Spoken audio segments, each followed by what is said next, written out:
point of personal privilege, which I would be delighted to grant Vice Chair Erickson.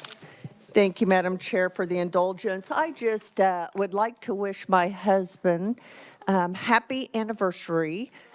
And I want to do that not just because of me, but it's a reminder of what our families and the sacrifices they make for us to be here. A couple weeks ago, he goes, Renee, don't make plans. Let's just go away for our anniversary. And he knew because I went, oh, and he goes, you have to be in Topeka, don't you? And I said, yes, I do. I'm sorry. But happy 38th wedding anniversary, Roger. And we will celebrate tonight by watching our granddaughter play softball. So thank you, Madam Chair. You're very welcome. Representative McDonald. On a similar note, today is my youngest child's 18th birthday. So happy birthday, Owen. Very good. Excellent. That's lots of happy, wonderful things today. I missed the cluster. Let me continue with Senator Murphy, and I'll tell you how close I came. Since we're doing all this, happy anniversary, Eric and Roger. Eric's son, Renee and Roger. And interesting, tomorrow is mine. So happy anniversary to Janice for 45 years. Very excellent. Well, mine is very weak. The day before yesterday was my brother's birthday. So, but May was a very active month of good things happening in the world. So, thank you all. Thank you again for yesterday and the great conversations that we were able to have. We're going to get going right away, and we have on the agenda several presentations, and they're all going to be done by Nicole. So Nicole, take the podium, and why don't you pick natural pauses for taking questions? We'll question as we go, but I think you know your material and the best places to stop. Okay. Good morning, Madam Chair and members of the committee. I'm Nicole Bergman with the Kansas Legislative Research Department, and I will be covering state accountability systems and performance-based funding today. We have a PowerPoint for you.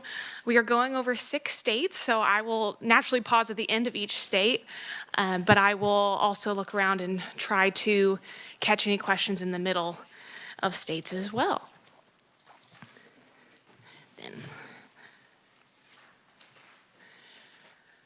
So we were asked to look into these 6 states. So this is where our research has taken us. We are going to be covering Arizona, Arkansas, Louisiana, Maine, Maryland, and Mississippi. For each state, we'll cover the state's accountability system, report card, and any relevant performance-based funding models that they have. And you'll see how each of these elements are kind of interwoven, which is why this presentation has turned into this multifaceted one. Just some background in national context on specifically the report cards. States that receive federal Title I funds under ESSA are required to prepare and disseminate an annual report card. Each SEA and LEA is required to include information related to a wide variety of student and school performance metrics, accountability, per pupil expenditures, and educator qualifications, as well as any other information that they deem relevant. Some states use these federally required report cards as a reflection or basis for the state's own accountability system, and sometimes use that information for calculating performance-based funding. And at the bottom of each slide is a source, and often with links to relevant sources for each slide. So I believe you all have a digital copy and can use those links as well. And then some national context, we were able to find some documentation on teacher performance-based pay. So according to the National Council on Teacher Quality in 2002, 11 states require districts to consider performance in teacher pay, and 13 other states explicitly encourage or allow districts to consider performance in teacher pay. In most states, teacher compensation is determined by advanced degree attainment and teacher seniority. And here's a map demonstrating this. I believe this map is from 2025, so it's slightly updated to that. that 2022 study. But there's still the 11 states and districts that require to consider performance and teacher pay, and there are now 15 states that allow or encourage such consideration. And that's from Ed Week. Okay, but now we'll get into the meat of it. We'll start with Arizona. Arizona's accountability system, the Arizona Department of Education is required to develop an annual achievement profiles for every public school based on an A through F scale. The achievement profiles must include the following: multiple measures of academic performance, academic progress on statewide assessments in English, language arts, and math, academic progress on ELL assessments, progress towards college and career readiness in grades 9 through 12, academic progress on achievement assessments like ACT and NAEP, and multiple measures of educational performance such as graduation rates and attendance rates. And a lot of these information, we just wanted to preserve the Department of Education and the statute's exact language. So this is from Arizona Revised Statute 15241. And so I won't read all of these, but we wanted to make sure you had the exact language on a lot of these specifically statute-based slides. And so the way they implement that, they use indicators for proficiency, and they list out specifics of each of those. Like, so proficiency is students' performance on statewide English and math assessments. They have a growth indicator. They have English learners indicator, acceleration and readiness. They have a graduation metric, college and career readiness, and growth to graduation for, and the parentheses identify that it's, alternative high schools. And I believe the next slide demonstrates these things a bit better. So this is from some of their Department of Education's materials. So this shows the different weights that they give those different indicators depending on the category or depending on the grade level. For example, in K through 8, they weight growth to be 50% of their A through F letter grade. And they say that they measure growth with student growth percentiles, compare students' growth to peers who scored similarly on state achievement tests in the previous year. So that's just an example. And so you'll have, this is mostly just for illustration purposes, so I will move on unless there's questions. And then this gets into their report card, which we kind of talked about. So it shows a summary of their indicators that we've discussed and their state goals, performance, and metrics. This is just a screenshot of what that report card main page looks like if you were to go find it. So if you want to go navigate to it, there's the link at the bottom. And we wanted to highlight some of the metrics that they demonstrate. So this is for student achievement in state academic assessments. And so it's hard to see, but this captures ELA assessment results for all enrolled students, and the bar chart breaks it out between minimally proficient, partially proficient, proficient, and highly proficient. So they use a 4-tiered measurement system as well. And then we also wanted to highlight how they demonstrate growth. So their student growth categories are determined using student growth percentiles ranking from 1 to 99. That explains a student academics progress in statewide assessments in math and ELA compared to their peers. And so academic peers are determined based on a previous student's scoring history. So that's just what they'll do, and there's lots of ways to break that out if you're curious. And now we'll transition into Arizona's performance-based compensation model. So Arizona school districts are required to adopt a performance-based compensation system that include the following elements: school district performance and school performance, individual teacher performance, measures of academic progress toward the academic standards, other measures, dropout graduation rates, attendance rates, ratings of school quality by parents and students, input of teachers and administrators, approval of the performance-based compensation system based on an affirmative vote of at least 75% of eligible teachers. They have an appeals process and a regular evaluation for effectiveness, and that's in their statute as linked on the slide. So funding for this performance-based compensation comes from their classroom site fund. It's a continuously appropriated fund that can be used for teacher compensation and student support services. The amount each district receives is based on the per pupil amount determined annually by the Joint Legislative Budget Committee and the district's weighted student count.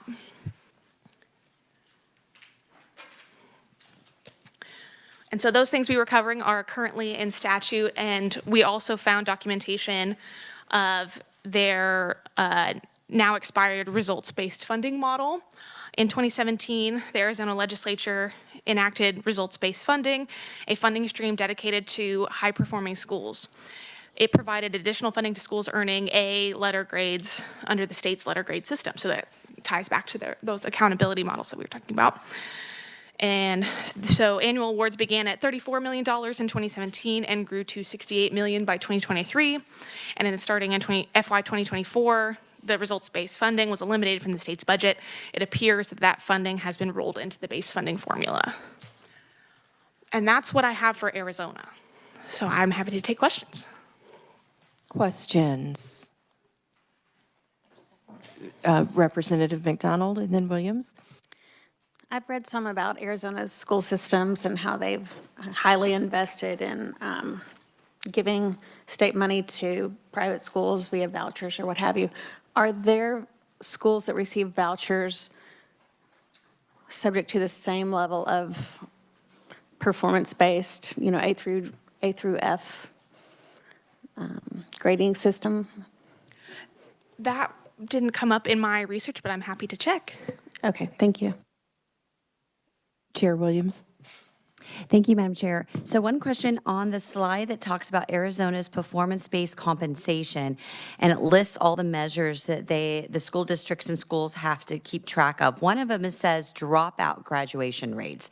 That appears to be a little bit different than just graduation rates. So that would exclude, let's say, the number of students that are enrolled and don't complete the number of hours necessary for graduation. Is that correct? They're just measuring or dinging them on the ones that actually drop out? This is exactly what the statute says, so I would have to double check what exactly how that's interpreted, but that would be my reading of it. Okay. All right. So it definitely, or it looks to appears that they're not focusing on a 90% or 95% graduation rate. They're focusing on how many actually left the system, not the ones that didn't make the requirements. And I also noticed that the attendance was on there, so that was really good. So my last question about Arizona is they do have universal school choice. And so did you find anything about the public school outcomes improving, or was that something you didn't look at since? That was not within the scope of our brief, but we are happy to get back to you. All right, thank you. Thank you. I have Vice Chair Erickson and then Chair Getz. Thank you, Madam Chair. Real quick, I noticed that you noted that there's a report card issued and a letter grade sent to each school. Do you know if there's communication to parents about any of this information? Do you know how they communicate that to the public or parents? Is it just posted on a website, or is there additional communication? And if you don't know, just get back. Thank you. My understanding is that the federal law requires dissemination, and I believe the U.S. Department of Education has pretty robust guidelines about how to do that. I pulled a few of them. I don't think I pulled ones about dissemination specifically, but I do know that that's federally required. Thank you.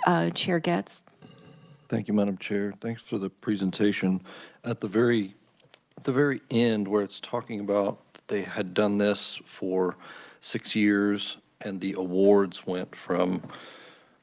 began with 34 million, went to 68. I mean, was that the reason that in 2024 the results-based funding was eliminated and pushed into the base because it was growing so much? I mean, that would kind of tell me if they were hitting those metrics, they were getting the rewards, and maybe there was some good things happening, but then the cost, they just rolled it into the base because the cost was escalating so quickly? Was that the reason that in your research?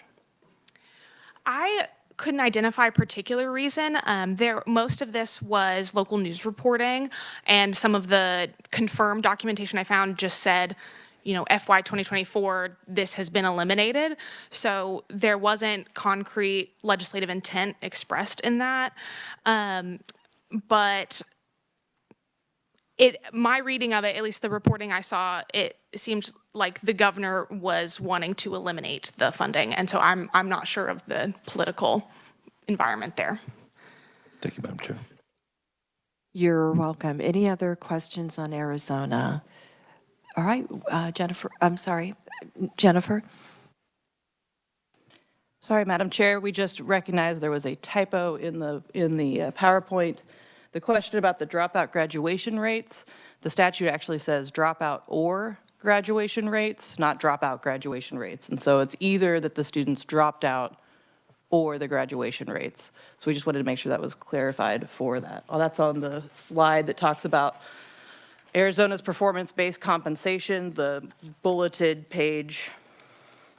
Yes, my apologies. We had lots of hands in this PowerPoint and only a little bit of time for proofing. I hear the person who might have originally been planning on doing what you're doing is out sick, so I think you're doing a beautiful job for a surprise presentation. Jennifer, that's interesting because when I saw the term, what came to my mind was credit recovery. So I'd be curious to know, and it doesn't have to be today, but I'd be curious to know where people who graduate because of credit recovery, if that's factored in anywhere or not. Madam Chair, we're happy to look at that for Arizona and the other states as well. I don't believe that it's necessarily something that we did the research for today's presentation, but we're happy to go ahead and follow up with that. Thank you very much. All right, Nicole, go ahead and proceed, please. Yes, and the last thing I wanted to add is my colleague pointed out that the Arizona report cards do include charter schools. I infer that to mean that it may not include private schools that are not under the purview of the Department of Education. Okay, thank you very much.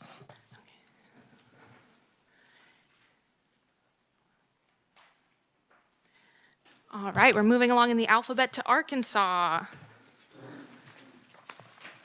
Ooh, too far. We'll start with some of their statute on accountability. The Arkansas Division of Elementary and Secondary Education is required to annually prepare and publish a school rating report.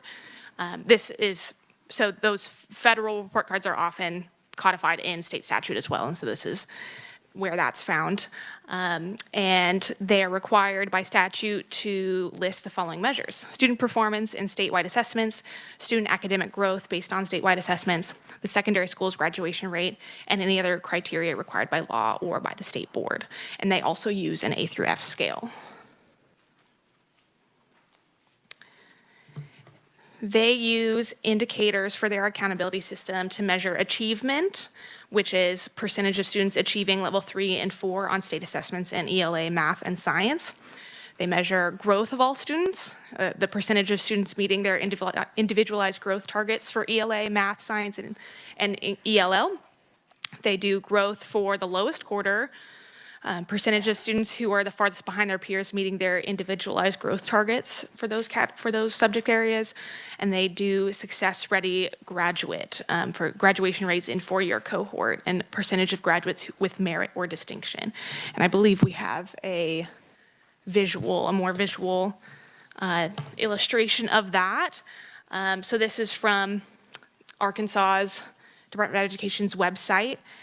And so it shows those indicators on the left: achievement, which we just talked about, growth of all students, growth of the lowest quarter, and then success-ready graduate. And they break it out for elementary and middle, and then for high school. And it talks about the percentages of those.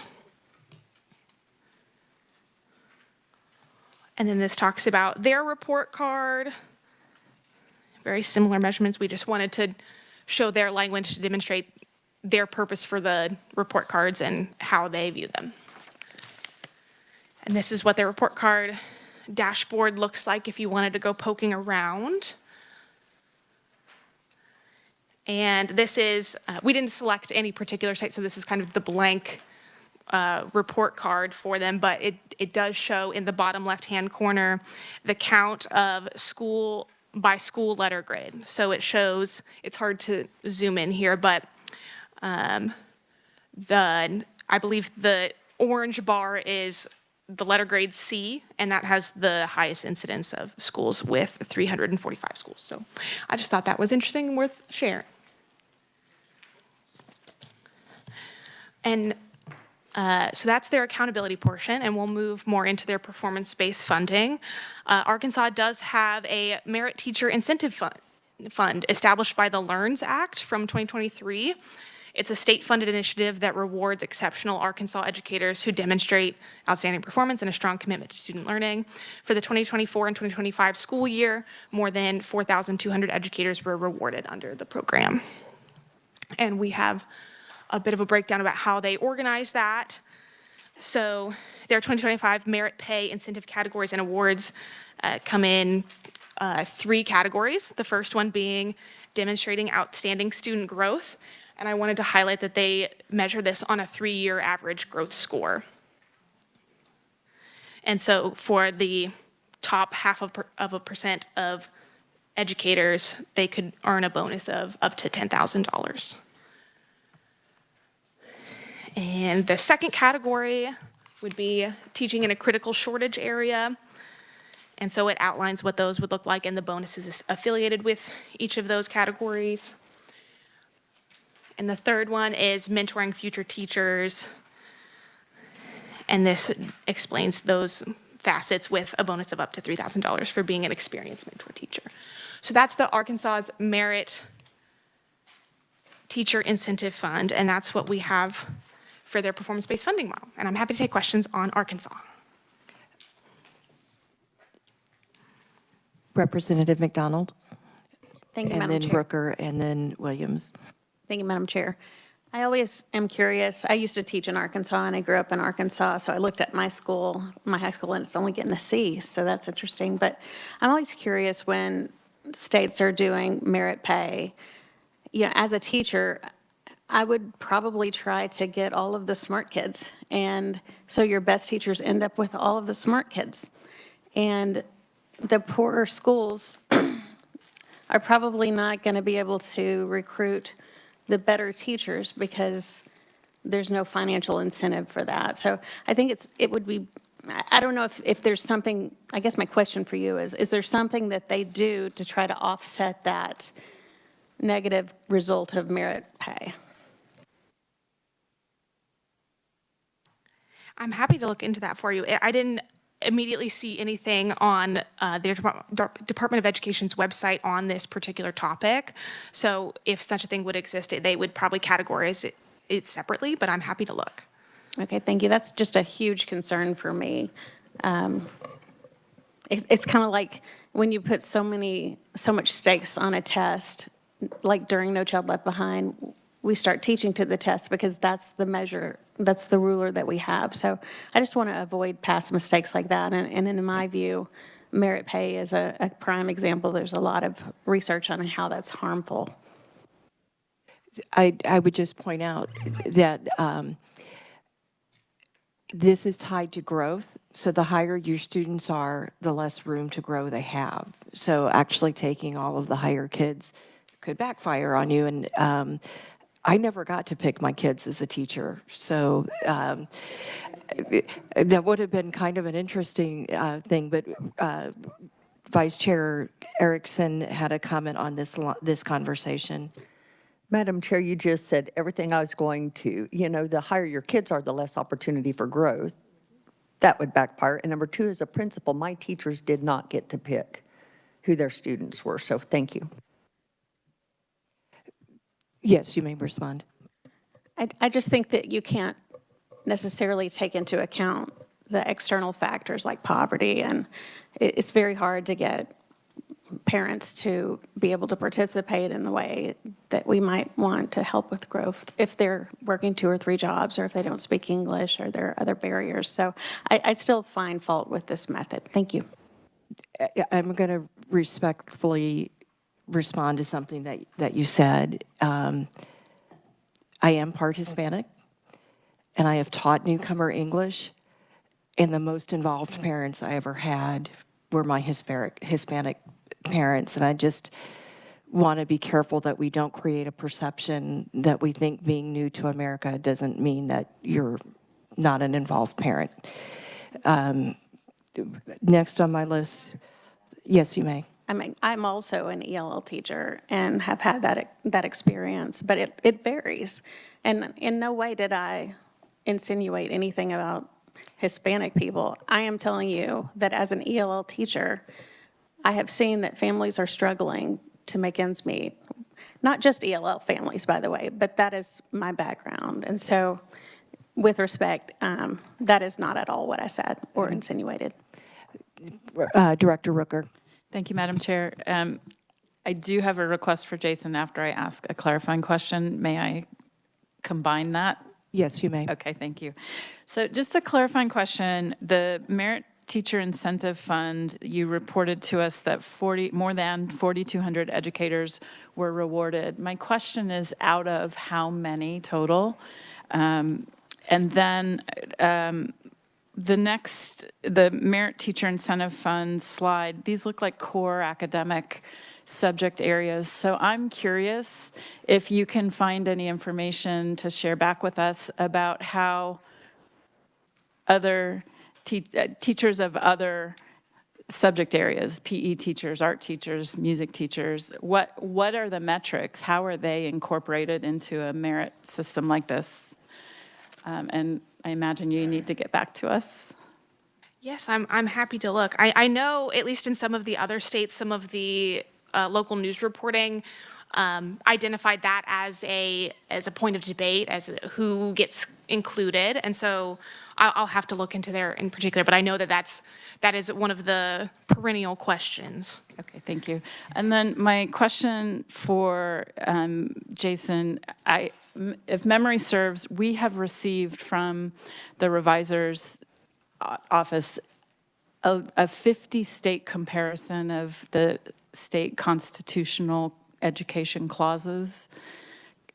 Is that something that should be in a prior meeting batch of paperwork, or something that I'm remembering from a different, and I guess the ask is, if we haven't as a committee received it, could you provide that to us and direct us to when we got it? Jason. Madam Chair, yes, we have provided that, I believe, in the past, and can provide that to the task force if upon request. Thank you. Chair Williams. Thank you, Madam Chair. Okay, so on the slide that shows the count of schools by school letter grade, and you said C is orange, so we've got A, B, C, D, F. Then there are 2 other columns. What are those? I think as I was trying to clip this, it must have just gotten cut off. So I spoke with confidence about orange being C, and the rest I would need to verify. Okay. Yeah, that would be helpful so we understand what that is, because if it's in the order in which you said, there would be 24F. I don't think in the state of Kansas we have any schools, possibly ever, that haven't been accredited. We don't have a scale system. So this is interesting that they're really holding them accountable. And also, in a quick search on meta-analysis of research relating to merit pay and effective outcomes, everything I'm showing from Vanderbilt and on shows there is a strong correlation. Thank you. Representative Steele. Thank you, Madam Chair. I was curious, Arkansas, I believe, just signed in some new legislation. I believe it's Arkansas, and they have a 3rd grade reading gate. Do you know if any of that is included in what you've provided here? I don't think anything recently enacted would be included in this because this is, my understanding of Arkansas in particular, is that this seems to be data and presentation of data that has been how they've been doing it for at least the recent years. In Louisiana's next, I know they will talk about their new accountability system that was enacted for this school year. So we don't have any data for this school year, but we know what the frameworks are. But these frameworks for Arkansas, at least on their website, seem to have been in place for a bit, but I don't have. Because I think like the report card that they get, I couldn't find on their website that it was reflecting that third grade reading gate. I'm not sure. All right, thank you.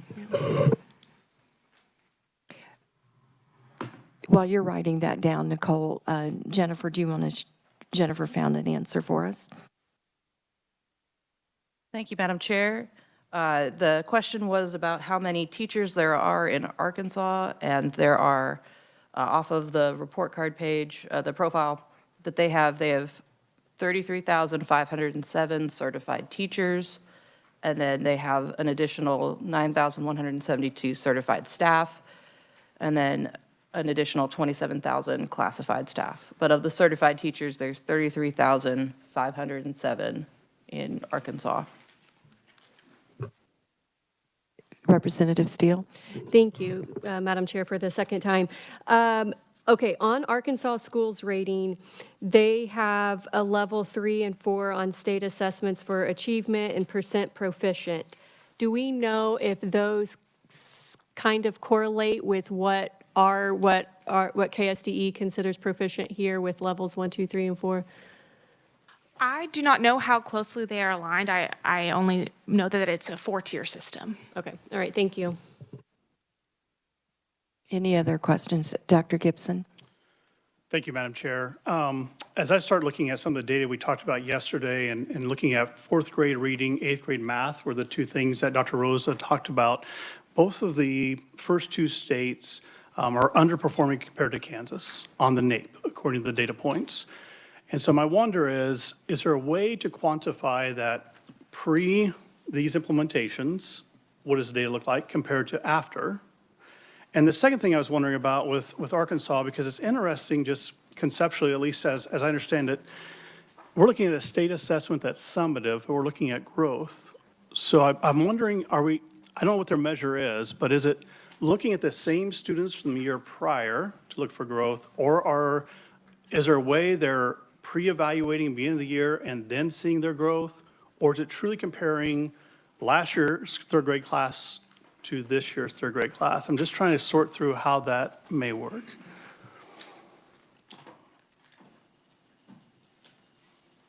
Yes, I will have to get back to you on the details, but the way they document it for growth is at least the percentage of students meeting their individualized growth targets for the different subject areas and ELL. Jennifer, did you have additional information on that? Yes, Madam Chair. My understanding is that they take an initial screener at the beginning of the school year, and then that is used as part of the charting for the growth throughout the year. So we'd have to look to see if it is both, but they do take an initial screener at the beginning of the school year, which is used as part of the comparison, is my understanding. Thank you. And I personally love this approach because I don't think we can expect to turn every student into a 3 and a 4 overnight, but measuring that growth is really important. Vice Chair Erickson, I think you had a follow-up. Yes, thank you, Madam Chair. And as we've heard multiple times in this task force, there are other factors that you have to consider. So this data, if you look strictly at raw numbers, Kansas does score higher than Arkansas. However, what is the trend between who's moving in a positive direction versus not? And I will also point out that when I look at the data in context, Kansas has fewer high poverty, rural, and minority students than Arkansas. When scores are adjusted to reflect demographically similar populations, Arkansas's academic growth is higher and highly competitive. Thank you, Madam Chair. You're welcome. Jennifer, I don't remember if it was from research, but I recall seeing a chart that ranked by percentage of growth on the last NAEP scores, what the percentage of growth was. And I think that would kind of help Dr. Gibson's answer, because if you're behind, no, you're not going to be magically high overnight, but is your trend moving up?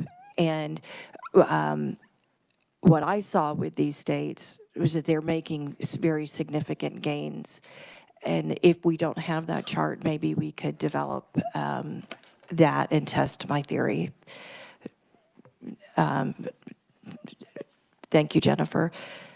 Any other questions on Arkansas? Oh, I'm so sorry, Chair Williams. Thank you, Madam Chair. Just real quick, I was able to answer my question on the ABCDF rating, and it said that there are 1,032 public schools in Arkansas, and 765 are either A, B, or C, and 267 are D, F. I just wanted to share that with the committee. Yes, my colleague just shared an addendum to that. Yes, so the green bar is A. The first bar on the, let's find the slide.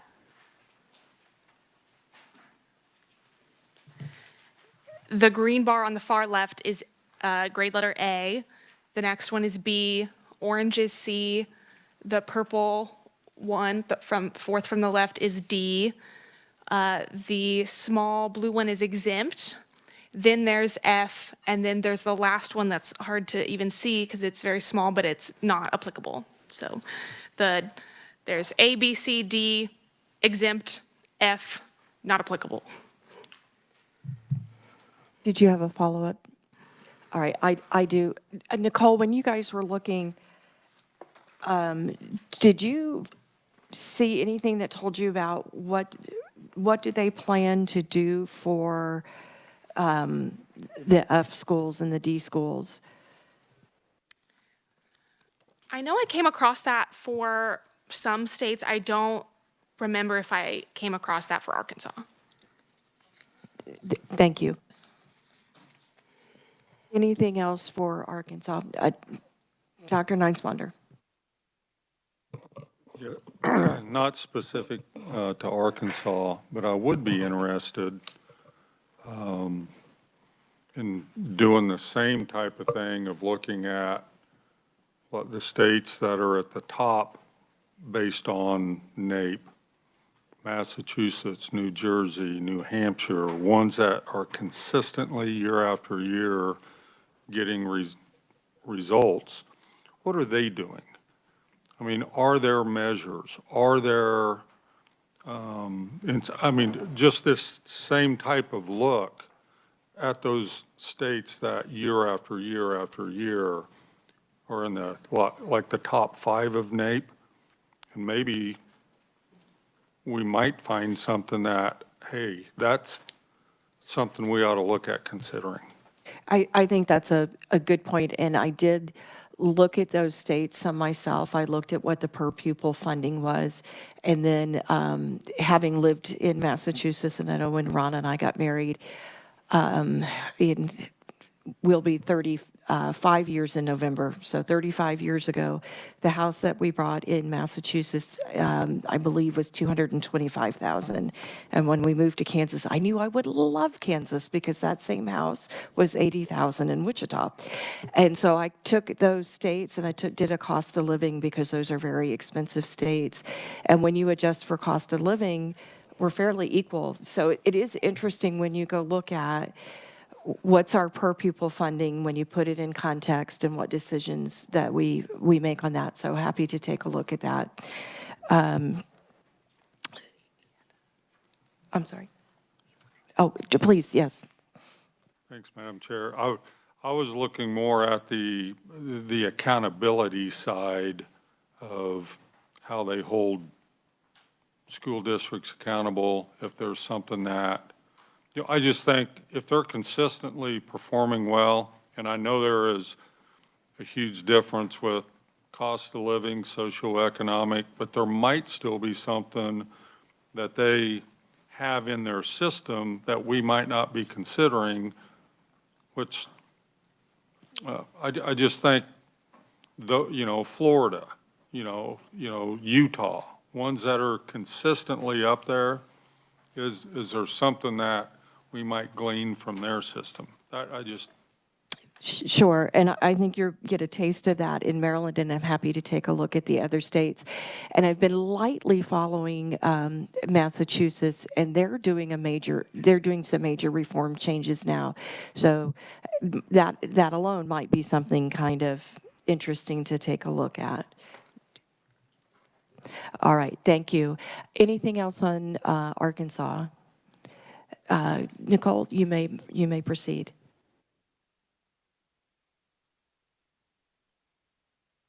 Thank you, Madam Chair. We'll move on to Louisiana. We'll start with their accountability system.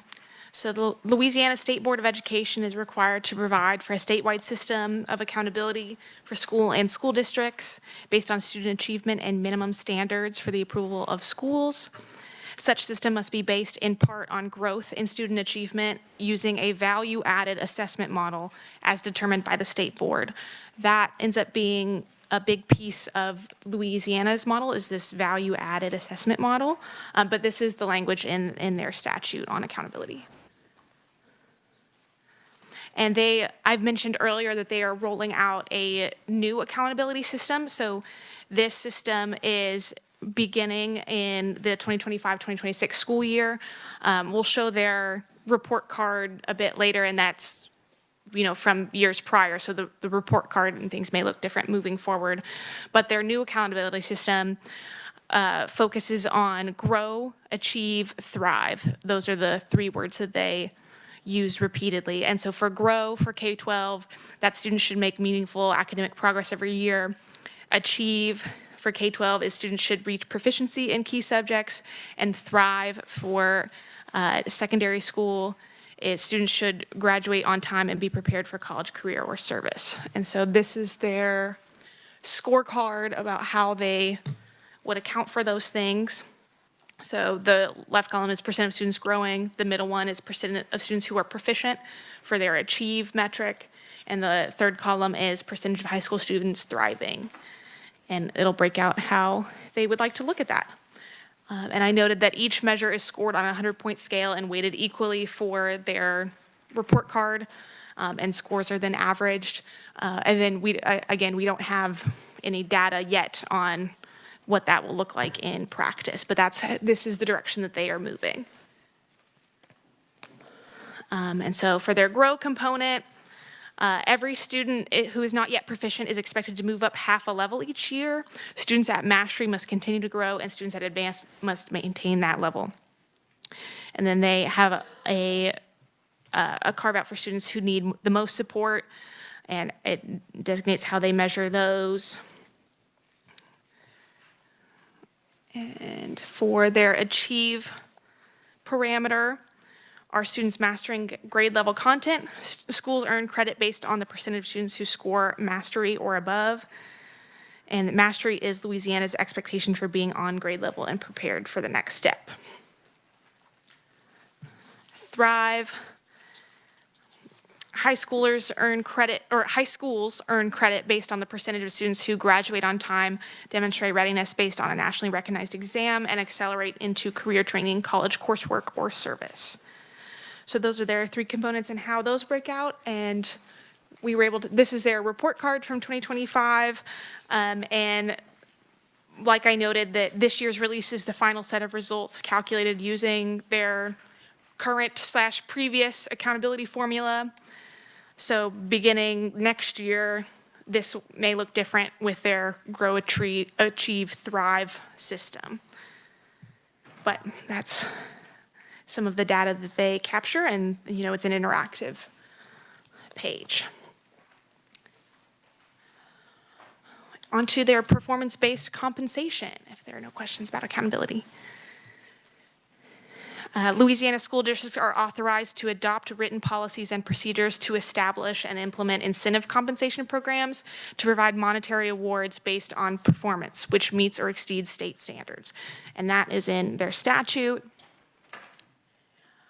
And they have another statute, I believe, that originated in 2012, that requires salary schedules for teachers, administrators, and other certified school personnel to be based upon the following criteria, which include effectiveness as determined by student growth, which is measured using data derived from a value-added assessment model, which I believe their state board outlines.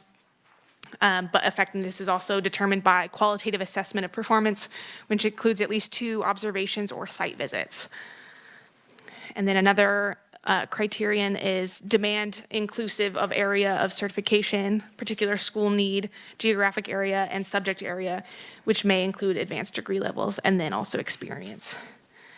And I believe the Louisiana Department of Education refers to this as differentiated compensation.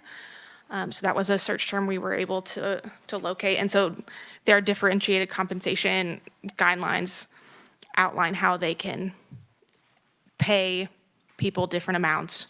And those categories, those categories for differentiated compensation are for critical shortage areas, highly effective teachers, high need schools, and teacher leadership positions. This is not on the slide because this was information that we located after this was all printed. So, but yes, I believe this statute originated in 2012 and it has been amended in several times, including in 2024. But I believe the core of it, allowing differentiated compensation, was originated in 2012. It looks like I have questions. I'll let Representative McDonald go, and then I'll go. Thank you, Madam Chair. Is there anything in Kansas state statute that prevents local school boards to decide to give incentives in this way currently? I would not be the authority on that, so I would defer to the room. A colleague. Jason and Tamara, do you guys have an answer to that? Madam Chair, no, there's no statutory prohibition on districts adopting their own district-specific performance-based compensation system for their teachers. It might be subject to state law regarding negotiations with the teachers and collective bargaining negotiations. It would possibly have to go through that, but there's nothing prohibiting such a system being in place, put in place by an independent school board for its own district. That's unfortunate it hasn't been happening then. Representative McDonald, did you have a follow-up? No, I just wanted to say thank you. Okay. Nicole, the switch with Louisiana, I'm more familiar with the previous version, and it had in part of their growth, their system took into factor socioeconomic and attendance type of things when it set the growth expectation. Do you know if they carried that forward on this one? And that might be a little bit of a in the weeds, and if you need to follow up with me, that's okay. But because I think that's a factor that is important. And do you know if any of the other states that we looked at had that? Because I know Louisiana did have a product that helped them, that had an algorithm that put that in. I will have to look. It wasn't readily available on what the Department of Education was showcasing their new model to be, so I'm happy to look. Thank you very much. Any other questions on Louisiana? We'll proceed. Nicole, thank you. I think that might have been the end of Louisiana. Yeah, so I'll make sure that we are good on Louisiana before I move on. Okay. Okay, I believe that was the halfway mark, folks. But we can move more quickly now that we know the structure that we're going for here. So we'll move on to Maine. And so their accountability system, so in their statute, it says for public schools, public charter schools, and private schools approved for tuition purposes that enroll at least 60% publicly funded students, their Commissioner of Education is required to implement a school accountability system to measure school performance. Performance measures must include multiple measures of student achievement and align with components of the state accountability system required by ESSA, use a 6-year adjusted cohort graduation rate with the broadest allowable timeframe for high school graduation rates, use measures of post-secondary readiness, persistence, and completion as available, establish a school administrative unit's eligibility and priority for targeted stat funding for school improvement. I think that might be state funding, and may include the use of summative assessments, interim assessments, and that measure student growth over time. So that's in their statute. And then they also have what they call the model of school support. Their model of school support is an accountability system that measures the progress of Maine's public schools to inform schools, the state, and federal government of how Maine schools are performing. It also helps to determine where additional support is needed throughout the state to help improve student achievement. And so for their model of school support, the key indicators that they used are chronic absenteeism, academic achievement in mathematics, academic achievement for ELA, progress in ELL, the graduation rate in 4 or 5 or 6 years. They do academic progress for math and then academic progress for ELA. And they detail what those look like. And then high school graduation rates are also measured to identify where targeted support is needed. So this talks about the different demographic groups that they break out in their data, and they use data collected from public schools on an annual basis to provide each school with a performance rating, and then performance on each of the indicators is reported on 4 different levels. They have emerging, where all eligible student groups have not met state expectations. They have developing, which is at least one student group has not met state expectations. Meeting is all eligible student groups have met or exceeded state expectations, and then excelling is all eligible student groups have exceeded state expectations. And so this also talks about their report card, and we'll show you what their model of school supports / report card looks like. I think that it looks like I tried to circle something, but I think that's actually from the template that I didn't delete. So there's there's the statewide tier breakout for 2025 and 2026, and it looks like they use the federal Title I designations for CSI, ATSI, and TSI, and I believe in the next state I go over what all those mean, but it looks like they use a lot of the federal categorization to inform this, but that's what I have on Maine. And I'm happy to stand for questions. Any questions for Nicole on Maine? Seeing none, but Nicole, go ahead and proceed, please. All right, we'll move on to Maryland.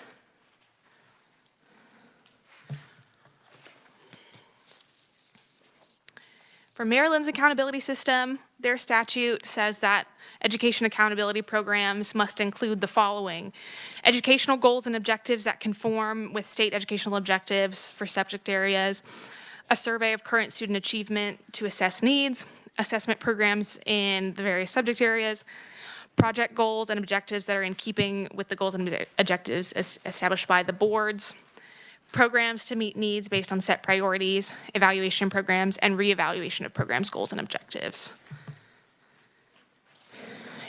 Their report card includes indicators of school performance and information about schools throughout the state.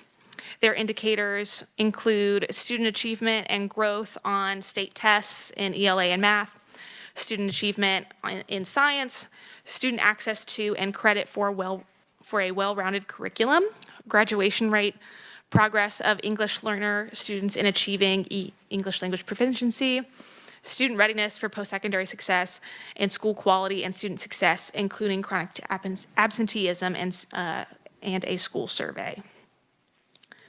So that's what their report card highlights, and we have some of what theirs looks like and the things. So their indicators are academic achievement, academic progress, progress in ELL, school quality, and student success. And they do a met versus not met indicator on their at least overall report card.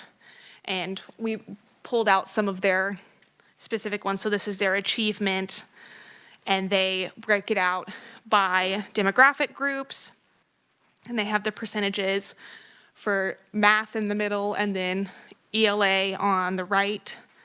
And so they have an annual target and improvement. And so that's what their report card looks like. I think we have one more slide on the report card, and this is their graduation rate. So they have the percentage, and they break it out for 4-year and 5-year. But that's what their report card looks like. And we did find, so moving on to Maryland's, what might be considered performance-based funding, they have what they call school improvement funding, which seems to be very in line with the federal Title I funding. We wanted to include this because from my understanding, it does seem to be different than what Kansas does, but it's mostly derived from federal funding, but it seems like they channel it in a different way. And so the federal funding component is where I'm a bit out of my depth, so we will have to get back to you if you have specific questions about that. But Maryland has school improvement funding that the state organizes, and they distribute for comprehensive support and improvement, so CSI, and additional targeted support and improvement, ATSI, as defined in the federal ESSA law. But they have that in their state statute. But so they distribute it on a grants basis. We'll see. Yeah, and so this describes what those categories are. So CSI schools include Title I schools that are in the lowest performing 5% of Title I schools in the states, or those with a chronically low performing student group. Additional targeted support and improvement schools are schools where at least one student group performs as low or as the lowest performing Title I school in the state. And these schools are identified through their accountability system. And those are the main things I wanted to highlight there. It's just we wanted to include this descriptive nature of it if it was helpful. And then in the 2024-2025 school year, the state distributed funds to eligible LEAs based on a per-school funding formula.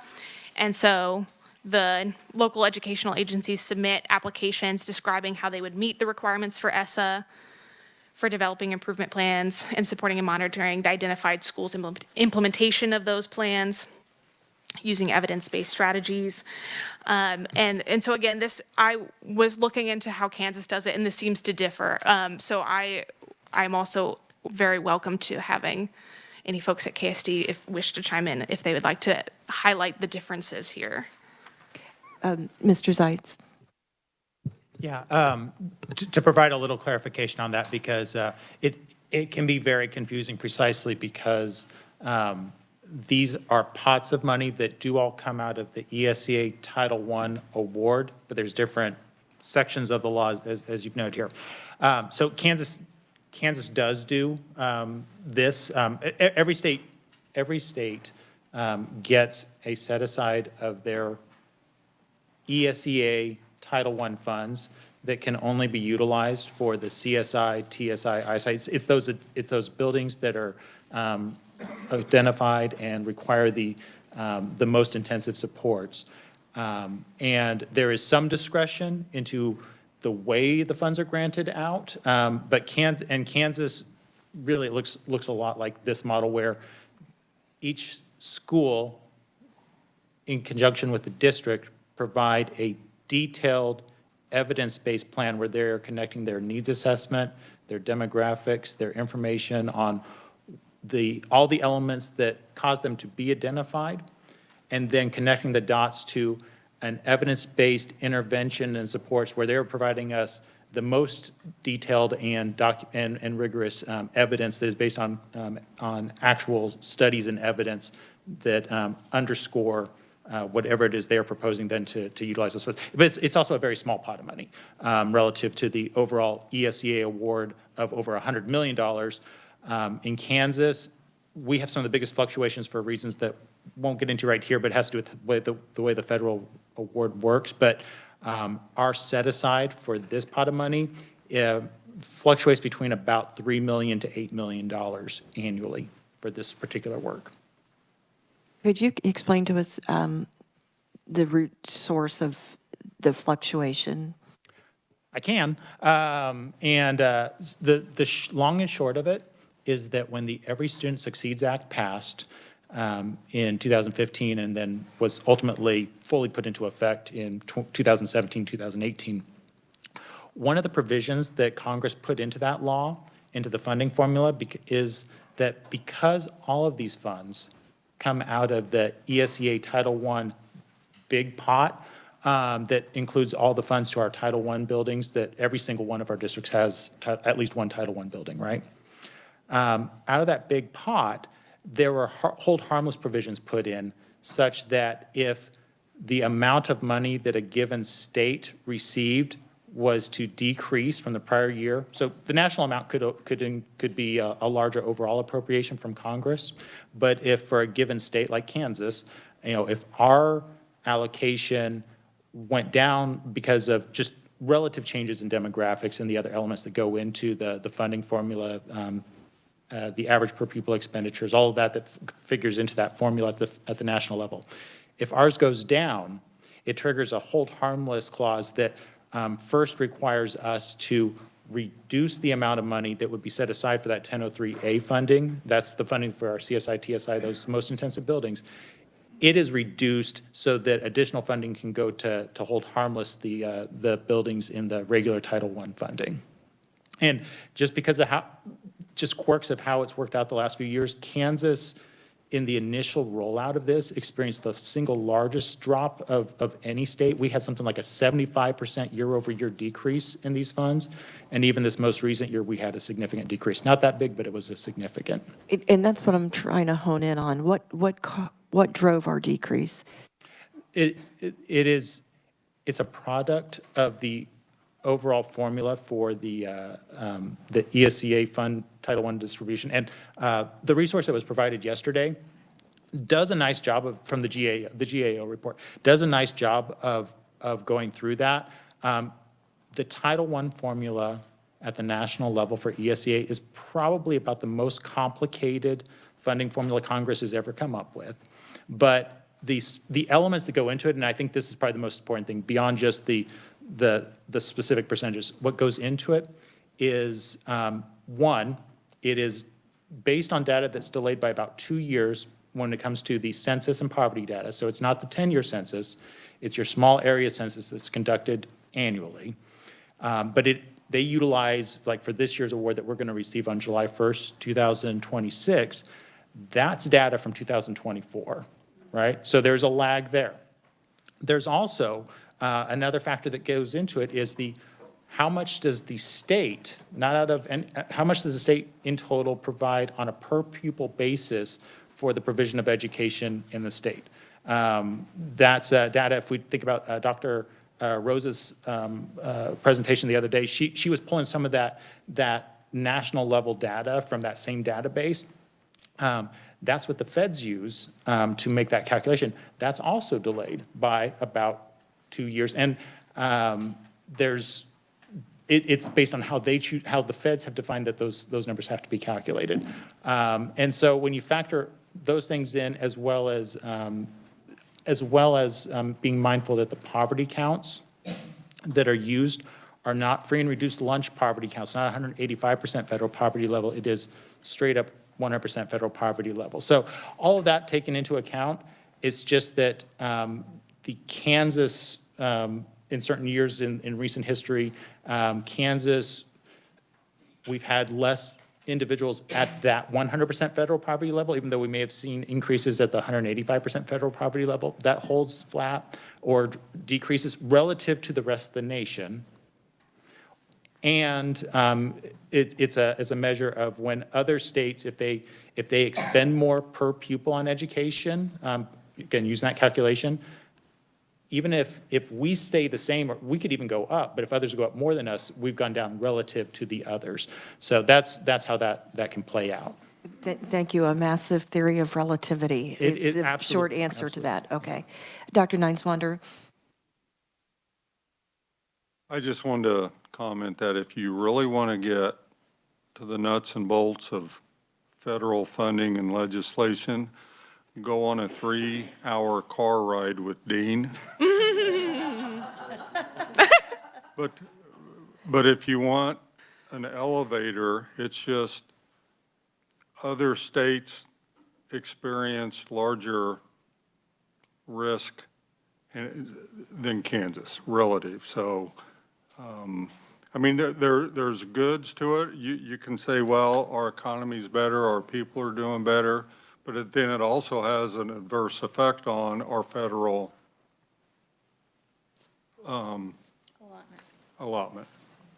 Yeah, so some yin and yang to it. So thank you. That was helpful. Did anybody else want to chime in on that one? Chair Getz. Thank you, Madam Chair. You just said a phrase earlier, and I don't know if you just said it or if it's in this document somewhere, but you said per school funding. And it was something that I hadn't necessarily heard, and I wanted you to take a little bit of time and explain what that means for Maryland.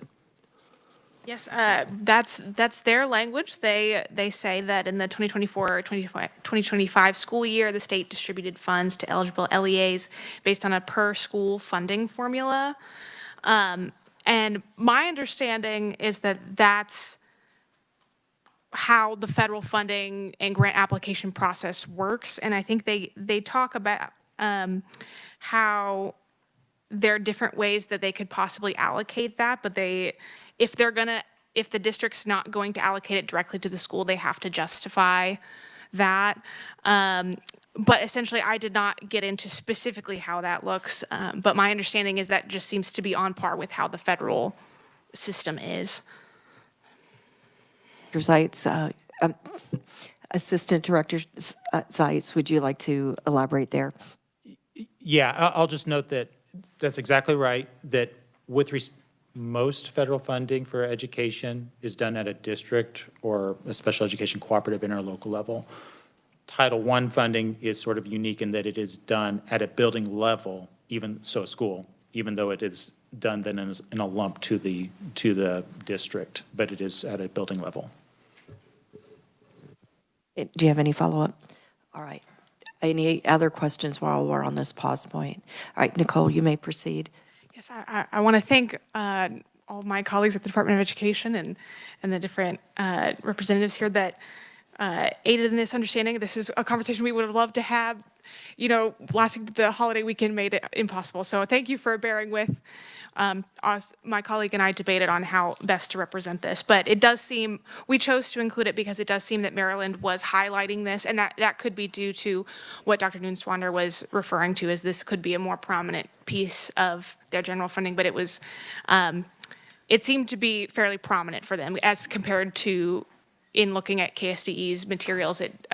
KSDE, it was not as much at the forefront. So that's why we chose to include it. And the last slide I have on Maryland is also their report card. And so this was another reason we wanted to include it, is that their report card characterized it this way. They focus on the CSI schools and the ATSI schools, and they denote how many schools fall into those categories from the year. And I believe they have other elements of their report card, but again, this was like at the forefront for them. So that's why we wanted to document it this way. But that's what we have on Maryland. So I'll see if we have any additional questions on Maryland before we move on to our last state. All right, questions for Nicole? All right, seeing none, Nicole, go ahead. All right. And Mississippi. Moving on to Mississippi. Mississippi statute for their accountability system says that the State Department of Education must implement a school district accountability system using an A through F scale to reach the following educational goals. To mobile resources and supplies to ensure that all students exit third grade reading on grade level, to reduce student dropout rate by 10% by 2015, and to have 60% of students scoring proficient and advanced on their assessments. So again, that is in the statute, and so it looks like there may be some slightly outdated information there, but that's what they have on their books. And I'm not going to read all this, but it's there for you if you would like it. The A through F for the accountability system is based on student achievement, individual student growth, four-year graduation rate, and then it also breaks it out into they want to be federally compliant for their four-year graduation rate and school district accountability system calculations. They shall incorporate a standards-based growth model in order to support improvement in individual student learning. And then that outlines some other aspect there, and the system shall include student performance on the administration of a career readiness assessment. So they mentioned that as well, but that's also in that same statute. So their report card, that gets into the A through F level.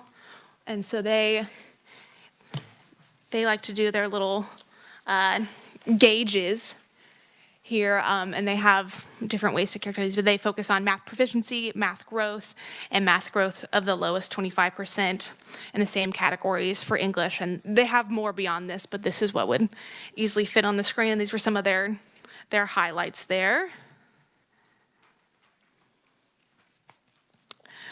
And then we did find some information on performance-based funding. So the Mississippi Legislature has enacted several versions of legislation to incentivize teachers for students' academic performance. In 2006, wow, okay. The legislature enacted the Mississippi Performance-Based Pay Plan. And then in 2013, they launched a pilot program that turned into what is now the School Recognition Program that started in 2014.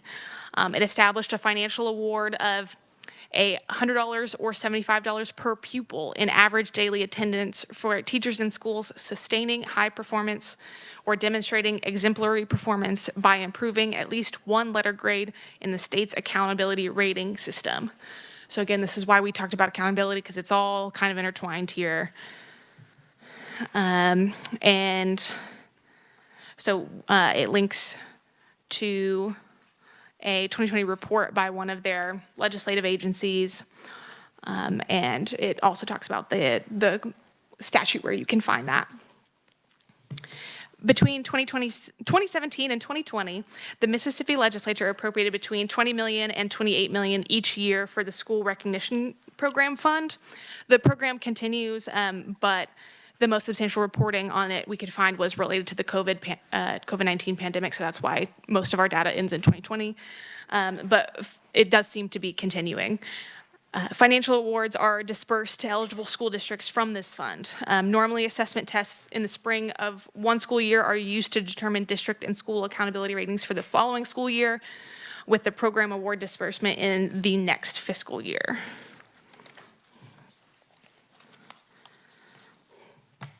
And this was some local news reporting on their school recognition program funding. And so it shows FY18, FY19, and FY20. And, you know, the reason why there was so much reporting on this, because given the not taking exams for the COVID-19 pandemic, they were trying to ascertain how they would approach their school recognition program funding in absence of the assessment scores.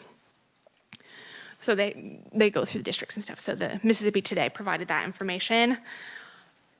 And that article also discusses the debate surrounding the program, citing concerns with equity, the distribution process, and who is permitted to receive the funding. A number of bills have been introduced to amend or repeal the school recognition program in the year since its enactment, but at present it remains in its original form. And that is what I have on Mississippi, so I'm happy to stand for questions. Thank you, Nicole. Any questions for Nicole on Mississippi? Representative McDonald. One thing that I'm unclear about, and I don't know if this is something we can clear up in a day or not, but are these performance measures, like you mentioned, Mississippi couldn't test during COVID, is this merit pay based just on one test?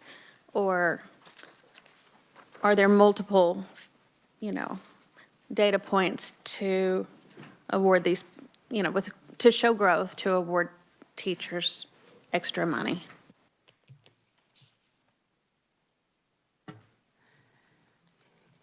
I don't think I have that in the information I pulled to have with me right now, but the peer report that I cited is pretty extensive, so it might explain that in there, so I can get back to you. Thank you. Any other questions? Board Member Porter. Thank you. We've had several statements over the last couple of days about the importance of having the right person in the classroom. I was wondering if in any of your research you found that there were incentives for the best people to be in the most underperforming schools.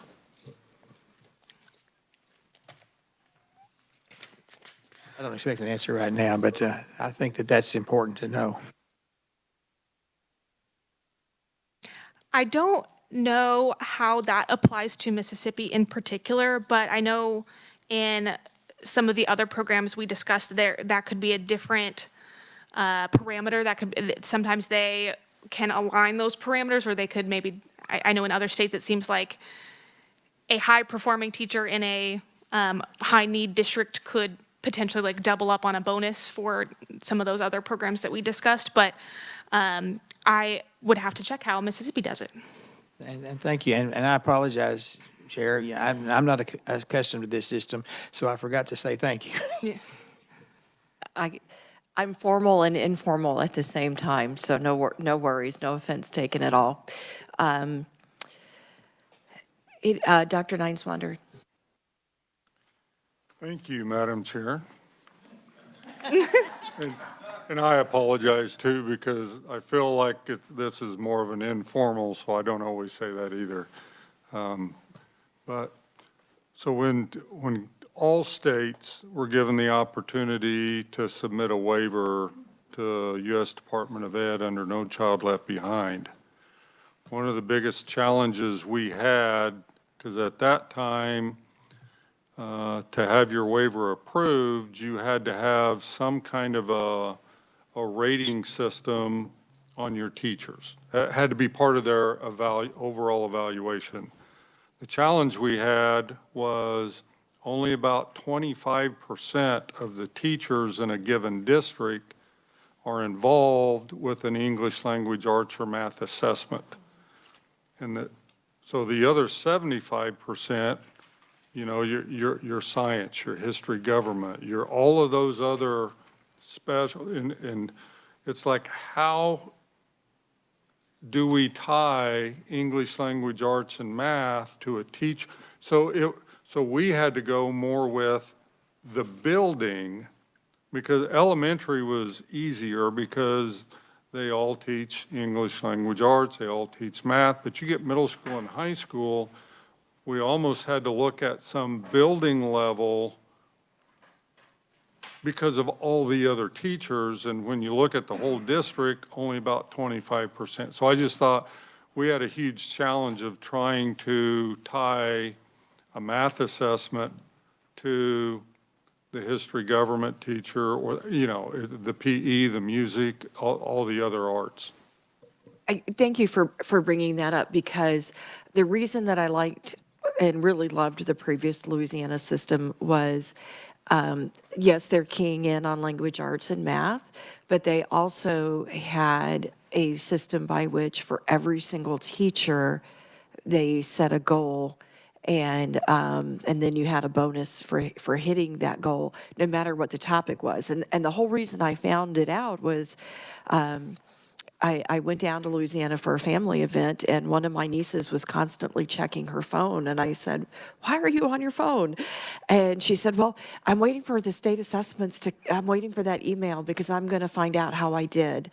And she was so excited and she was a first-year teacher, and she was so excited to see how she did. And she was teaching very high-level chemistry to one of the most challenging schools in Baton Rouge. And she loved that experience and she loved getting that feedback.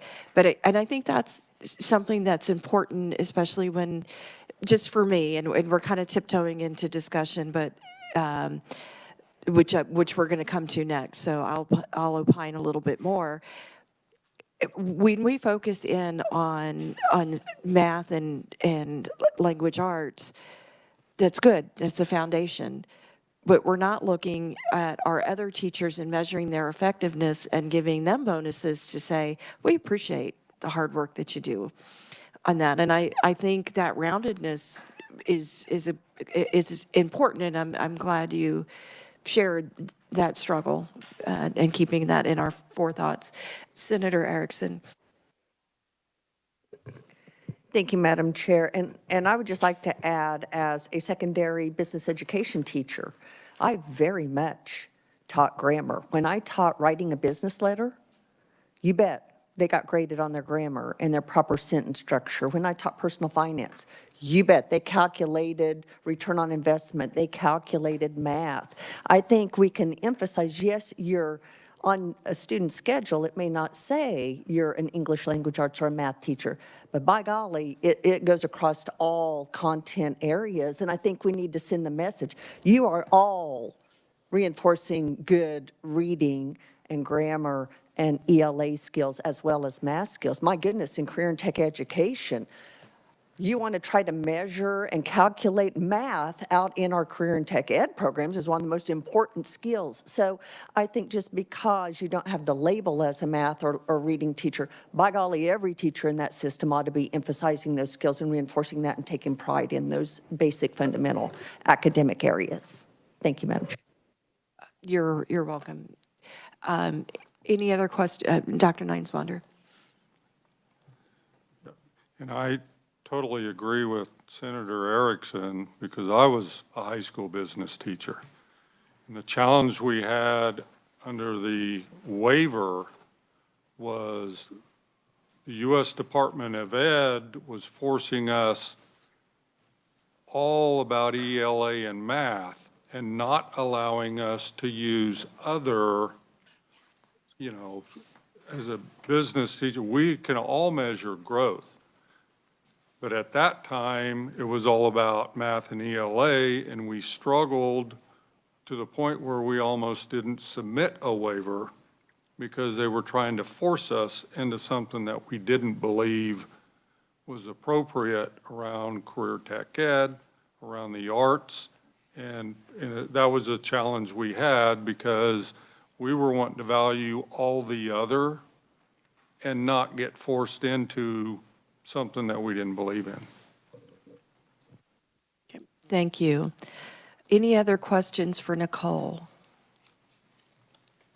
All right, Nicole, we'll let you have a seat. You've done a beautiful job, and you've helped us make up some of the time we were missing from yesterday, and I know we wanted to go to some discussion, and we have someone on WebEx at 11. So, and we have a 10:50 break, but we've been pretty bad about coming back from break on time, like very bad. So it is a 10:28. I gave you guys 10 minutes and we came back at 15 minutes. So I'm going to say, I'm going to give everybody 15, but I'm gaveling us in 15 minutes and starting. I want to make sure I balance giving you enough time for a break, but ending your day at a reasonable time. So you may enjoy your 15-minute break.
Thank you, everybody. If you can hear me, clap your hands. Okay, we are 2 minutes late from our 15-minute break, but that's a whole lot better than yesterday. So measuring, shout out to the positiveness of measuring that. So we have about 15 minutes before our 11 o'clock. So what I wanted to do was go back to yesterday's discussion, and Director Rucker is not here. I was going to let her kick off discussion, but she had let me know yesterday that she had a meeting she needed to juggle today. So y'all, please don't let me forget to get back to that. Just on some, but I will open the floor up for just some general discussion on your thoughts about the things that, that we are talking about right now. Dr. Gibson. Thank you, Madam Chair. I just had two, I don't know, kind of wonderings.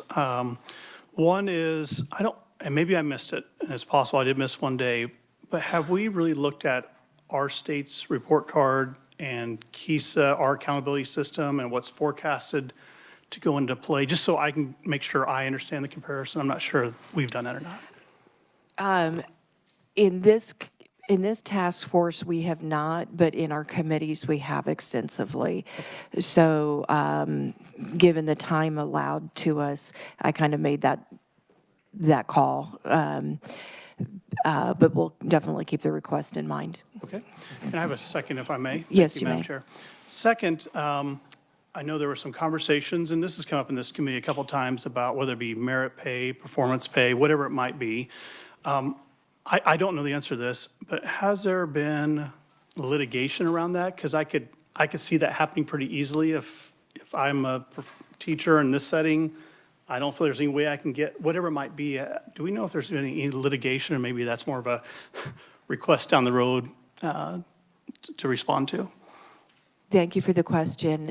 Jason and Tamara, do you know the answer to that?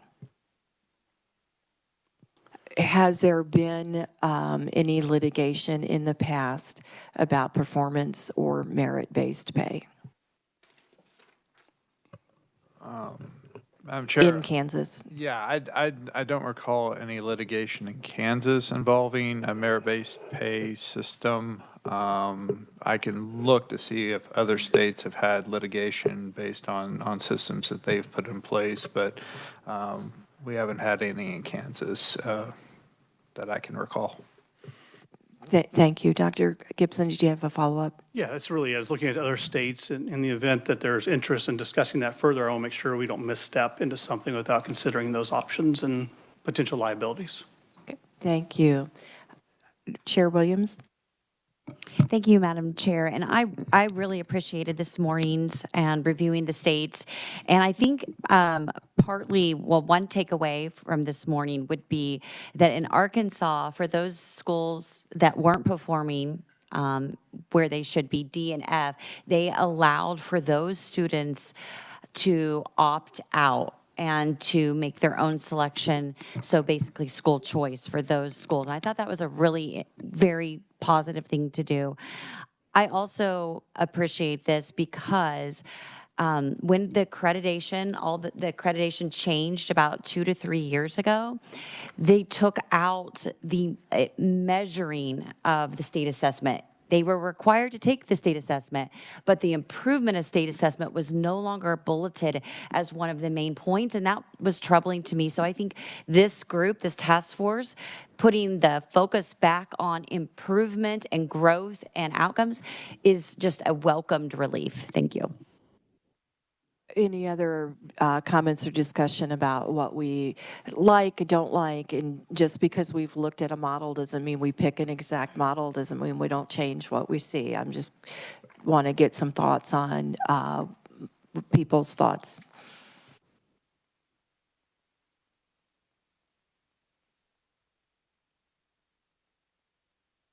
Well, I'll throw one out there. I tend to like a positive approach to punitive. I like the idea of a measurement model, and as I said earlier, that looks at every teacher and gives every teacher a chance to earn a bonus. I don't like withholding pay or other things that might be looked at as punitive, which I think addresses the merit pay. I think you're looking at a performance bonus, and I think those are two different things, but they're definitely cousins. And I think the looking at the socioeconomics, I think, is something that plays a factor. We heard yesterday about chronic absenteeism, and I think sometimes that's a difficult thing for districts to and teachers to be able to address. Sometimes they can get the right services, and sometimes it's beyond them. So I think some of those things are important when you look at how do we handle some of these questions. Representative McDonald. Thank you, Madam Chair. Director Rooker suggested some light reading for me, and I've really found this to be interesting. It's called School Finance and Education Equity, Lessons from Kansas, and it's written by Bruce Baker, who's got quite a history of helping with school funding here in Kansas. And I just wanted to read a couple excerpts. He mentioned in an outcome-oriented analysis, researchers estimate models that link spending data to actual outcomes while considering differences in context, district size, location, labor markets, and I want to make sure that we do that. And also considering serving different children, low income, ELL, children with disabilities. He basically said, there's been our Lori Taylor study, and one of the findings she had that is really common sense, as cost studies found, higher outcomes cost more. And so as we have these discussions about, merit pay, I'm not sure where that money is going to come from. We can't even fund special ed at this point. So I want to be really careful that we are not taking money from a school that's struggling. And one way that happens as a consequence of school choice, you're taking more kids out, so that school is losing their per pupil. So in a way, you're kind of undermining the schools that are struggling by, basically having an escape hatch for everyone who's able. Much better results would be found if we could really focus on, and I think we do this to a degree, but focus on the schools that are actually needing the help. And I love that you're focused on growth model, because that is where we need to go. But I just don't want us to have expectations of growth without providing support, which will cost money. Thank you. Vice Chair Erickson. Thank you, Madam Chair. I'd also, along these lines, talking about merit pay, is there any data on states that have moved to this on teacher morale, retention, and satisfaction? I know we had Marguerite Rosa yesterday, and I was one of those who has taken and received my Georgetown certificate, so I'm aware of the research that they produce, but her research indicates that teachers want more money over smaller class size, over a variety of, over more support in their classroom. They want more pay. So I would be interested to know, in those states that have moved to this, what is the impact on teacher retention and morale and satisfaction? Thank you, Madam Chair. I think that's a good question. We'll see what research can find for us. We've got 6 minutes, so no, go ahead. I think one is probably about right. Thank you, Madam Chair. Mine was just around Board Member Porter mentioned, and I kind of misunderstood what he said, but on our handout from this morning, where there was incentives around certain subject shortage or geographic shortage, and I think to Representative McDonald's point of not shortchanging a school that's struggling, there could be an incentive to, a certain population of students that are struggling with reading or math, there'd be an incentive to hire experienced mastery level teachers to go and those students not receive, in your words, a first-year teacher. My daughter was a first-year teacher 2 years ago, and her growth and her confidence just in 2 years is different than when she first stepped into the classroom, maybe taking on a difficult circumstance in educating students and incentivizing those mastery level teachers to be in those environments to show great growth, or at least give the potential for great growth to those students. So I like that mindset, and it looks like he might want to respond. Yeah, I do, and I appreciate that. Also, the fact that we sometimes put the inexperienced teachers in very difficult positions, people that could turn out to be master teachers leave the profession because of that. So I think there's two sides to that, and I think both of them are positive. Absolutely, and some of the support, it was interesting when Representative McDonald and I were at Blueprint, getting the coaching and feeling like they were being more effective than they had ever been with students. Every single one of those teachers, and I see Representative McDonald nodding her head, she knows where I'm going, their enthusiasm for teaching was through the roof, and their excitement, and I think they will want to stay in the classroom longer if we collectively get this right. Dr. Nugent? Thank you, Madam Chair. I did want to talk a little bit to the point of a teacher retention or culture survey. The state of Kansas, through Dr. Brett Church, does the EPIC survey. And I think he's spoken to some committees before, but so that is administered every other year, I believe, and the participation rate statewide has been pretty good with that. And then I also did want to address for accreditation and outcomes, this year graduation rates on a 5-year average are measured, and then we are planning to roll out the growth model, as I talked a little bit about yesterday, in the fall, and that will go into effect with assessment data and outcome measurements for accreditation in 27-28. Thank you very much. Anybody else have something they'd like to hop in before we switch over to WebEx? We have 3 minutes, so although, are they ready, Jennifer? Okay. We have time for one more comment before we switch to WebEx. Okay. Senator Francisco. Thank you, Madam Chair. So, and this, I'm just going to bring up, and we may have time to talk more during our discussion, but I know that one of the issues that we talked about yesterday was inflation and how we, account for that. But the definition of inflation is really a basket of market items and how much it's gone up. And those may not be the same market items that our schools are looking at having those costs to cover. So certainly healthcare may go up more significantly than the regular rate of inflation. If you look at our chart, we saw a big jump in capers, but that was because the legislature said we need to make sure that we're funding this appropriately. Winter Storm Uri, and utilities made some impact on some schools. And then I know if at-risk students, the number goes up, then that percentage will go up. So I think when we look at some of those inflation numbers on the chart, we need to make sure that we're trying to say, what should our inflation increase cover, and what are some things that may be outside of that we need to be covering in terms of costs of education. Thank you very much.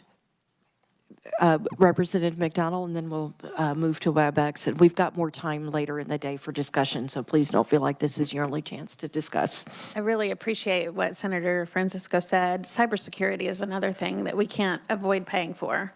And I think it's something that we really need to think about allocating some money for in the formula.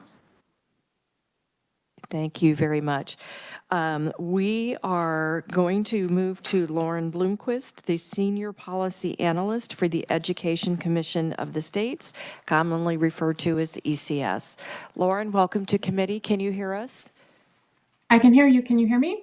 And we hear you. Please begin.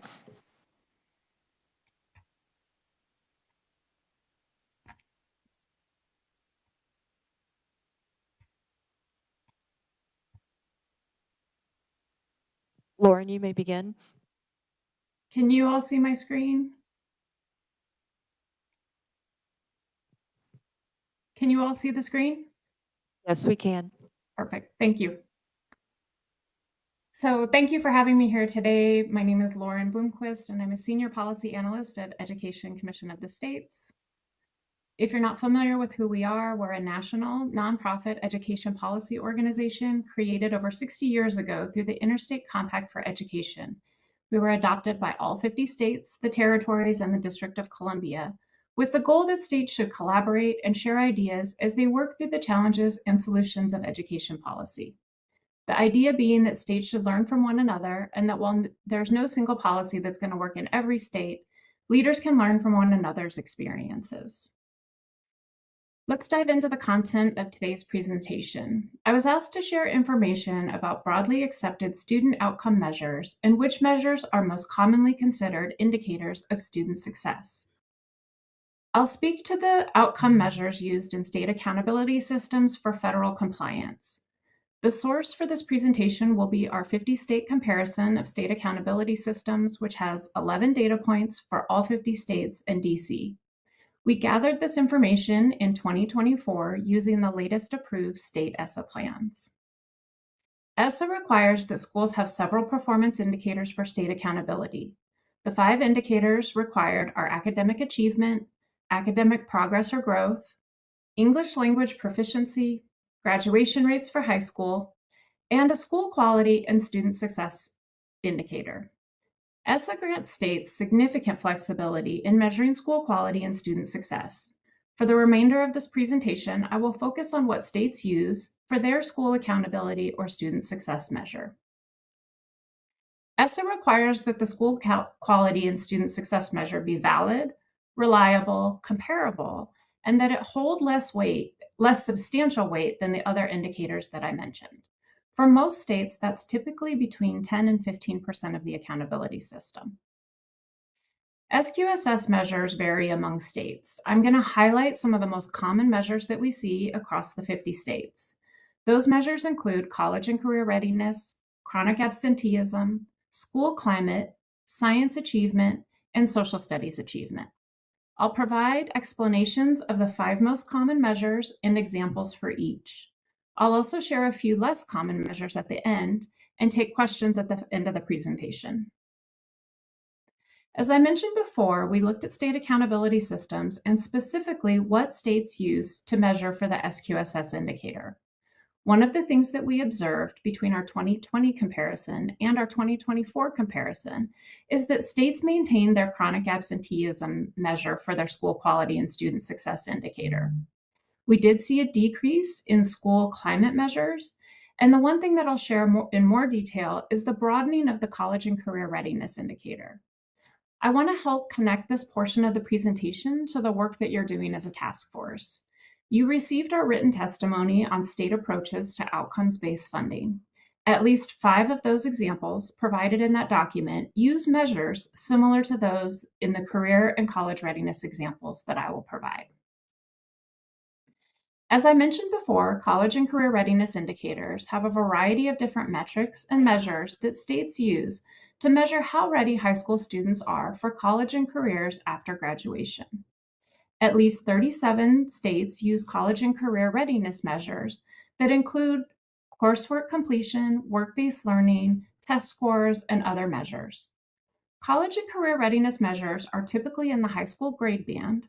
However, Pennsylvania does have a college and career readiness indicator for its elementary and middle schools grade bands that I'll share in a bit. As we looked at our 50-state comparison from 2020 to 2024, one of the things that we did observe is that states have been broadening their definition of readiness. What does it mean for students to be ready after high school? We saw movements beyond standardized test scores, seeing opportunities for students to demonstrate their readiness through multiple pathways. We also saw a lot more career-ready metrics. Some of those career-ready metrics included work-based learning, earning credentials of value, and completing career and technical education pathways. We saw a couple of states adding specific military readiness components using the Armed Services Vocational Aptitude Battery Test, also known as ASVAB. We also saw the addition of ninth grade on track metrics, states measuring what students are doing and achieving in the ninth grade and how that impacts their future success in high school and beyond. A few states also added measures of early high school learning in middle school, as well as post-secondary metrics that typically included enrollment. Now I'll share a few state examples. Connecticut uses a broad range of measures for its career and college readiness indicator. Schools receive points for their accountability system based on several factors that include ninth grade on track measures all the way through post-secondary enrollment. So Connecticut is really tracking students' progress along a trajectory throughout high school and beyond to post-secondary. In Georgia, we observed a broad range of measures that indicate student success after high school. For college readiness, Georgia uses the percentage of 12th grade students who are entering post-secondary institution without the need for remediation. They also use achieving a college readiness score on nationally recognized exams like the SAT or the ACT. And for career readiness, students can complete a career and technical education pathway. And then finally, for military readiness, that's demonstrated through the ASVAB test score. So in Georgia, we see not just an emphasis on outcomes for college readiness, but we also observe this broad range of what readiness means post-high school for a variety of students that includes college readiness, career readiness, and military readiness. And then South Carolina has 9 indicators of college and career readiness. One of the notable indicators used is the completion of work-based learning experience to demonstrate students' career readiness. Again, expanding what it means to be ready after high school by including that career readiness component. And then, as I mentioned earlier, Pennsylvania has the Future Ready PA Index, which is a collection of school progress measures related to school and student success. The index includes a range of assessment, on-track, and readiness indicators to more accurately report student learning, growth, and success in the classroom and beyond. Students are evaluated on how they engage in career exploration and preparation activities, and those metrics are included in grades 5, grade 8, and grade 11 for accountability. Another very common measure for the school quality and student success is chronic absenteeism. At least 36 states use some measure of chronic absenteeism as their SQSS indicator. Chronic absenteeism is typically defined as the number of students who are absent 10% or more of school days. We have observed a little more nuance in this metric, and I'll get to that when I talk about the Oklahoma example. So Colorado uses the chronic absenteeism rate as a metric in elementary and middle school grade bands. It's defined as a student who is absent 10% or more of the school year based on their enrollment. And Oklahoma recently amended its state ESSA plan, offering bonus points in the accountability system for schools that are able to reduce the percentage of students defined as chronically absent, rather than simply the percentage of students who are chronically absent. We also observed that New York has changed its measure using an attendance indicator, providing a more comprehensive view of attendance and absenteeism patterns. The next measure that we have is school climate. At least 5 states use school climate, and most of those states use surveys of parents, teachers, and students to get a sense of what the school climate is. In at least one case, stakeholders' sense of school security or safety is also measured. Illinois surveys all grade bands using a survey called the 5 Essentials. The survey identifies 5 indicators that lead to improved student outcomes. And Kentucky also surveys all grade bands using a quality of school climate and safety survey. They use participant perception data from the surveys that are converted into status levels. There are 2 types of surveys, one for grades 3 through 5 and another for grades 6 through 11. And at least 17 states use science achievement using student proficiency or student growth. A point to note here is that ESSA does require that science be assessed in each grade band, once in elementary school, once in middle school, and once in high school. So states are already required to assess student learning in science. Florida assesses the percentage of students passing the science assessment in all grade bands, so elementary, middle, and high school. And Vermont also uses science assessment data in all grade bands, using the measure of student performance on the science assessment against scaled scores. And then social studies achievement is another metric that at least 7 states use. Unlike science, social studies is not a required subject by ESSA. States use proficiency or performance on social studies assessment for this measure. Delaware uses social studies assessment for all grade bands. In its accountability system, the measure is the percentage of students in grades 4, 7, and 11 meeting proficiency on the social studies assessment. And Mississippi assesses all grade bands and student performance on the state social studies assessment. I also think it's worth mentioning that there are at least 3 states, Texas, Kentucky, and Louisiana, that use social studies as part of an overall index, combining maybe social studies, science, and other subject assessments to create an index measure. In addition to the measures that I've covered, there are a few that are less common among states. One of those is access to certain coursework. So those will be courses like art or PE. In the high school, that'll be high school advanced coursework. There are at least 2 states that use student dropout rates. And then there are states that use equity indicators, which are typically measured by the growth of the students who are in the lowest quartile. We also see physical fitness, and that's not just the availability of a PE course, rather that's meeting certain physical fitness standards. And then finally, we see suspension rates.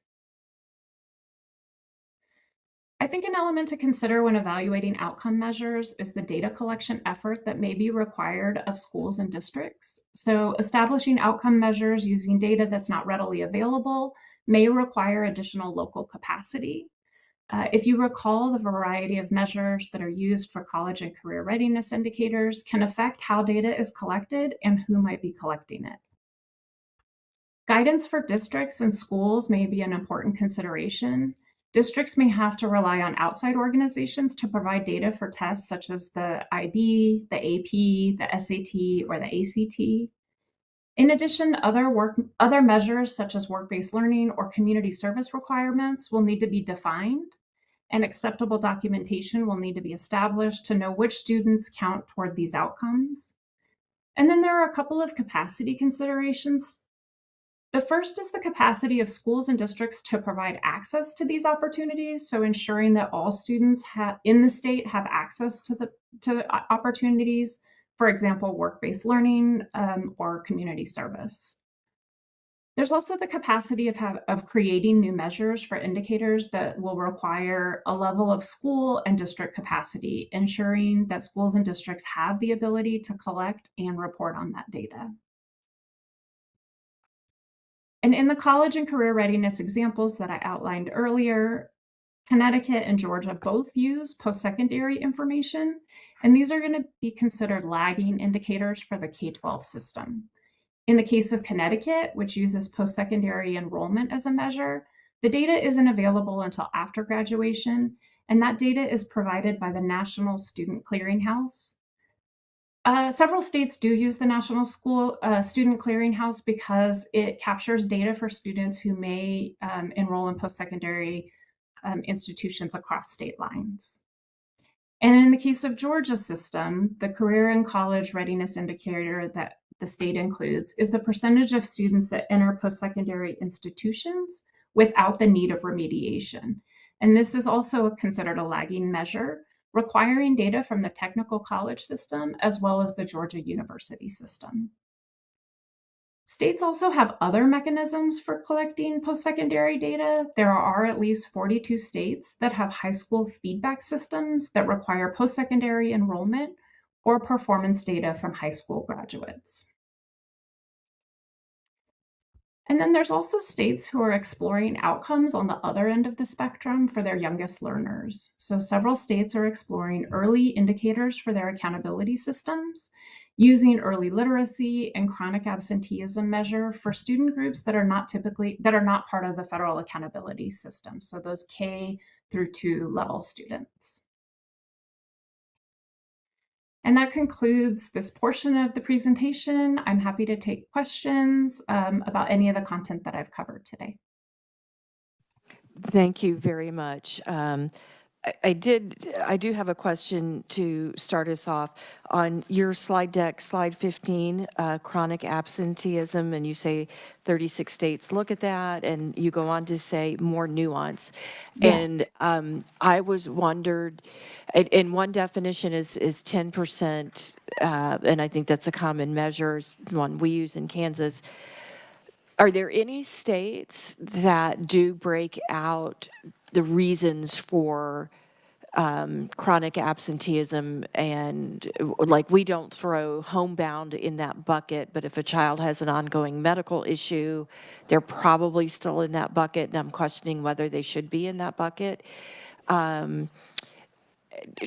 What do other states do about defining chronic absenteeism?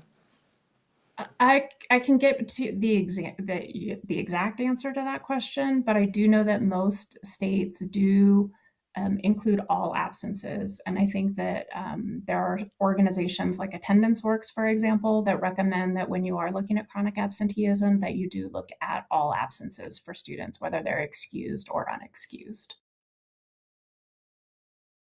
Can you give me a short answer on why they feel that's important? I would have to get back to you on why they feel that that's important. I do.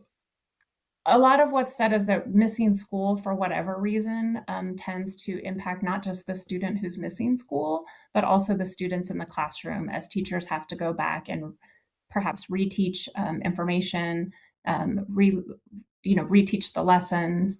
And so there's just the idea that there is an impact, whether that's for illness or other reasons, that impact both the student and the classroom environment. Okay, thank you very much. You mentioned lagging on your last slide, number 30, that's I forget which state, and it probably doesn't matter, was using post-secondary enrollment as a measure. And do they follow up to, because just because you enroll in something doesn't mean that you actually show up. So do they follow up to see if that student actually followed through on the enrollment, and did they complete? So you're asking about like those college persistence measures. And in the case of Connecticut, it's just post-secondary enrollment. And as I mentioned, in Georgia, I would say that it goes to that next step with enrollment, that where students don't need remediation. But having those measures after enrollment, I don't know what the number of states that use persistence as part of this measure. Thank you very much. Do we have any other questions? Dr. Nugent. I was just going to share that Kansas does use the 2-year measure. You have to be enrolled for 2 consecutive years to count that as a success measure. So we have the persistence measure. Yes, we do. And I find that data really, really helpful. It's one of my favorite data points because I'm a nerd that way. You mentioned, because we talked this week about, or yesterday, about it's hard to calculate whether or not a student finished basic training because the military is piloting a way that they feel comfortable that doesn't violate privacy. So you mentioned a state uses the test completion. In your experience, is that information when they're testing the readiness for the military, Is that a good indicator, and is it readily available from the military? So one of the things that, we look at the policy level, not necessarily the implementation level, but I will say that I have heard from some states that it can be challenging to get that information, similar to what you're talking about when you're talking about basic training. You are dealing with the federal government. But I have also heard of efforts to try to simplify that system and make it easier for states to get that information. Yeah, I think that's the pilot that Kansas is in right now because it's valuable information. All right, I uncharacteristically asked a lot of questions without going to the task force. So let me throw it out. Anybody have questions on what we've seen so far? Y'all are quiet right now. Okay, thank you very much for this information. And if you'd like to move to your second part, or I'm sorry, did you have more? Nope, that's all that I have. All right, thank you very, very much. This overlook was very helpful. I appreciate your time with us today. Thank you. Have a good day. You too.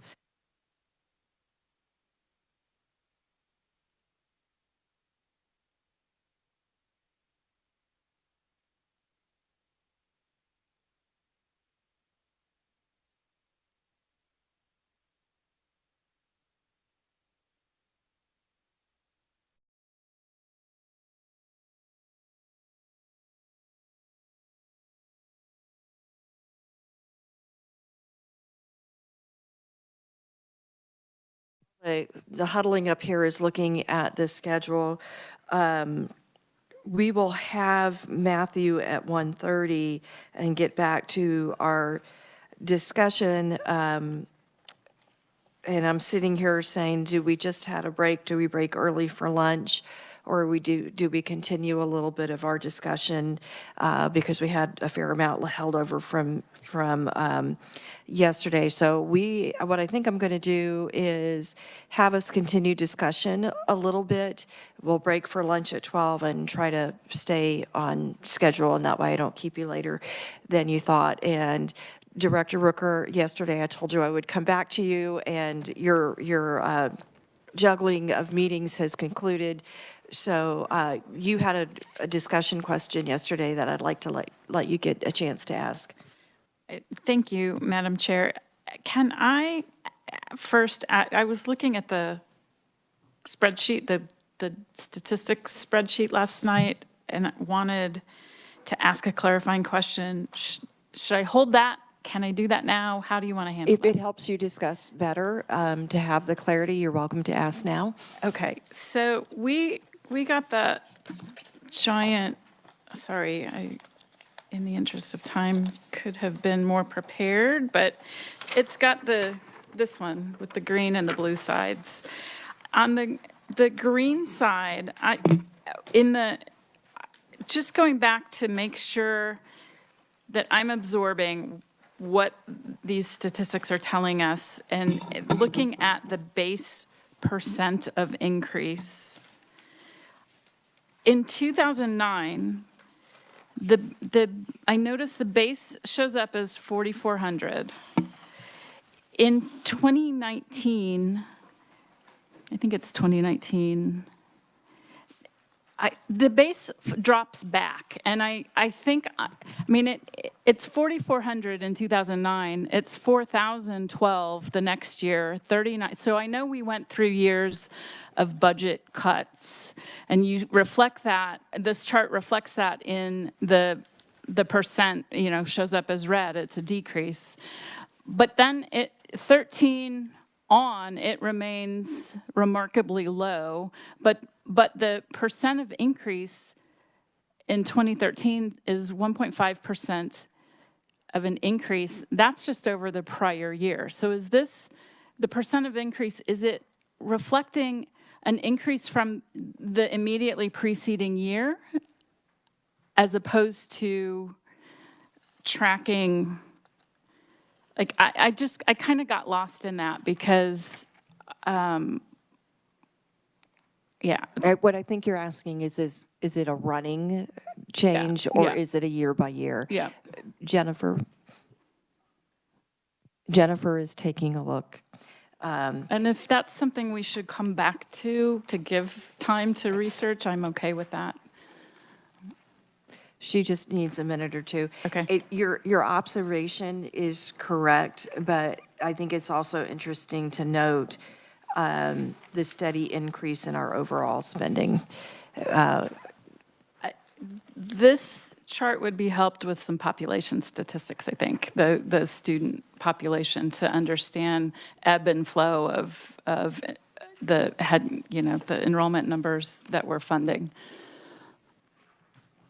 So, Madam Chair, there are enrollment numbers at the bottom At the bottom, of okay, sorry. the table. Just if there's some other number for enrollment that would be helpful, happy to add that as well. I just But missed there that. there is enrollment at the bottom of each side of, no, we took it off the other side. So the enrollment numbers are just on the green side table. Got it. The question, I believe, just to make sure that I'm looking up the information correctly, is whether or not underneath the section under the per pupil on the school finance side of the document titled Kansas Comparative Information 2007 through 2025, we're looking at the Kansas State Foundation aid per pupil, and the question is about the percent increase underneath that, and whether that is a year over year or whether that is from 2007. Yes. Okay.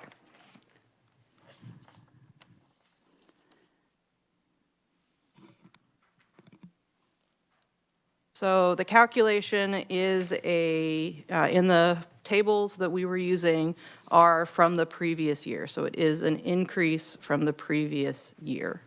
Okay, that is helpful clarity. I appreciate that. Okay, discussion question. I think what I was intrigued by, I was responding to comments, observations made, and it really sparked the question in my mind. I think there was appropriate recognition that schools are being asked to do more and more for our students beyond just focus on academic outcomes. So mental health and, addressing wraparound services that address the needs of our students, but not necessarily reflect on a particular academic measurement, other than one would hope when well-being needs are met that things improve for that child. But what I really, a number of you have served as practitioners in our school system. And I'm curious, we're coming at this with legislative focus, which is your current role. I'm curious, what would have, just some reflection, what would have been helpful to Senator Erickson as building principal? What resources, what supports, what interventions, what things, I don't know, just generally, when you think about how to help the students in the building that you served as principal for improve outcomes, what do you wish you had or didn't have to comply with? Thinking as a principal, what would have been helpful? And I just was curious for observations. We've got some classroom teachers, we've got superintendents, state level administrators. I'd like to center back on what we think was missing, what ingredient was missing to help move the needle for the children being served. Senator Erickson, did you want to begin? Sure, and thank you, for the prompt in the discussion, because I do think it is important. And as a building principal, I was in 259, which probably has a lot of, every district is unique. And so as a building principal in 259, I didn't have a lot of the responsibilities that smaller district principals and administrators have, because all of the budgetary work is done downtown, all of those types of things. So different dynamic maybe, but what I can say within my control and my purview, since I did not have to deal with that, had nothing to do with money in my building, because that was all taken care of downtown. So I think a lot of it was more district policy frustration than anything. And as a building principal, every building's different. We have, I think, 13 middle schools in Wichita, all with a different demographic, all with different challenges. But we all had to be on the same, type of policy. I get that for consistency's sake and for the mobility. But bottom line, probably, as a building administrator, we're often expected to be the instructional leader. That's kind of why we want to get into that role, right? To support our teachers, to help them be the best that they can be to help the students. And frequently that didn't happen because we were pulled downtown to meetings. We were dealing with discipline, not instructional, focus. So I think it was probably in that scenario more of the freedom to do and be trusted as the principal to do what is in the best interest of my building and my staff, and limited in having your hands tied by district policy or those types of things. I think we need to get really high quality people in the role and trust them to do the role. I would say the same thing for teachers. Get good teachers and trust them to teach. But we've just kind of removed that and made it almost so cookie cutter. And I understand some of the rationale for that, but we need to trust our teachers and our building people and unleash them to do what they're trained to do and can do well. And if they don't do the job, we need to counsel them out of the profession. So I guess that was probably what I needed. Thank you, Madam Chair. Did anybody else want to answer that question? Representative McDonald. Thank you, Madam Chair. Senator Erickson said something that really triggered an idea for me. We hear a lot about how there are too many administrators. Administration is bloated, and if we just cut some administrator school funding would be solved, which is, thank you, laughable. But one reason I have seen in our big school district that we have assistant principals, we've added admin, is because of that behavior situation. So the principal can be freed up to do the be the instructional leader, is how you put it. I like that we're able to delegate some of those things. And to your point, each district, each building has unique needs. So it is always a struggle for me as a legislator to figure out, we have problems we can identify, but do they require a policy change or a statute change? And in our conversations, or a funding change. And so I just want us to be careful, as always, to not overstep on local control. And I love, when I was a teacher, I felt like if I could just shut the door and meet my kids where they are and do what makes sense, having that freedom as a teacher was really powerful. Nowadays, when I see my kids going through first grade, second grade, third grade, each classroom is the same. They're all doing the same things. And there's no opportunity, or at least this was what I viewed from looking in and volunteering at time. There's not as much opportunity as I had when I taught, 20 years ago, to have some individualism and as a teacher, use my creativity. I can appreciate that we need to meet standards, but we should have a little bit of flexibility as professionals. We went to school for a long time to know how to do this. You can't just walk in off the street and be a teacher, contrary to popular belief. We have classroom management skills, instructional knowledge. And so I think often teachers are overmanaged by administration. And I think that's part of the reason I left the profession. The other thing, Madam Chair, you said something earlier today that triggered, we were talking about teacher retention. Part of the reason I think I left teaching and I taught first grade is because we used a reading recovery model, which now we wouldn't use. But I felt like I met most of the kids' needs, but there were always those few that I just couldn't get. So we would send them to the reading specialist, and she would really work small groups or individually with reading recovery, and it wasn't working. And so What I love about this epiphany after listening to Sold a Story, the podcast that explains more about why the science of reading is appropriate and why some of our beloved ways that we were taught 30 years ago with like Fountas and Pinnell, we love the way we set up our classrooms. We love our little book nook. But at the end of the day, we need systematic approaches to teaching literacy. And so at this point I'm rambling, but you talked about how, you know, we need to retain teachers. And I think for my era of teacher, some of us left because we weren't feeling as effective as we needed to be, and it was frustrating. And so we all want to be the very best we can for our students, and we all want to show major growth. We want our kids to grow. But I think adapting science of reading in particular is going to help some of that retention for people who teach literacy, all of elementary. Dr. Neinsmarter, were you on this conversation? Okay. We have somebody else for another discussion point, so but I want to keep calling on folks for this discussion. Dr. Neinsmarter?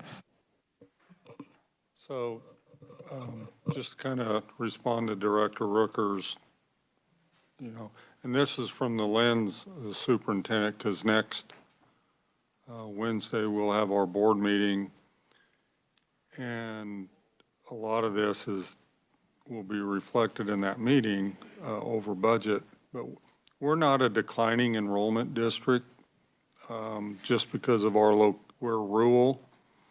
But we're one of the few that's not declining because of our proximity to Topeka. But with that, we still have to cut $350,000 out of our general operating next year. And it's a lot of little things that add up. I want to send people and do stuff for professional development, and we used to rely on that reimbursement of that, which has gone down. It's brought the Safe and Secure Schools grants back. We'll get, we applied for 60,000, but we'll probably get about 10. But that's still, it's just some of those things that when they're gone, then you still do it, but you got to find other places. The thing that's hurting us the most is our special ed assessment. Next year, we will probably be at close to about 900,000 of our general operating has to go to special ed because our interlocal only gets, because they can't levy a tax. So it's federal, it's state, and then we have to make up the difference. And that's 900,000 of general operating that if we were fully funding special ed, that's close to $500,000 that I could put towards a lot of this stuff, pre-K. We started a preschool this year. It was our first year. We're supplementing at about 70,000 because it's the best investment. Because in our community, we're on we have a early childhood desert. There aren't really any other options, but it's the best investment. But that's 70, 80,000, But if I could take that 500,000 that I wouldn't have to use general operating to send to our interlocal, it's just, so to answer the question, it's just, from my lens, I've got to allocate resources, and we're going to do it, but it's at such a small scale from what I would like to get more instructional aides, more paras, more classroom support. Our highest priority is a social worker. But we can't even advertise for it yet because how do I cut 350,000 because our budget is computed to the dollar based on the formula. So those are just our challenges, trying to allocate resources when health insurance for our district went up $288,000 this year. And I have to pay it. And it's just, so those are just the challenges that we're having of, and I know this body doesn't have control over health insurance, but it's just, those are the types of things, health insurance, special ed are our two biggest challenges that are just exacerbating our general operating. Senator Erickson wanted to respond to your comments, so I'm going to let her leapfrog, and then I have a question about something you said. Thank you, Madam Chair. Sorry, I thought my mic was on. I pulled up the data, and it looks like, well, I'll just ask, how much more did you receive in funding from 2025 to 2026?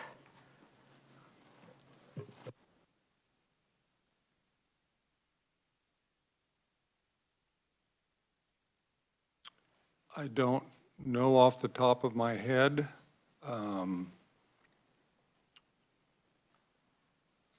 The general and the supplemental together would probably be around 300 and some thousand for our district. I'd have to. Okay, that's not close to the number I'm seeing. That's why I wanted to ask. Yeah, because what I'm seeing would more than pay for the increases that you're talking about. So I want to get that exact number. So. Part of it that you're looking at could be included in that would be special ed flow through that comes through us and we send on. What's the number you're looking at? The number that I have is 1,269,746. For USD 340? Yes, sir. Wow, I don't know what. So that's why I wanted to ask. I was like, That's what I'm looking at. holy smokes, I'd take it. I'd take whatever you're looking at. Well, that's why I wanted to ask, because that, that would more than cover the increase you're talking about. Because we don't have bond and interest state aid, because we don't have bond debt. So, yeah, I'll take it. Could you forward that to me? I will forward that number to you. I'll bill Dean. So I will look at that. The other real quick observation I'd like to make, Madam Chair, if I may, along these lines with increased cost, is when I look at, and to Senator Francisco's point, inflation fluctuates. It goes up and it goes down.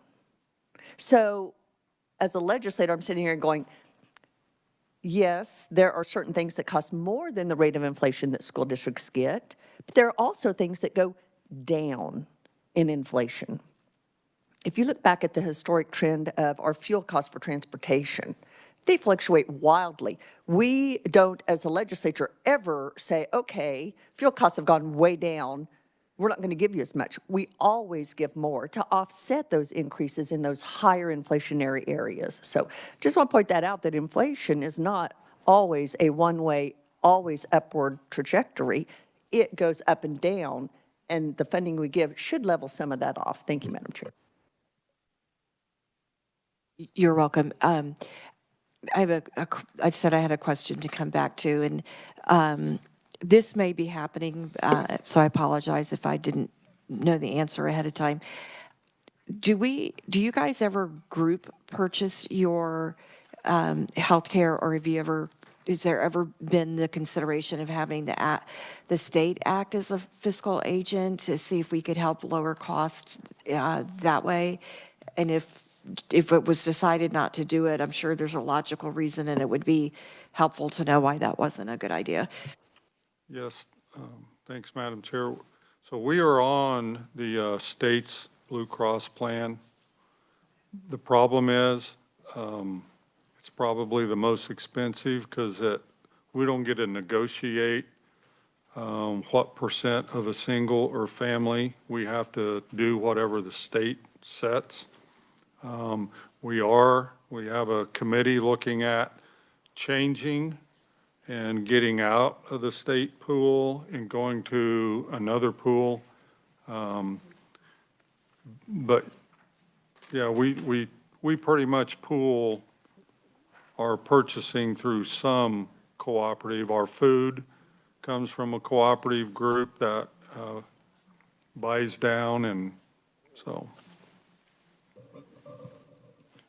But in response to Senator Erickson, next year, if our enrollment stays the same, because the formula allows current year or if it goes up. So I know almost to the dollar what our new revenue will be next year, and it'll be about $220,000.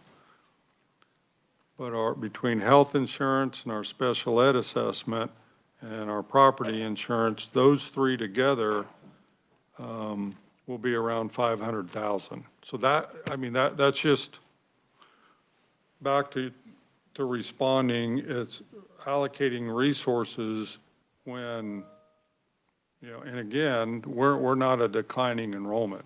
So I know, that's good for us. So we're one of the districts that will receive more state aid, but it's the other costs that are exacerbating that. Thank you. I have a few other people who wanted to jump in on this line of conversation. Dr. Nugent and then Representative Steele. Thank you, Madam Chair. I wanted to also speak to Director Rooker's question. And I'm going back to my principal days in where there was a hiring desert. And I think the greatest concern was how do we get quality teachers in front of kids with hardly any pool. And it used to be, Southwest Kansas was the desert for hiring. And then when it then became also a desert throughout the entire state, that made it even a triple desert for out there. And so when you can't fill 20 positions or 30 positions a year and you're filling those with long-term subs, and you triple that with that stress with we are tasked with accountability and getting kids to read, rightfully so. And then topping that off with, in addition to the shortage, the special education teacher shortage, the related service provider shortage, which creates those increased costs in special ed astronomically. Those are the things that I just remember being in constant stress about. And it used to be your hiring season was from about April 1st and you would be finished in June. And now people are quitting year round and you're trying to fill those positions with qualified people. So that would be my greatest, I think, challenge is the teacher shortage and specific to special ed and special ed related service providers. Thank you. Representative Steele. Thank you, Madam Chair. Dr. Nguyen-Swander, we received this document from KLRD, and they essentially took the state funding formula and kind of broke it down how to each school. And I know sitting on this task force, you've mentioned special education funding multiple times, but we show through funding received that your district actually received 93.10% of funding. So your district actually received in excess of the 92% of funds. And so I think that that's pretty remarkable for the taxpayers in your district as well as across the state. So sometimes I think, yes, you might not have received 100% of funding, but you received above the 92%. And I think that that's something that should be noted. But we're sitting here as a funding task force. We've gone through things with a couple different days of outcomes. And KSDE specifically talks about that they are preparing students for lifelong success. And they define that as a Kansas graduate that has academic preparation, technical and employability skills, civic engagement, and readiness for college certification or the workforce. But I have yet, sitting on this task force for almost a year, to truly know what is academic preparation. What accountability is in place to determine true academic preparation? And I think that as we move forward and look at a funding formula, we have to place a high emphasis on accountability and measurable accountability to meet academic preparation. Because just because a student graduates does not make them prepared. What is that true preparation? What is that accountability measure? And I would really like to know from the room, what does accountability in academic preparation look like in your district or your area of specialty? Thank you, Madam Chair. Thank you. I think Director Rooker, then Member Porter and Chair Williams were wanting to answer Director Rooker's original question. And then Representative Steele, let's use that, your question as a jumping off point for the next time we get into discussion. May I defer and let a few other people weigh in before I come back into the conversation? I'm fascinated by the conversation. Okay, thank you. Member Porter. Thank you, Madam Chair. One of the things that happens is that there are always requirements that are placed on schools by either us or statute, and nothing ever goes away. And I think that it's important, every time I meet with a group of school personnel, I end the conference by saying, if there's something that we are doing over which we have control that is in your way, tell us and let's discuss that. I'm going to give you an example that this is insignificant compared to what everybody else is talking about.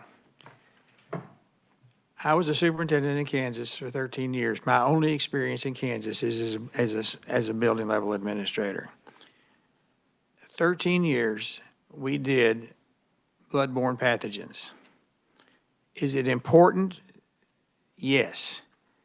But that was a requirement that was placed, I'm assuming, during the AIDS epidemic many, many years ago. And it was critical and it was important. Is it important now? Yes. Is it important to take valuable professional development time every year to do that? Or should that even be looked at? There are probably multiple other things. But I would like at some point for somebody to look at what are the requirements what are the things that we require? What are the reasons for doing that? And can we take something off the plate? Right after me. So there's good news on that front. This legislative session in Chairman Getz's committee, we went through the list of legislative reports that we require. We eliminated quite a few and we put sunsets in some or all, I don't remember. I think it's a valuable question. Why do we do what we do, and is it worth continuing?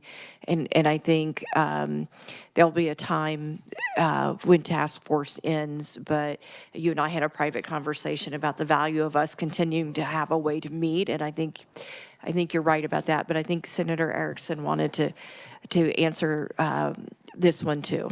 Okay, thank you. Thank you, Madam Chair. And I thought it was very interesting because I've had this same issue come to light, that people in the field, in the trenches say, there's just so much we have to do that don't relate to my core interest of just let me teach my kids, right?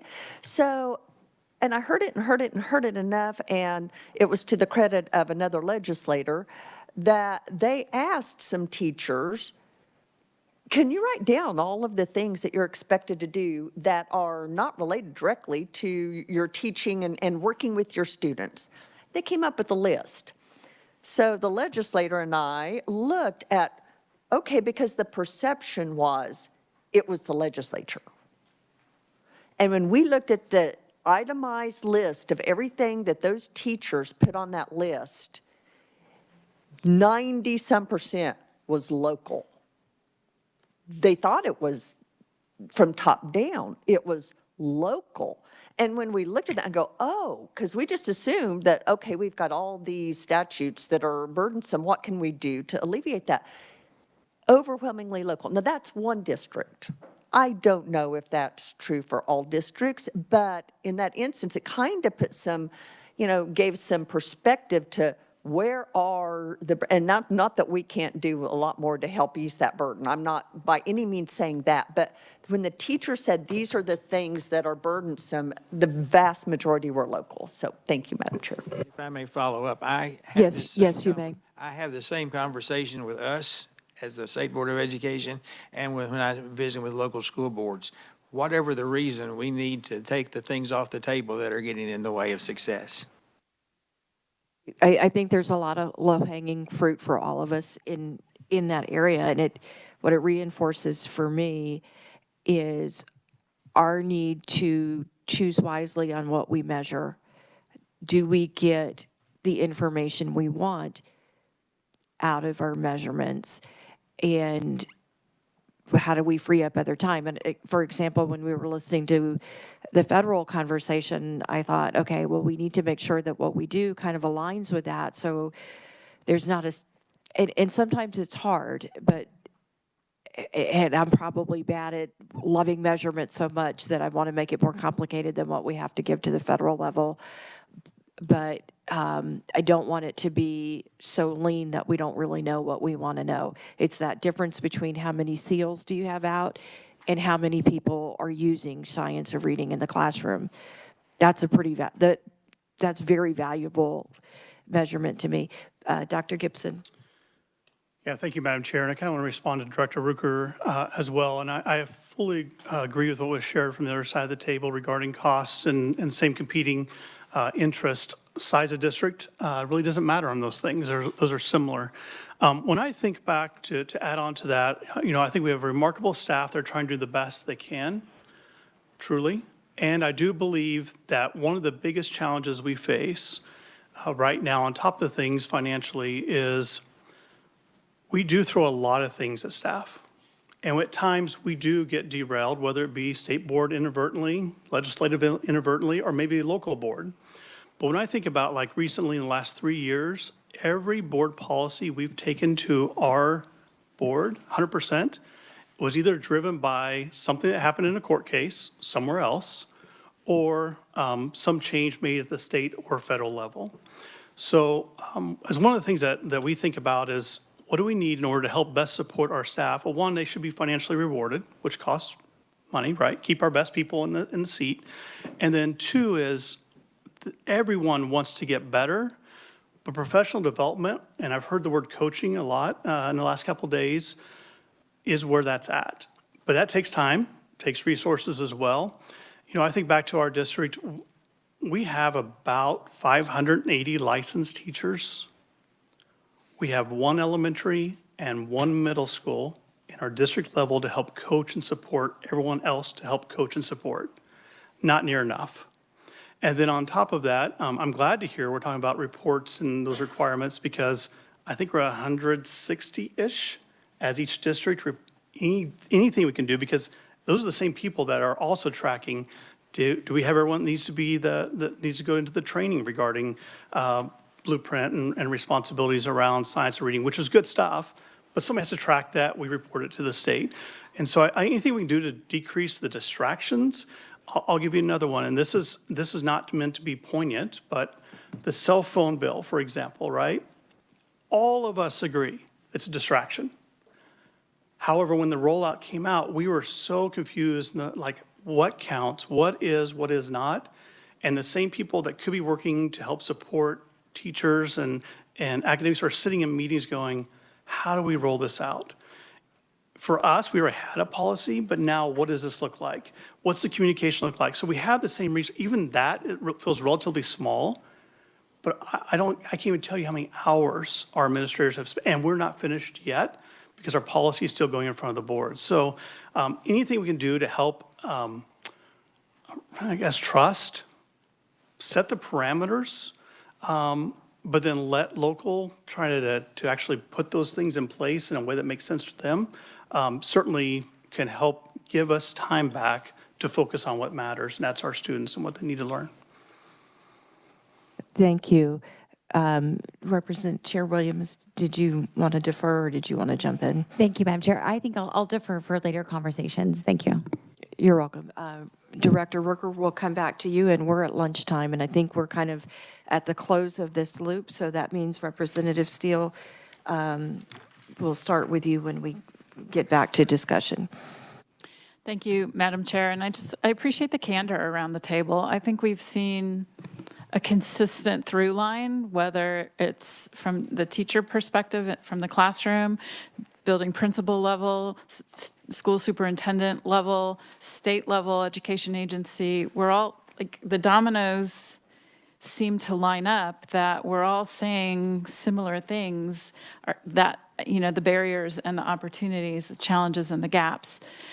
I think the reason this was a question that occurred to me is as we are looking at the right balance between oversight and accountability for the significant resources that get allocated, wanting to make sure there's impact for those dollars invested, I think we have to be very careful as we're weighing new and different forms of the accountability measures that we've been learning about because of those consequences. The time it takes to develop the protocols and new procedures that may get in the way, that may prevent that building principal from managing their staff the way they see fit, from the classroom teacher teaching as creatively as they see fit. So I think that's that yesterday's presentation, the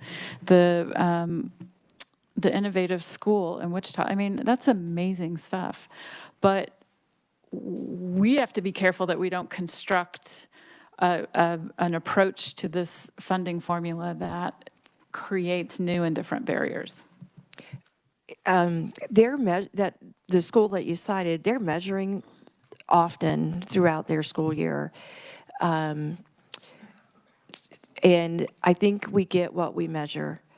When we look at, I think that's the most, in my opinion, and we all get to have different opinions, but that's the most, if we get what we measure, and we see in the states that are measuring a lot, the most growth, they may not be the highest achiever, but they're significant growth, then doesn't that make that the most high valuable use of our time? If we want to do right by our students, which I believe every single person at this table wants. May I respond? Yes, you may. And I'm mindful I'm between us and lunch. I think what we saw yesterday was FastBridge, the sequence of growth, the tracking of those scores. I dare say everybody uses some form of that, if not FastBridge, something else. Even our early childhood programs use the MyIGDs to do similar tracking. So yeah, I agree. That is super important. I think, we didn't get any feedback on how that particular cohort of students is doing on state assessments. So it would be interesting to learn that. And I know they're brand new and that will emerge. But there's just a lot to this that I think involves a lot of care and thought about the path forward for us. Just to address your state assessments, their students, if I understand correctly, are considered part of different schools, so they don't get a composite score on their state assessments, and then some of their grade levels would also be below 10, and for student privacy, we wouldn't report that out. But because, yeah, that was important to me, but a universal screener is part of it, and I think one of the things we do really, really well as a state is KESA 2.0, and how do we key off of those measurements and get to where we go. So some of what we might want to measure, we might already be doing it, but we may not always toss it all together well, and so forth. And I want to just very quickly correct myself. We're all human and make errors, and I made an error when I said we were always increasing the total school funding, I was not looking very well, and I was not accurate. I think it's often true, but not always true. So I just want to correct myself there. Go enjoy lunch, guys.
We have, Matthew is going to give us a presentation on career, technical education, and post-secondary outcomes. Matthew, let you take the mic and handle questions when you find your pause break or at the end, if whatever you prefer. And you may begin. Brilliant. Thank you, Madam Chair, members of the task force. Good to see you all today as I was downstairs working on some of this morning. All right, so, excuse me, as the chair said, I'll be talking some about CTE, but primarily kind of focusing on what we know about Kansas high school students and performance in post-secondary. So you should have a couple stapled packets, and of course it's me, so there's spreadsheets. I will be starting, and I will note as well that there are representatives from the Board of Regents here as well, so if there is a question I cannot answer, I can throw it to her if the chair is amenable. I will be starting with the Board of Regents memo in front of you. This was testimony they provided to the House Committee on Education this March, so during this last session. I will not be going over all the testimony. I'm mostly going to kind of note and touch on some of it, as this testimony in part specifically dealt with developmental education in post-secondary institutions, or more commonly referred to maybe as remedial or co-requisite courses, things like that. So I will note on page 2 and 3, they do kind of denote discussing developmental education policy, primarily that traditionally you have had, again, what's colloquially known as remedial courses, where if a student is not up to performing in, say, college algebra, they would have a variety of lower prerequisites that they would first be required to take and to pass before they could then do the credit-bearing course towards their degree.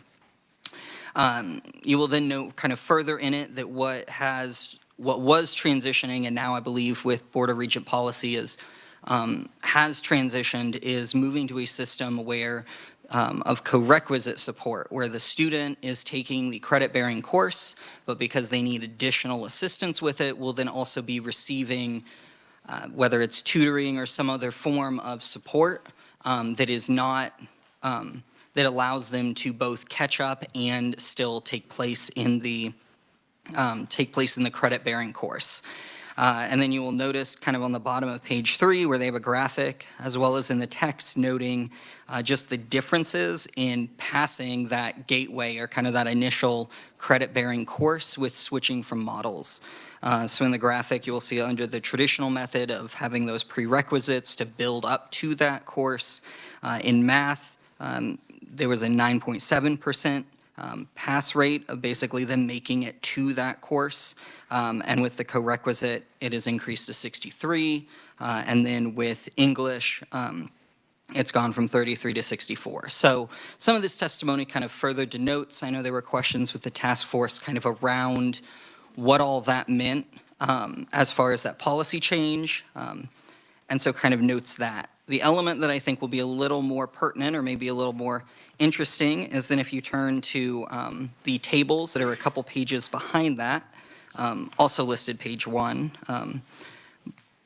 They have some tables, however, that start providing some information regarding the number of Kansas high school graduates entering into the Board of Regents, like the system. So the public state universities, municipal university, community colleges, and technical colleges. And so this, it's broken up by high school graduation year. So you can see that for the class of 2024, just over 16,000 of those high school graduates from Kansas enrolled in and entered into one of the state's post-secondary institutions. And then you can see the breakdown. For clarity, for anyone who's not familiar or it's been a minute, the municipal university you will see is just Washburn. Throughout this and my tables, you will see municipal university referenced. Washburn University is the only one in the state. So that is who that covers. The state universities are that typically what we think of as the Regents universities, KU, K-State, Wichita State, Emporia, Fort Hays, and Pittsburgh. And then you have the community colleges and the technical colleges that fall under KBOR, even if they, especially at the community colleges, are also governed by other entities. Further through this testimony, then you will also have tables that show the percentage of those Kansas high school graduates that were enrolled in developmental education courses. Table 2 is kind of the total of that, of the percentage of math, English, and reading, and then further tables break out those by English and reading or by math only.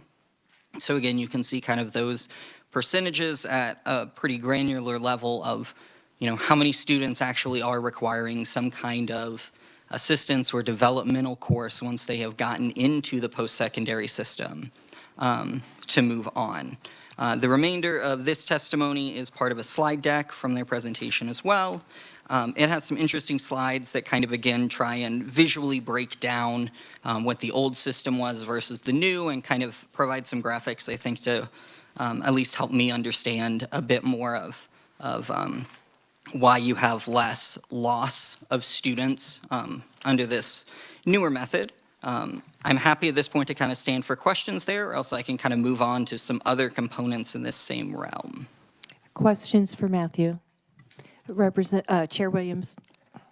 Thank you, Madam Chair. So when it says high school graduates entering, does that include those that might be attending private school, homeschool, or is it just public? Madam Chair, Representative, my understanding is it is all high school graduates, but I will phone a friend and look at Elaine and see if it is just public or if it's everyone. We believe it's everyone, so it would include private schools as well. Did you have a follow-up, Representative? Okay, Representative McDonald. What about people who got a GED? Madam Chair, Representative, I believe that those would be provided, or I guess if, okay, it would not include GEDs. So this is high school diploma. You're welcome. Any other questions on what you've heard so far? Vice Chair Erickson. Thank you, Madam Chair. Just a quick question. As I look at this, the high school graduates entering post-secondary education by high school graduation year, it's declining, correct?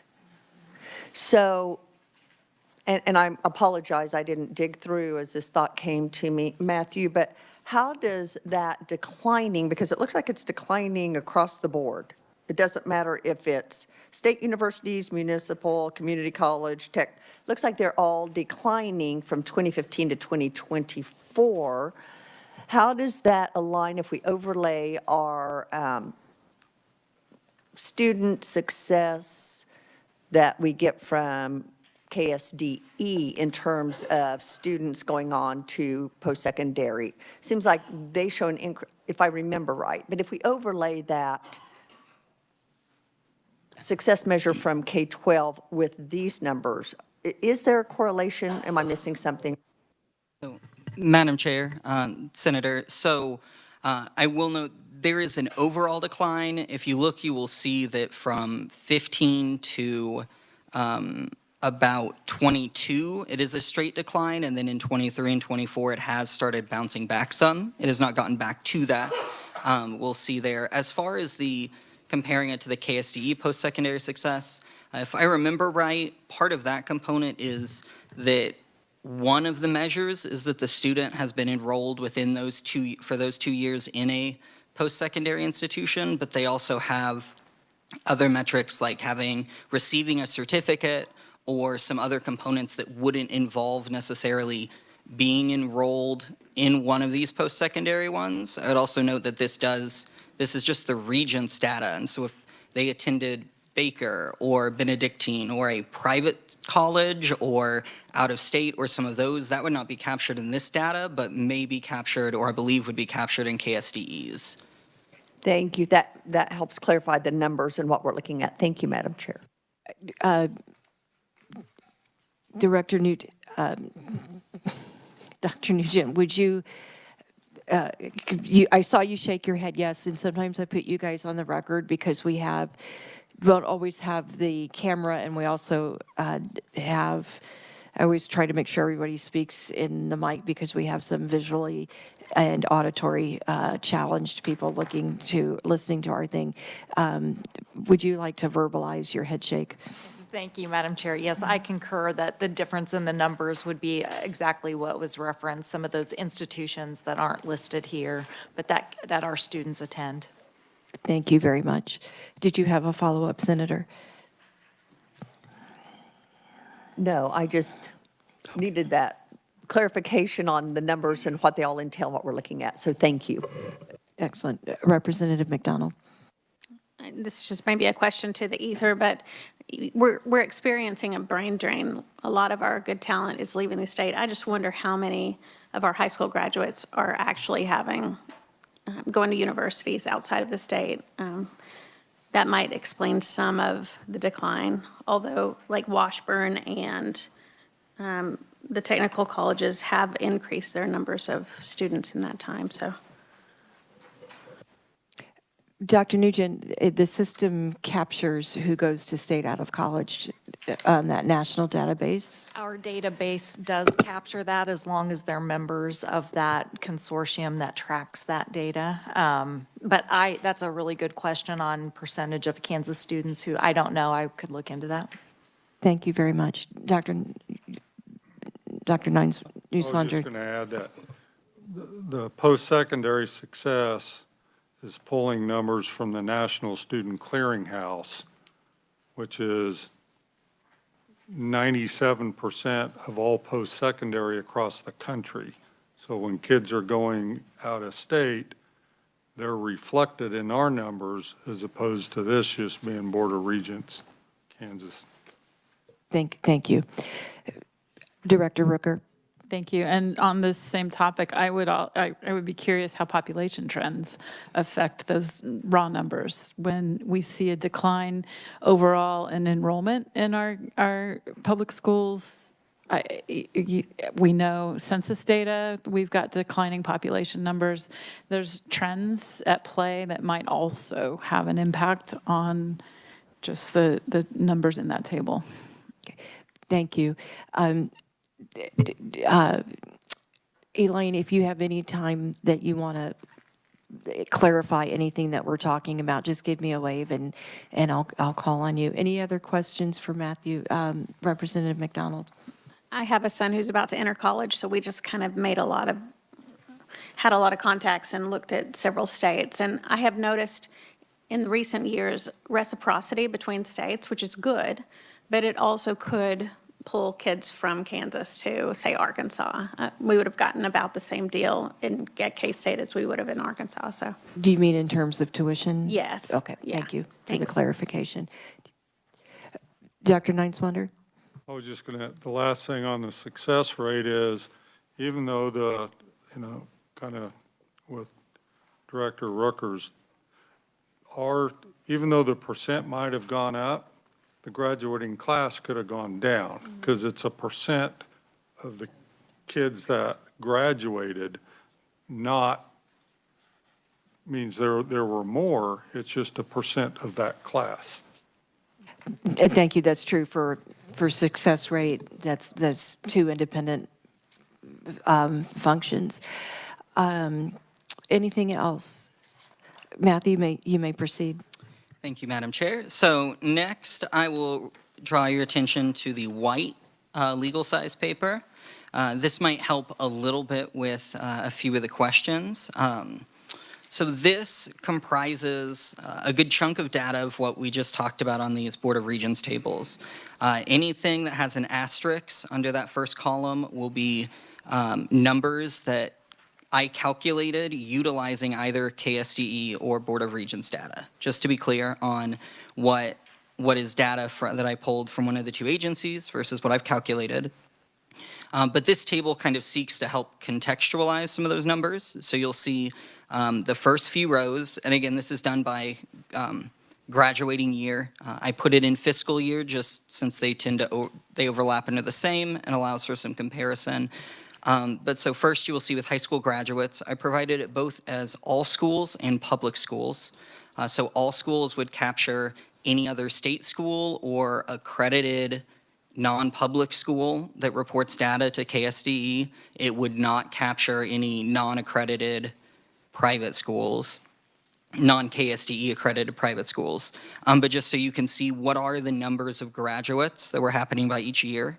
And then below, I have the in-state post-secondary system. So you'll see the enrollment numbers that are on the tables in that testimony. Within below it, a calculated, I forgot the asterisks there, but the calculated percent of what that represents for the all-school graduates. So you will see that in 2015, there were 18,441 Kansas graduates that enrolled in a Board of Regents in a public in-state system school out of 33,620 that KSD had reported to them as graduates. So that was 54.9% of them went to an in-state institution of some kind. By 24, you will see that while the graduating classes have been increasing, the participation in in-state institutions has dropped some, and so now that's 43.8%. Again, I will note that the numbers of the enrollment provided by the Board of Regents likely does not 100% overlap the graduate number from KSDE. So those percentages are definitely calculated, but at least could hopefully give some kind of idea, again, as far as the trend of attending here. You will then see the number of students enrolled in developmental education programs. I calculated those largely by just taking the Board of Regents percentages that they provide in those later tables on a larger scale and multiplying it by the headcount numbers they provide. And then you'll see that I broke it down by institution type as well. So you can just see, again, which types of post-secondary institutions these students are choosing and which types of institutions have more or less or what trends in developmental education. Again, not necessarily specifically an outcome other than just seeing how are these students getting accepted or moving on to a public in-state post-secondary institution, and then what amount of them are needing some kind of assistance to get kind of going into those degree-seeking classes. So again, a lot of the data is from there. The graduate numbers are from Data Central. And then on the back, almost forgot, on the back I have some charts. Everything is represented on the front. Again, I just thought given the amount of numbers and kind of table that some of those might visually be a little helpful to look at.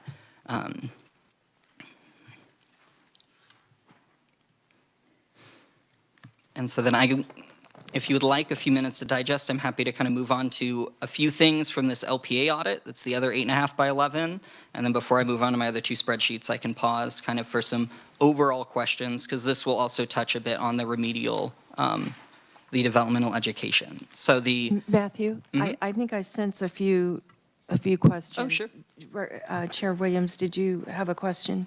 Thank you, Madam Chair. I was just asking my colleague here, but so the names of developmental courses change over time, and so now we say co-requisite because they take it at the same time that they're taking another course, if I'm understanding correctly. So that's also baked into this. Madam Chair, Representative, I believe it is to a degree. I would defer to Elaine as far as how exactly that's all occurred. Again, this is what I've pulled from testimony they gave just a few months ago as to developmental. Elaine, thank you for coming to the podium, because I think Thank you. it would be helpful if you helped us understand this. Certainly. Thank you, Madam Chair. I'm Elaine Frisbee, Vice President for Finance and Administration at the Board of Regents. And in our data collection, yes, the adoption of co-requisite has occurred unevenly across some of our institutions, except for this fall. It's going to be required for state funding that all of our institutions have it as an option. So it was, in the earlier figures there you see, it wasn't reflected. Everybody was in prerequisite. You took a developmental course, it was remedial, it was not for college credit, you paid tuition and all the things. And now it's going to be, you're taking a college level course and you are also taking on, you might tack on an hour or two, and this course is expanded and you get additional support in that class. So you are in the class with everyone else. You're not segregated off to some other course. And that is all reflected in the data. When we report something as developmental education, it is either the old former way we were doing it, or it will be the new way that we are doing it, co-requisite. It all will count as a developmental education course. You have a follow-up? Thank you, Madam Chair. That brings me to the question then. I recall when doing some research with a community college, sometimes to get to college algebra, they may have a series of 1, 2, 3 courses. So now you're saying that it's one course at the same time they take college algebra? Yes, I believe that's true. And I'm checking with my Vice President for Academic Affairs colleague, and that is true. And so who pays for that co-requisite? The increment cost is added to the course, so the student pays for that tuition. So, well, what I meant is in the past, I thought some of our developmental courses the state didn't pay for at the community college level. And so I just want to know who is paying for this. And the only reason it comes up is because it feels like we're paying for K-12. And when they leave K-12, they're not quite ready, so we're paying for it again. So it's kind of like one of those double dipping things. Madam Chair, if I might, thank you for that question, so I can clarify. I'm going to call it the old model. If a student was at the University of Kansas and they took a remedial course, the student paid tuition, and KU was prohibited from using their state funding to deliver that course. They are prohibited by state law to pay for remedial courses. For a community college, it is slightly different. Under the old model, a developmental course qualified for non-tiered funding under the instructional cost model, for which the college was reimbursed 1/3 or 2/3, and the student paid their third under the model as a tuition. Under the new model, for a course that's delivered in the former way, the unfavorable way, the way that delivers poor results for the students, that will no longer qualify for state funding. And I hope that clarifies. It will, though, because you are taking the course for college funding, will continue under the current model for instructional cost reimbursement. If I can jump in with a question, your description of the old model, did that apply universally or just to Promise Act eligible classes? Aside from the Promise Act, Madam Chair, that was universal for our two-year college. How the colleges are reimbursed for their cost to deliver courses, we have an elaborate process where we collect every student's information, every course they take, where are they from within the state. They must be a Kansas resident, for example. So if someone from Oklahoma takes a course at Cali Community College, the state does not reimburse Cali for those expenses. So trying to think how to help. The colleges receive non-technical funding, or what we call non-tiered funding, and it's a reimbursement model. So courses are delivered across an academic year. They submit all that data to us, and we filter everyone out according to, is it a technical course, non-technical course? What are the expenses? We come up with a cost model rate for each course. If it's a non-technical course, which a remedial course or dev ed course would be, then either each student brings in, for state aid purposes, either 2/3 or 1/3, and then the college would receive that some years later according to our model. Does that help, Madam Chair? It does. I just thought there was need to clarify. And now, I just to interrupt, Madam Chair, from a student's perspective, the student is going to pay tuition for those courses by the credit hour. And if it is a Promise recipient, so if someone is attending a two-year college and they're on a Promise service scholarship, then according to July 1, as of July 1, 2026, if they're in a co-requisite course and they're taking a 4-hour course instead of a 3-hour course because they need some additional support for a piece of their program, the student will have to pay for that additional increment of 1 or 2 hours, whatever that might be. Thank you very much. And I think it's possible the Vice Chair might want, did you want to clarify with that? if you wanted, did you want to clarify what we did last year legislatively? Yeah, and I appreciate it, and you nailed it. I just wanted to point out, as far as the Promise Act, we just passed this session a bill that would be consistent with the original Promise Act, which was not to pay for any co-requisite or remedial coursework, but it would pay for the college level. So thank you, Madam Chair. You're welcome. I believe we have another question from Representative Steele, and when you're asking your questions, feel free to direct them to Matthew or to Vice President Frisbee. Thank you, Madam Chair. This would be for Vice President. Okay, just to help understand, I have a student enrolled needing to take college algebra. It's a prereq for a nursing program.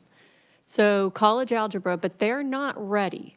So you're saying that moving forward, they're going to be enrolled in college algebra, even though they're not ready. They're not ready. But you're going to enroll them in it and then give them additional 2 credits to fulfill that? Is there research behind that? What's the data behind doing that instead of having them take the course to truly be ready and then be ready for the course? Madam Chair, I would feel far more comfortable having my academic affairs colleague, who is far more familiar with that side, that aspect of the delivery of courses, than I am. So if I may phone a friend and ask Dr. Jen Bondracki to join. Yes, if the doctor is willing. And doctor, if you would also make sure that you handwrite out your information for Michelle, who has to prepare the minutes, that would be very helpful. Thank you for being willing to jump in. My pleasure, Madam Chair. Jennifer Bonzraki, I serve as the Vice President of Academic Affairs at KBOR. If I may answer your question, there is a lot of national data that supports the fact that the co-requisite model is more effective at ensuring that our students successfully pass that gateway course. There's data in the testimony that I provided to the committee back in March to indicate one example from the state of New York, as well as from our own state of Kansas, that students are successful in that co-requisite model because developmentally they're receiving that just-in-time support along with that gateway course material. Happy to stand for any further questions. Representative Steele, did you have any follow-up? No, thank you. Okay. This is reminding me of the year that I took trig and analytic geometry in high school and college at the same time. And the grade I worked the hardest for in my whole academic career. Okay. Vice Chair Erickson. Elaine, thank you all for being here. Thank you, Madam Chair. And this is for Matthew. So just so I'm understanding the graph in front of us. So if I look at, let's just take in-state post-secondary system, and let's just take 2015, just so I understand how you calculated this. There were 18,441 Kansas high school graduates who enrolled in a Kansas post-secondary institution, right? That's what we're looking at? Correct. And of those 18,441, 4,168 had to have some type of developmental education. Is that correct? Yes. I think it's obvious. The question is, again, and I've asked this many times, what does a high school diploma signify that a student is able and ready to do? So I want us to keep that at the forefront as well. Thank you, Madam Chair. You're welcome. Any other, Director Rooker? Thank you, Madam Chair. I guess to piggyback on that, the trend line is that fewer and fewer of our high school graduates are going. Like, we're down to 6.5% down from the 12%. So from 4,168 in 2015, in 2024, it's down to 2,384. So the trend is moving in the right direction, that our graduates are needing less of this intervention. Thank you. Chair Williams. Thank you, Madam Chair. I was going to comment on that, actually. One of the things we're hearing from individuals that are at the higher education level, whether it's community colleges or university, they're having to lessen the standards to meet that. And so this is not absolutely conclusive that few are requiring it. At the same time, they're already bringing down the rigor.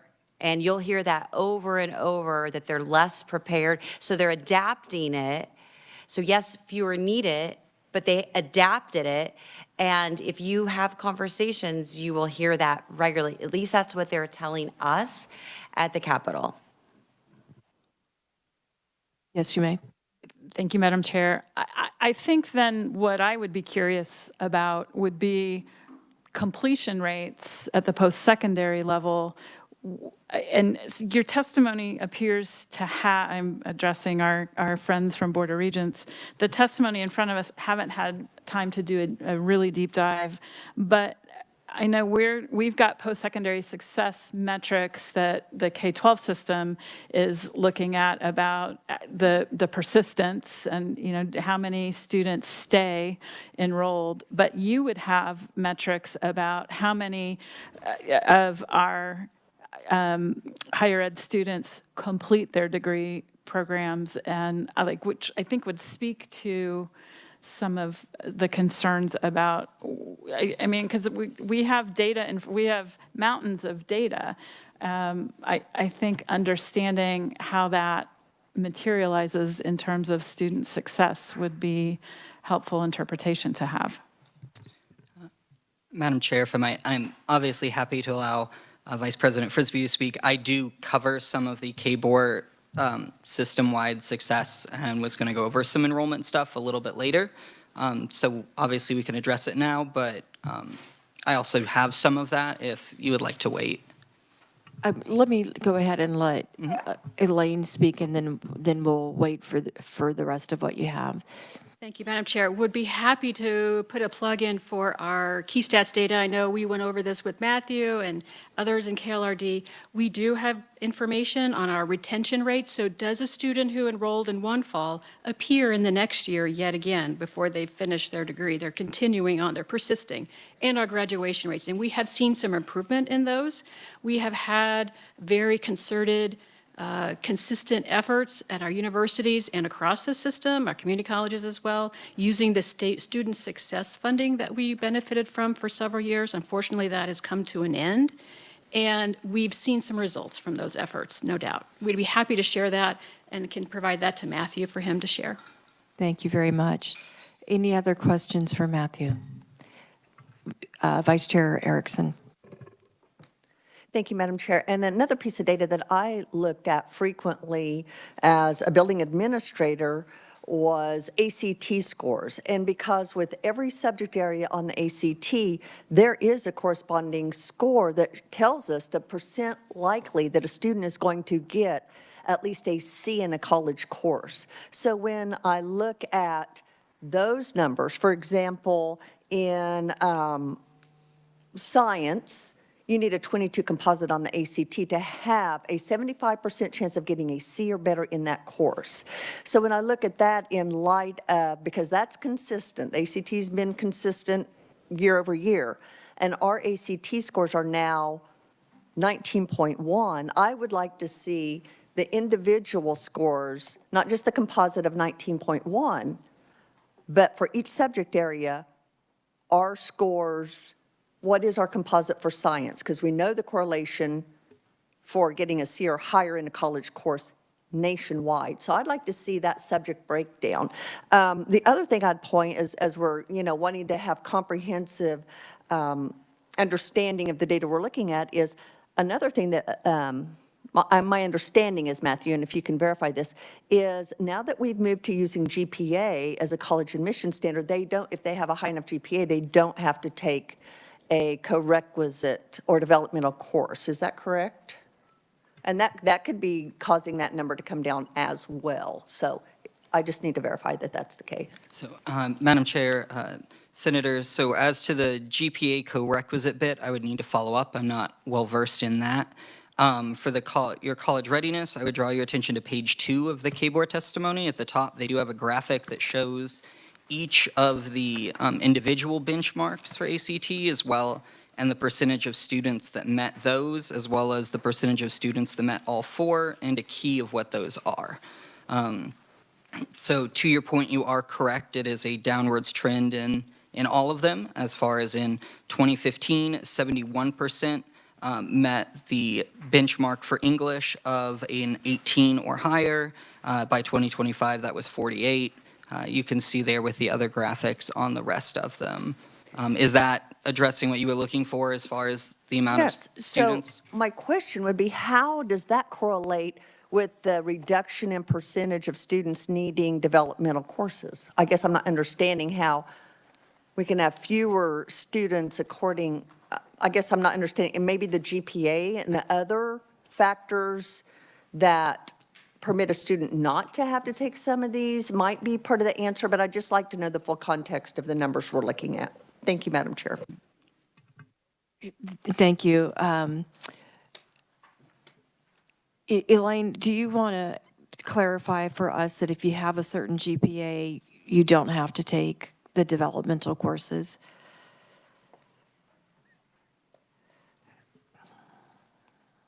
Madam Chair, if it's okay to phone a friend, again, Yes, you Jennifer may. Bonzaraki, thanks so much. So we are moving to a multiple placement measures model that had a soft launch, and institutions could adopt it this past fall, but going into fall 2026, all 32 institutions now have the same multiple measures, and students are allowed to enroll in the Gateway course without a co-requisite or developmental ed if they meet any of those multiple placement measures. Previously, each of our institutions were able to determine what was college ready for math and English, and so that was very confusing for our institutions, our parents, K-12 partners, because there were different definitions of what college ready is. But again, going into this fall, that's available on our website, and you can see the different ways that students can meet that eligibility requirement. Thank you. And you weren't here yesterday for a discussion that we had, but when we look at post-secondary success, I am having a difficult time reconciling a high graduation rate in conjunction with a low state assessment and a low ACT score. So I'm curious, what was the GPA that you guys picked for waiving these courses?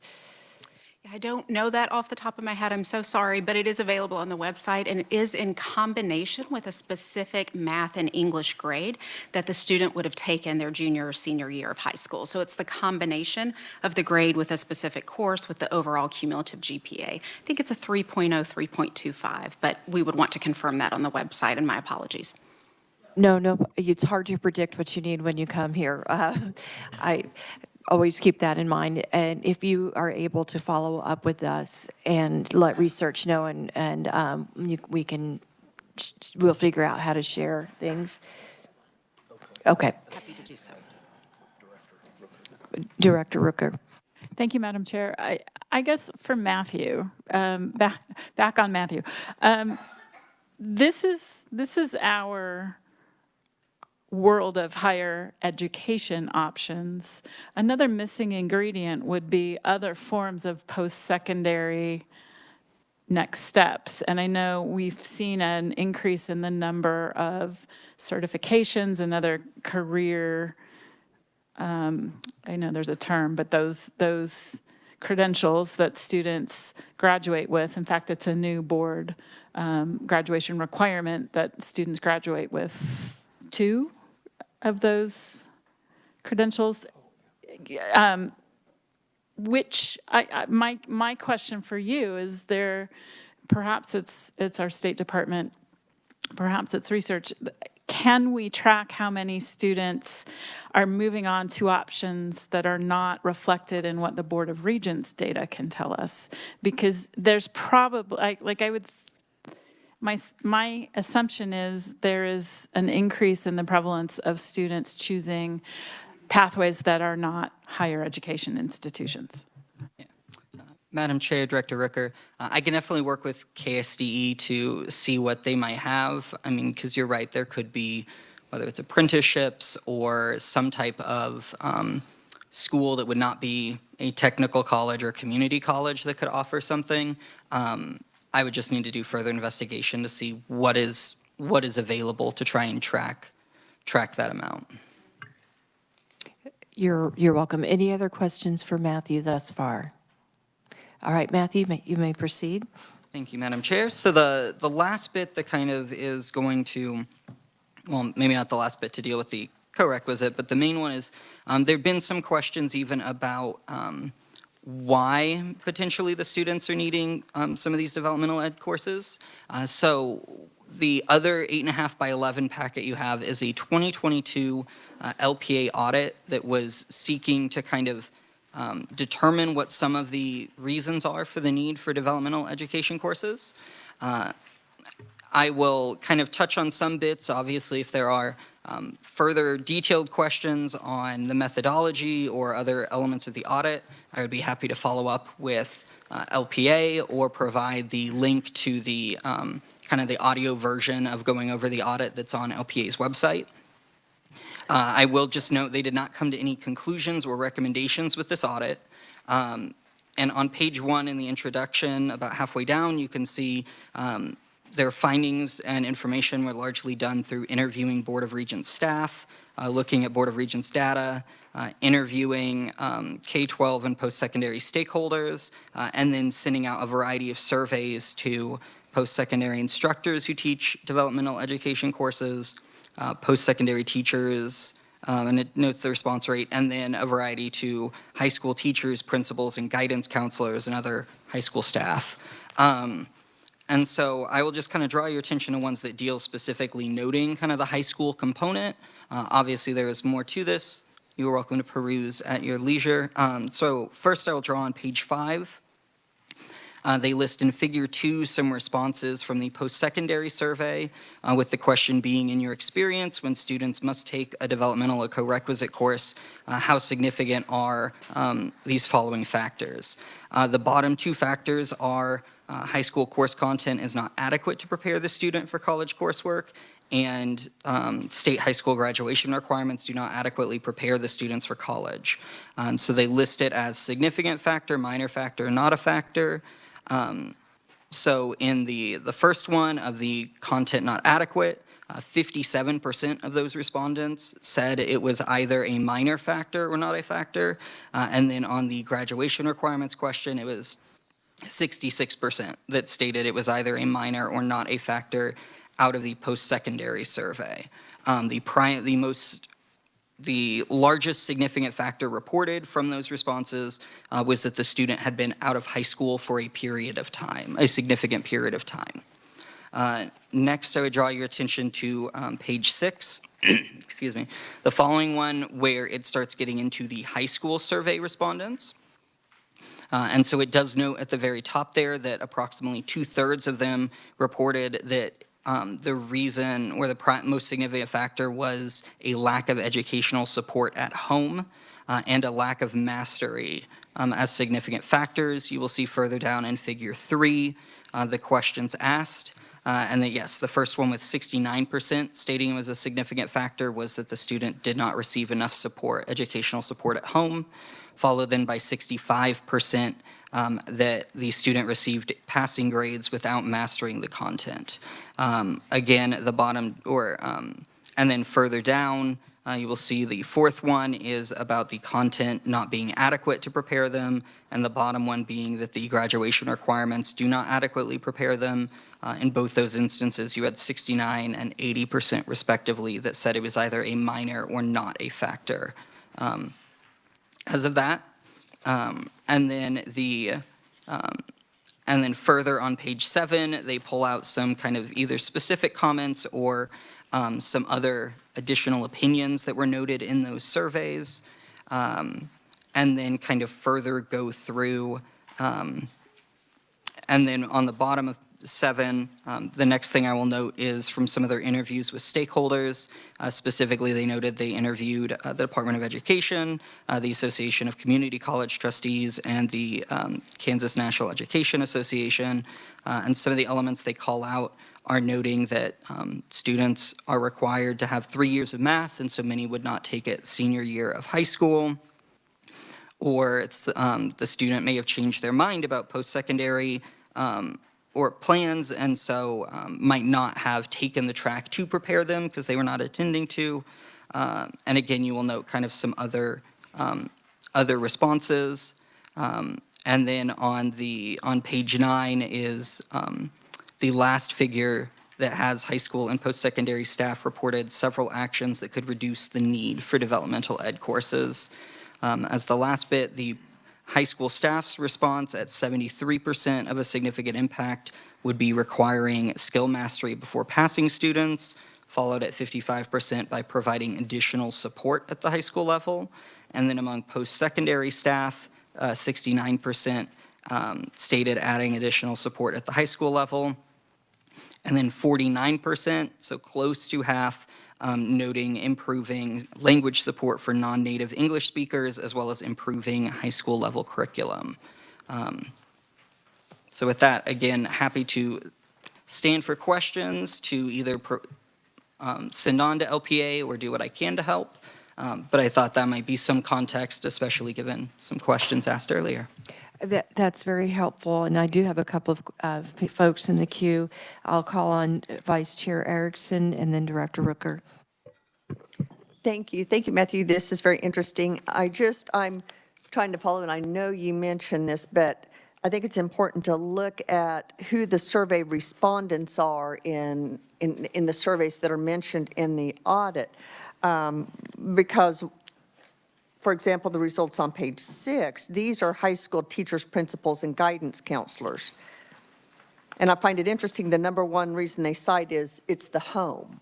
But then when you look at, when you add in post-secondary, that's not a factor at all. So I'm trying to just to understand, because it's what actions could be taken, right? So we can't control the supports at home, so what can we control for? So it's just interesting, and I want to make sure and note to look at who the survey respondents are and the framework with which they're answering the question. Thank you, Matthew.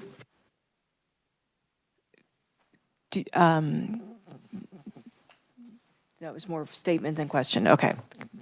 Director Rooker. Thank you, Madam Chair. I think this answer is explained by headers here. I just want to be certain that when we think about, when we're looking at these tables, whether it's the Board of Regents or KLRDs, we are not, like, when you see the highest prevalence, it seems to be returning students. And I think about my mom, my own mom, who had 1 year of college in 1957, knew that her parents were not going to allow her to stay in college beyond that 1 year. As an 18-year-old, took it just as seriously as you might expect, and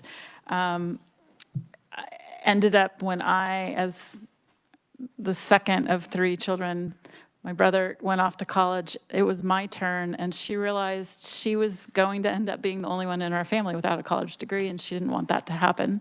So she went back to school. She started at our community college. She needed remedial courses. Like, it had been 30 years since she had taken a math class. So she is one of those students who, but that is not, I guess what I'm getting to is we are not seeing data in these tables for that population. We are just looking at Kansas high school data, graduate data, or are we? Madam Chair, Director, so for the purposes of the audit, I believe the survey was largely trying to figure out why students need these, not necessarily Kansas high school graduates, but just students entering post-secondary. And, to your point, I will note that while they list these as from the largest percentage of significant, I do not believe that this is ranked in that you read it from the most significant. It's just the timeout had 63% of respondents listing it as a significant factor, not necessarily the most significant factor.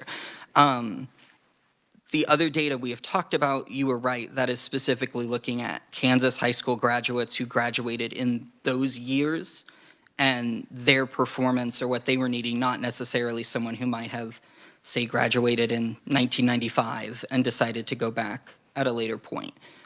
So kind of different. The audit, I think, is again just more broadly on why any student might be needing this to try and understand. May I have a follow-up?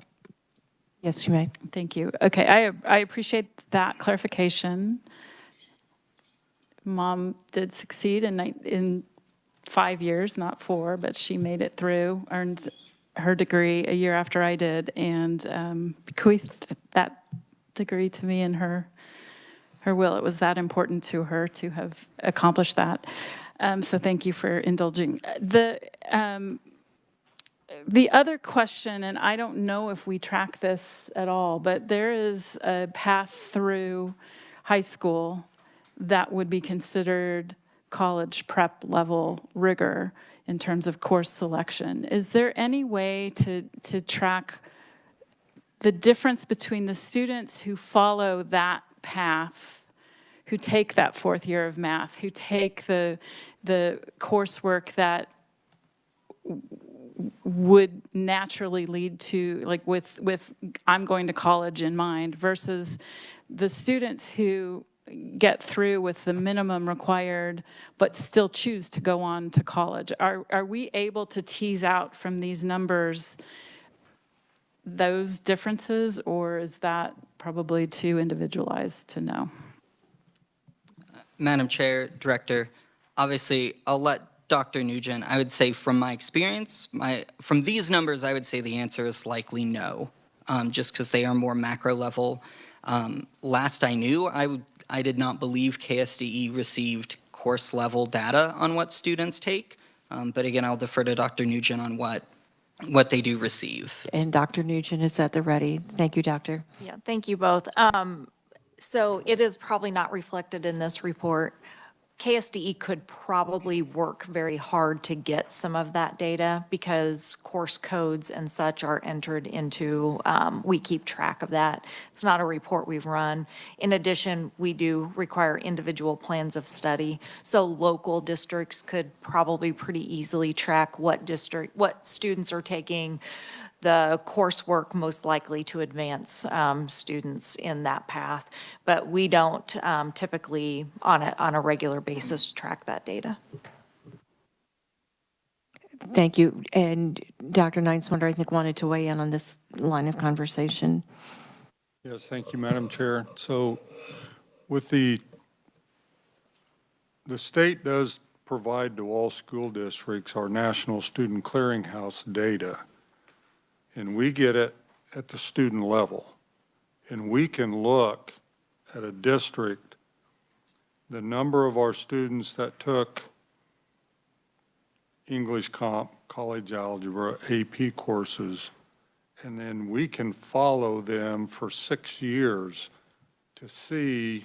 Now, that's nothing that we report to the state, but it is what we look locally at, because we have a lot of our students, we encourage them that 4th year, take that college algebra, take that English Comp. While you have those supports, you have a relationship with the teacher when you're going on to post-secondary, and get those first 15 hours while you're in high school, your junior, senior year. So we have that, and then we can follow those students by name on to post-secondary, whether it's a 2-year, 4-year, in-state, out-of-state.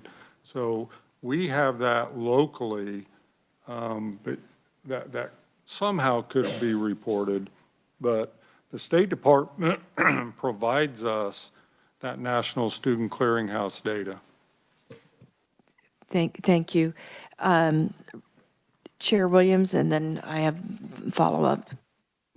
Okay, thank you, Madam Chair. So if you notice this LPA audit, KSD did not respond to the audit. And I find that interesting, and I wonder if they could respond next time we have a meeting. Because my question really is, we find similar responses from all three groups. The students themselves said that they received a grade without really mastering the skills. Then we see the teachers say that they weren't quite mastery of those skills, but they were passed along. And then you see the college respondents, professors say the same thing. They didn't have mastery of their skills. There's a common thread here in all three, and KSDE didn't respond. And so when you hear us push back on graduation rates, it's not because we don't think graduation rates aren't important. They are important. But when those continue to rise, but we see things like this, and KSD is silent, it concerns me, and I wouldn't expect a response now, but it would be great in the future for KSD to weigh in on what the students are saying, their own teachers are saying, and what the universities are saying. They are not prepared. I don't know why, but they're not prepared, and so I'll just leave it with that. Okay, you sort of got into the question I was going to ask in a different way, but I think the audits are helpful because they bring us information that we didn't know. And sometimes we're so busy tending the trees in the forest, we don't look at the forest as a whole. And when I look at this and I say, okay, we got some information here that's important to our decision making, I kind of wanted to know what policy changes ended up coming out of a few of these things. So on page 6, since these are students saying that the student, and Matthew, correct me if I'm interpreting this wrong, but that figure is the student says they received passing grades without really mastering the content. Am I interpreting that correctly? That's who was surveyed in that figure? Madam Chair, so these are figures of the high school survey respondents, which would be the teachers, principals, and guidance counselors. So I believe it is that those high school staff are stating that they believe a student or a student receiving a passing grade without mastering content is a significant factor of why they would need developmental education courses in post-secondary. I appreciate the correction. What policy decision, if any, did we make once we saw that piece of information? Whether if Member Porter or Dr. Nugent or any of our superintendents would like to look at answering that, because I wasn't around. I don't think I was. Nope, I was around. Thank Never you, mind. Madam Chair. So I believe this legislative audit was not specifically done to the Kansas State Department of Education. So this is the first I've seen this audit, so I don't have a response at this time. And that's a little bit of a failure on our part and our communication, because we all need the same information so that we can adjust accordingly. The other page that I really hope that and I think it's good that we say, hey, take that fourth class. That's good advice for a student, but did we do any official policy that says we are going to take that fourth class? Dr. Nugent? Yeah, I also glanced where there were no actual recommendations made by the legislative post audit. So again, this was before my time, but I'll continue to look through it.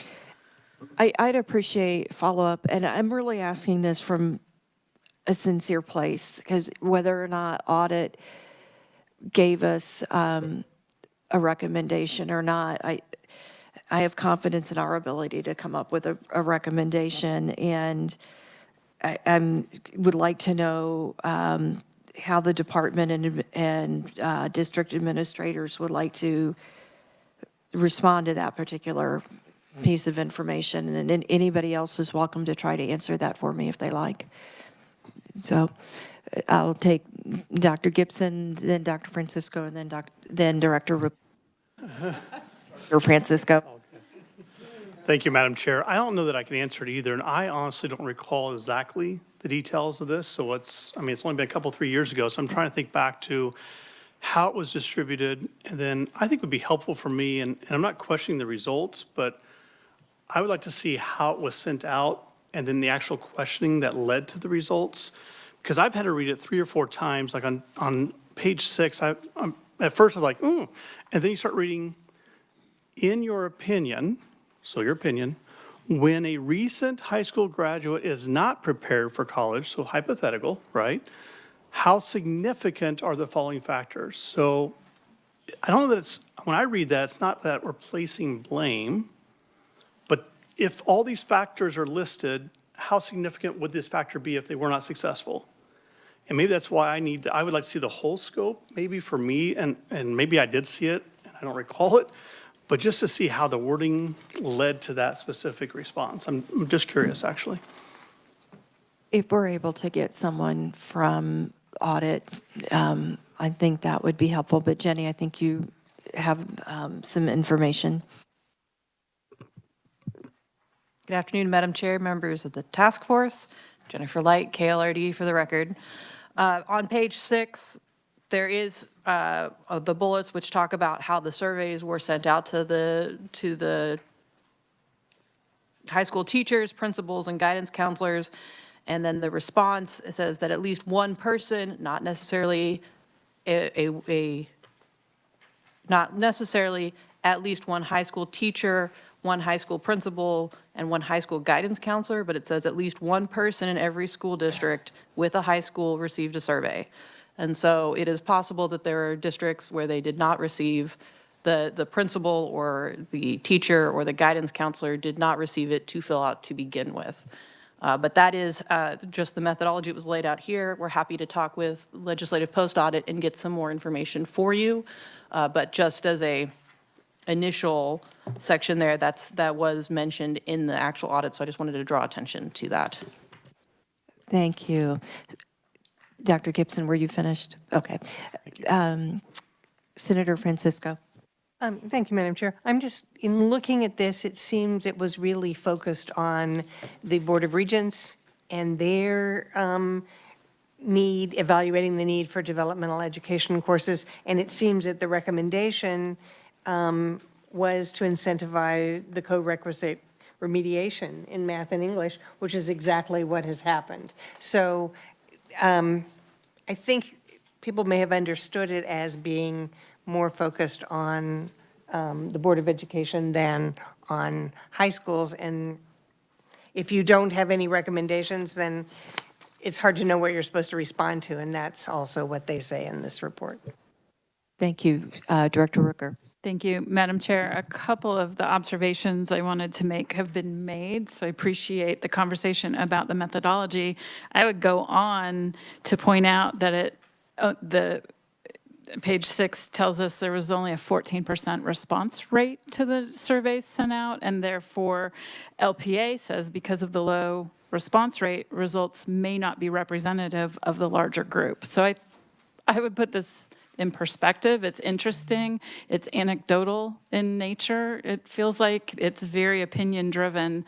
So I don't know that relying on this over some of the other pieces of information that we've been given is necessarily the emphasis that we ought to be placing on it. 14% of 11,500 rounded.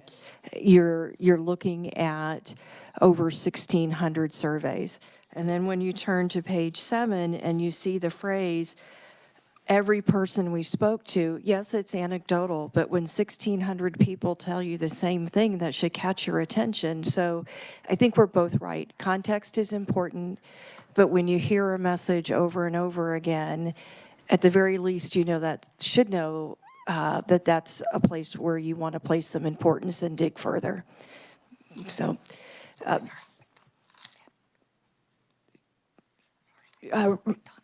Okay, sorry, your name got crossed off before I called you, so I got confused whether you withdrew. Representative McDonald, and then Dr. Nineswander. Thank you, Madam Chair. I just would like for us to caution, every time we get a spreadsheet, you got to keep in mind the bulk of our students in Kansas go to like 5 or 6 school districts, right? So let's say my high school had 2,500 kids in it. That's one answer, because one person filling it out for 2,000 kids in one of my high schools. A rural school district might have a handful of kids in high school. So I just think sometimes we see what we want to see, and rather than overly rely, again, on one data point and hammer home, this proves my point, this proves my point. I have not personally had anybody come and talk to me saying we're dumbing down our curriculum in high schools. And I sit on education committees, literacy committee. I'm not hearing teachers tell me that. I'm not hearing colleges tell me that. So if that is happening, I'd love to have some conversations off microphone, but I'm not on board with this narrative that our schools are going to pot and everything's doom and gloom. Our teachers work really hard. If we invest in our schools, I think, I love the idea of having accountability measures in place and growth in particular, but it's hard for me to sit here and listen to all of that without having a rebuttal. Thank you.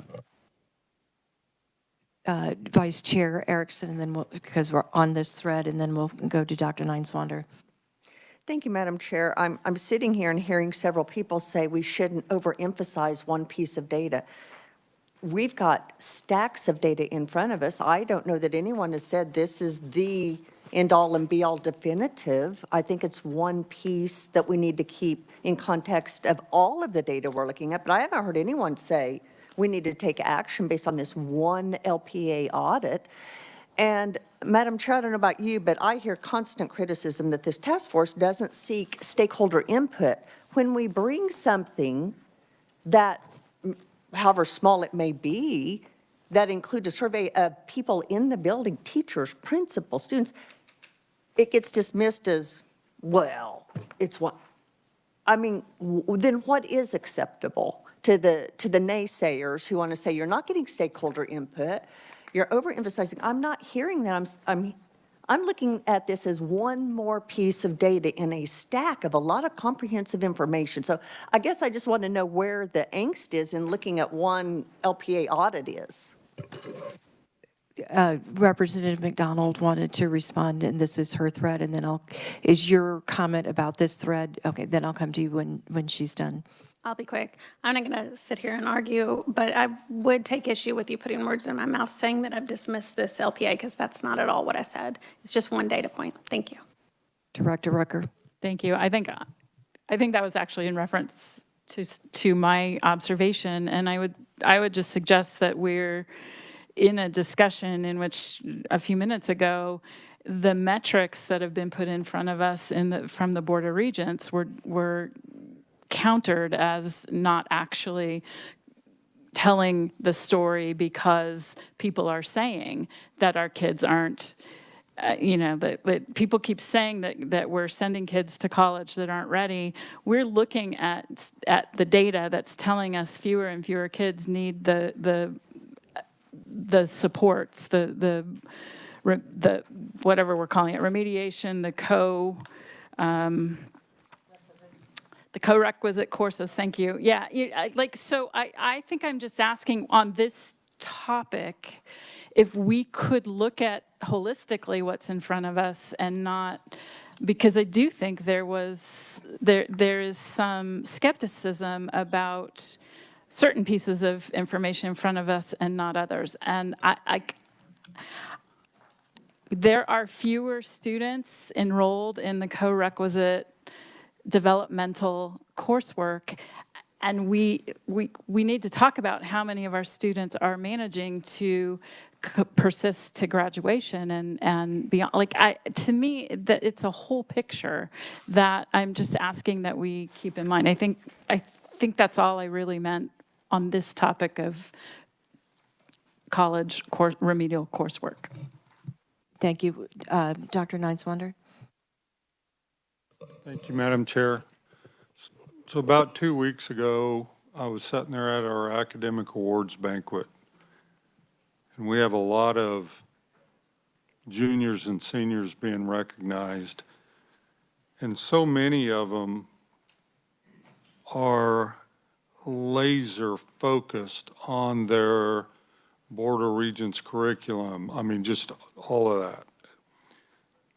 But there's a large percent of them that the counselor, the high school principal, myself, they take so much coaching as to, yes, Mom and Dad, you want them, we all want, if we raised our hand on how many of we want our kids to go on to some post-secondary, everybody would raise their hand. But it's being intentional about it, and it's that population of students and parents that are like, okay, but you don't go to college to play baseball. Baseball is a way to help pay for college, but you're going to, and the academic preparedness, just all of those, so we still have a lot of work to do to help coach students and families that, okay, then if you're not taking a math class your senior year, I know you're in the weight room every morning, but that's not going to help you prepare, that's our biggest struggle right now, is that continued coaching of the coursework that it takes to be successful. Yeah, we all want our kids to go to KU, K-State, or, wherever it was, Baker, where we went, but that's rigorous. And you've got to maintain that rigor. And that's just from watching those kids two weeks ago. There's a pretty good percentage of them that I still sit there and think, yeah, but your senior year, you still try to coach them. And we try to encourage them, like I said, take those first 15 while you're in school and have the supports because you get to an auditorium with 300 kids and you're taking college algebra under a grad student so anyway, it's just, that's still a challenge that we deal with, is that coaching them to be successful on the path, and don't stand there as a king or queen candidate with going to college undecided. That's the kiss of death, so. Thank you. I appreciate that. Matthew, how much more do you have? Madam Chair, I can go through it relatively quickly. I have a couple more legal sized, and then I was going to share a few things on KBOR's higher ed stats for that kind of perspective of how else to potentially look at things. I can send out the link and do the website stuff later. I can kind of pause here. It is whatever you would prefer. Thank you. I know that Member Porter needs to leave. I can be here till 4.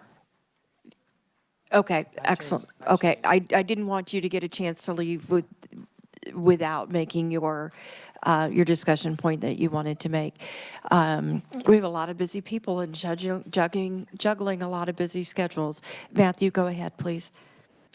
Thank you, Madam Chair. So the next one, before I get to kind of pulling up a few things on KBOR's website that Vice President Frisbee had mentioned, is the yellow legal size paper. So this is looking at a student success index that is calculated by the Board of Regents. Some of these numbers you would have seen on the big one that Jennifer went over yesterday that was from 2007 to 2025. So this is the Board of Regents tracking Kansas high school students and seeing, in this instance I did after 2, 4, and 6 years, how many have completed, how many are still in a post-secondary, et cetera. I will note the students in this would not be all Kansas high school students. This would be those Kansas high school graduates at this point who had taken a post-secondary course in high school. So if the student took no Excel and CTE, no concurrent enrollment, nothing that would have gotten them in the post-secondary system, they would not be included in here. Just for the record, this is a subset of those graduates. But you will note that, for instance, after 2 years, the most recent one they have is, so the graduating class of 23, for those high school graduates that are in the Board of Regents system from having been there in high school, after 2 years, 78.1% of those students had either completed a post-secondary of some type or had been retained. In-system is going to denote anything that is a community college, technical, anything in the Board of Regents public system. That elsewhere would denote, again, either it could be an in-state private, out-of-state, public, private, anything out of state. And there is also a chance that they could be attending a university or post-secondary somewhere that does not report to the clearinghouse or any of the other kind of where the Board of Regents draws its data. But this just kind of lets you see again, you know, after 2, 4, 6 years, what % of those students had, you know, were still on their way to gaining some kind of post-secondary credential or completion, and then how many had completed. And then I would note that this also subtracted from that number, of course, would be if a student did not go on at all. So it is not just not reporting or that they had dropped out. It could also be they did not ever start to begin with. And so, yeah, again, just an attempt at another showing success metric to see. And as you'll notice, it has fluctuated and generally declined a little bit from the class of 10 through 23, from 83 to just over 78%. But 78% of those students did get into a post-secondary institution of some kind and had either completed it or were still enrolled after 2 years.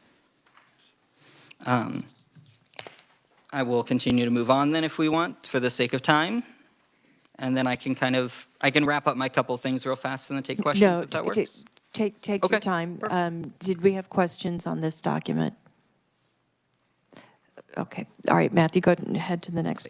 Thank you. So I will go ahead while we're still on, I guess, kind of what metrics the Board of Regents may have that you could look at or consider when kind of figuring this out.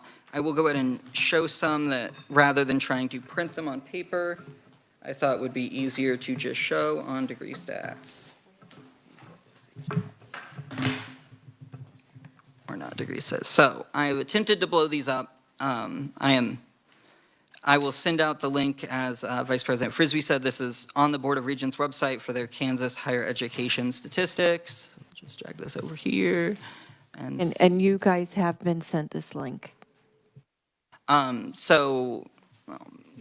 Okay, let me get back. What was I looking at? Okay, so this first one, so there's not a lot that they necessarily, outside of that specific set of high school students I just talked about, that you're going to be able to completely factor in or know that you are looking at just Kansas students. However, they do have a variety of elements that break it out by residency.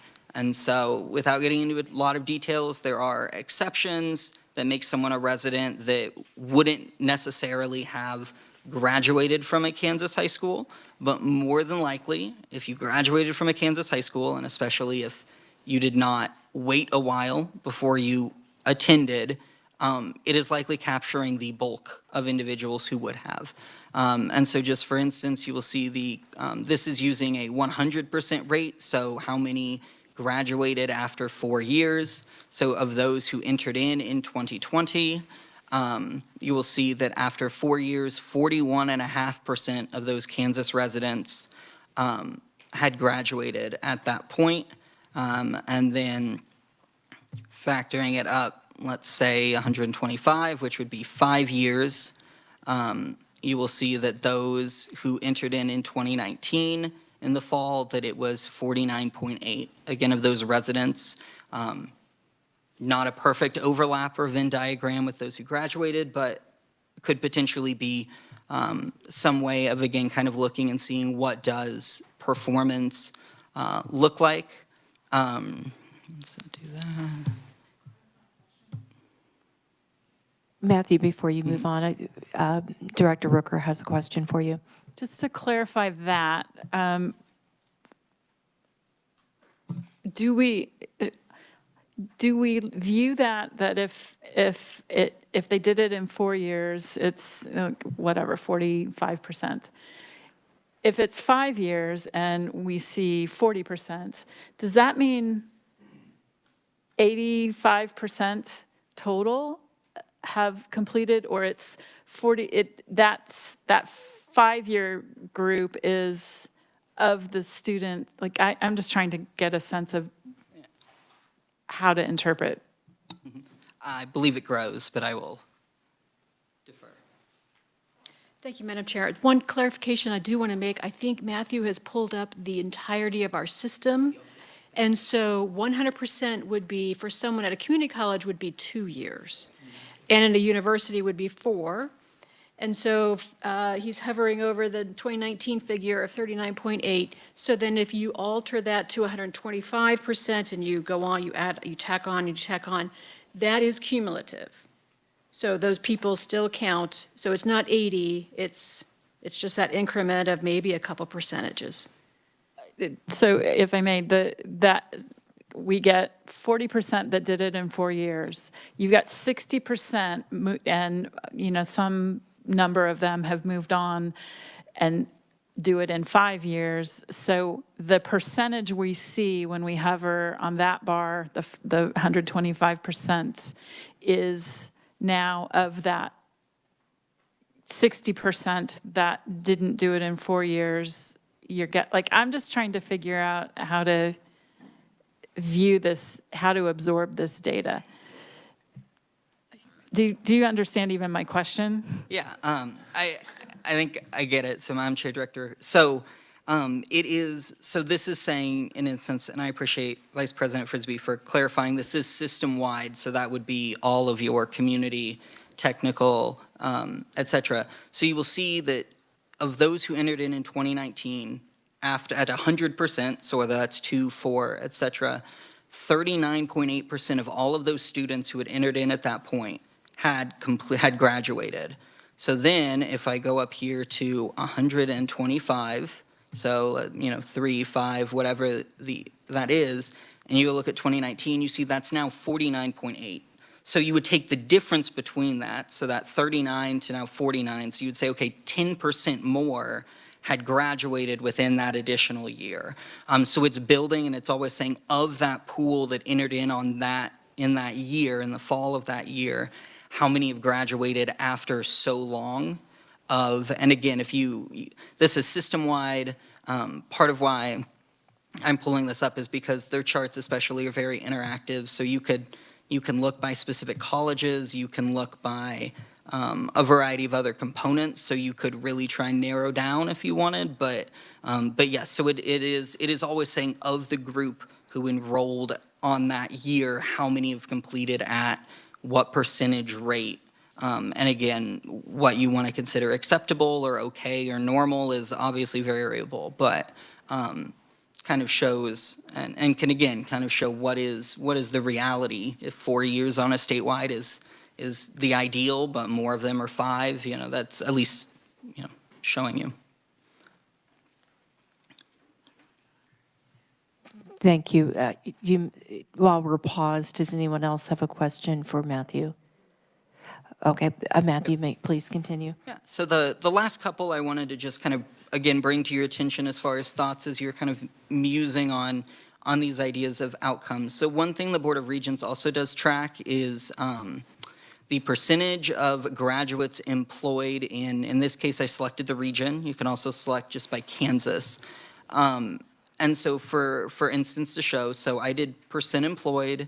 So these would be those who graduated or completed in 2020, employed in the region, and I did all awards. So again, you could look and just say who, what associate degrees, what is this? But I'm just kind of looking as broad as possible. And so again, one of the interesting things is you can look by resident and say of those who are residents of Kansas, the year after they graduated, 74.7% of all of them were employed in the region, which I believe is Kansas and Missouri. And then you can track, and again, you can select the year. I chose 2020. They have as recent as 24 and as far back as 12. And then you can just see for each year after that, what is the percent. So at this point, after 4 years, that is now 68.7%. Having reviewed this before, you will very much see that the shorter degrees, the certificates, the associates tend to have a much higher percentage of retention in the state long-term. The more advanced degrees tend to have a much shorter one.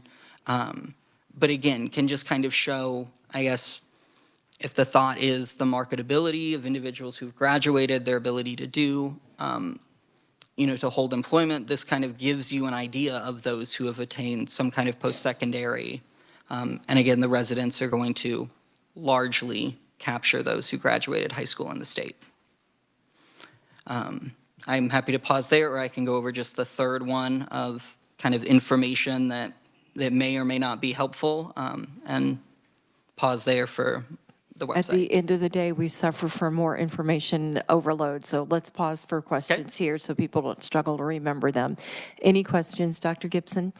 Thank you, Madam Chair. Just for clarity for me, when we're looking at the graph we see on the screen right now, are we talking about employability within the field you receive your credential, or just they're employed?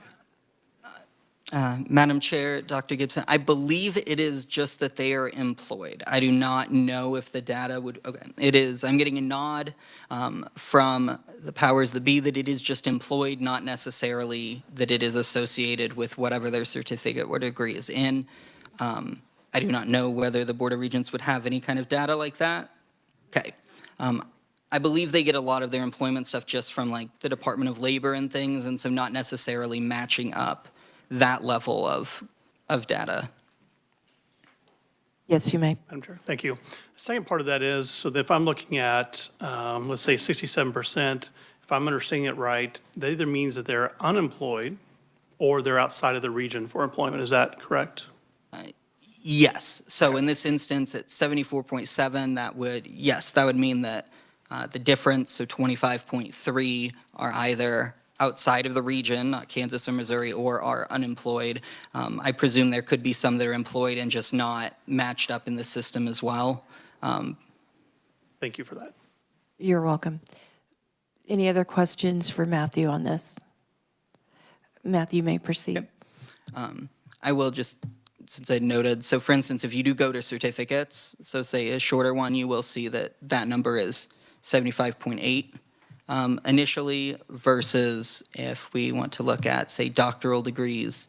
In this instance, you will notice it's 67.5 and then drops. So again, the All Awards is capturing all of it. The final one, just to note, or again, just as kind of providing some elements, and we'll make sure, if I hadn't already sent out this link, that it is. The Board of Regents also will note credentials provided in a year by residency status and year. Again, for this sake, I have gone as broad as possible, so system-wide for the academic year, you could look for more specific, but for instance, you will see that in 2025, 45% of credentials awarded in the Board of Regents system went to residents. Not necessarily stating, again, at this level, it's all awards, so not, or it's system-wide, it's all awards, so not saying what. But again, you can just kind of look and see and say, okay, in 2025, 45% of all the certificates awarded went to residents. And just, again, a different way to try and view as you kind of discuss those end results of what an outcome is that you're looking for. The other bars would be, so these break it down resident in and out of district for the sake of certificates. I believe that has to do with community colleges and having their boundaries of whether the person was in or out of their service area. So I guess if I'll go to something more like a bachelor's degree, then you'll see it is residents by exception, which is statutorily determined, and I could get you a list if you were interested, and then non-resident. So for instance, in 2023, 71% of all the bachelor degrees were awarded to Kansas residents. Of course, that's 2% to residents by exception and 27% to non-residents. Director Rucker. Thank you, Madam Chair. Did it the right way this time. So just to again, absorb what this can and cannot tell us, in 2024, my son's attainment of his medical degree from University of Kansas Med Center would be captured in the statistic for the doctoral degree attainment, but his employment now, 2 years on in the state of Vermont, is not going to be captured in the percent employed with a doctoral degree. Is that, I'm getting nods from regents. Madam Chair, Director Rucker, yes. So because he is employed outside of the region, they would not be receiving that data. So he would be part of that percent that is not employed in the region. But yes, would be part of that percent, presuming he was a resident at the time he received his degree from KU Med, that would be awarded that certificate as a resident. Thank you.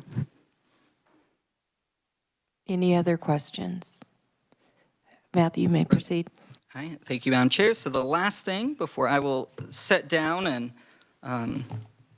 go from there is, so the pink sheet, so this is kind of backing up from talking about specifically trying to look at high school graduates' success or achievement in post-secondary and looking more at them still in high school.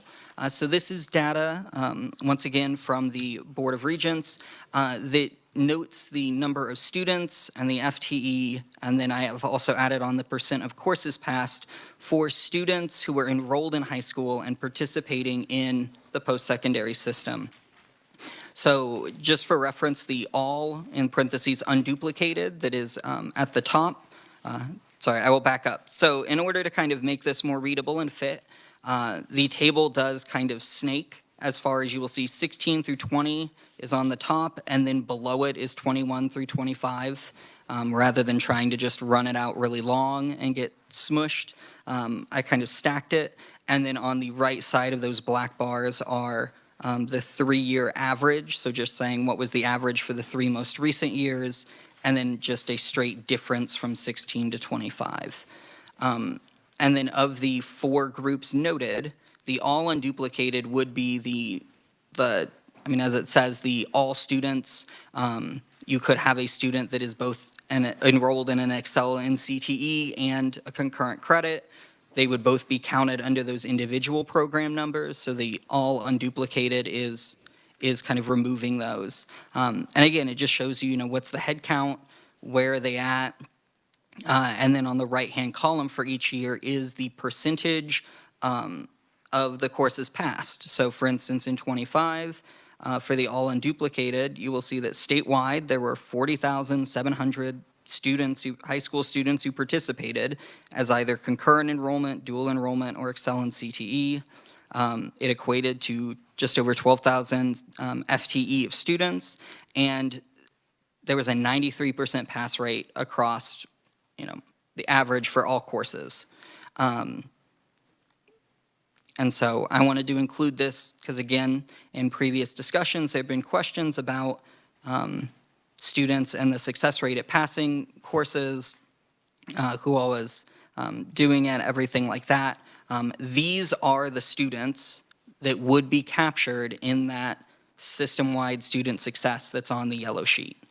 These students who are participating in these programs while in high school, that's my understanding of who then KBOR is able to track in those success metrics that we discussed on the yellow sheet. So this was the last thing that I had as far as trying to help expand some of that discussion on outcomes through post-secondary.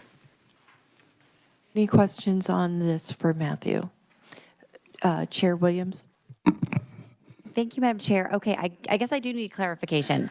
So on the pink sheet, on the last right-hand corner, we've got head count, we've got FTE. We can see that there's a slight reduction in FTE of about 1,000, maybe? No, maybe more than that, from actually increase from when we began back in 2016. But I don't, please describe again what this percent of courses passed means? Madam Chair, Representatives, so that is of all of the courses taken by those students, that is the percent passed. So I guess for 2025, let's say they took 1,000 courses. Sorry, I'm over at the Yeah, difference, yeah. sorry. So the difference is then saying that in 2016, the statewide courses passed was at 95%. Okay. And it's And now we at went 93. So okay, got in you. general, the courses passed has decreased by a few percent, 0 to I think the most is a 4% decrease. But to your point, the student numbers have also increased. And just the last item we were given a report in appropriations this year from the certificates that basically showed that since 2019 that our spending went up about 76, 78 some percent, but the number of certificates is just almost like a flat line. So in that same period, we're looking at a 6% increase in certificates. So we're spending a lot more. Certificates are pretty level, as well as those other specific courses that they need for that, to get out with the Excel and Ed. Did you have anything on here about the number of certificates that they completed? Madam Chair, Representative, I don't on here. I can look further on if we have some data on that or not. Part of the courses that I can provide if the task force is interested is they do provide all of the courses, so I can compile and put together kind of what all courses are represented here. But I do not have anything at the moment as far as certificate completion or anything like that.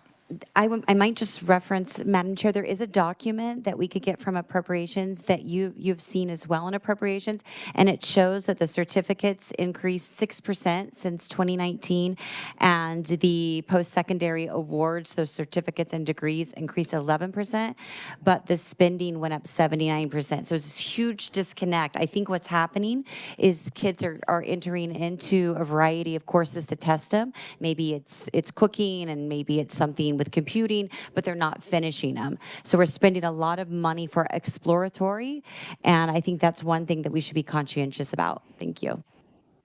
You're welcome, and I believe that research is looking for the document you're referencing, and if hopefully we'll get a printout of it in time, and if we don't, we'll send it out electronically.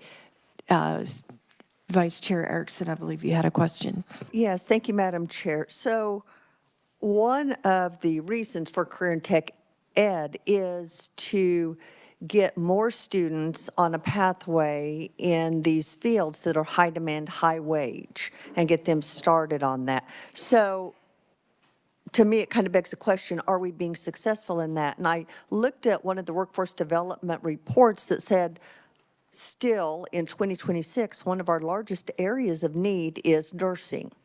So I went back to 2012 when SB 155 was passed.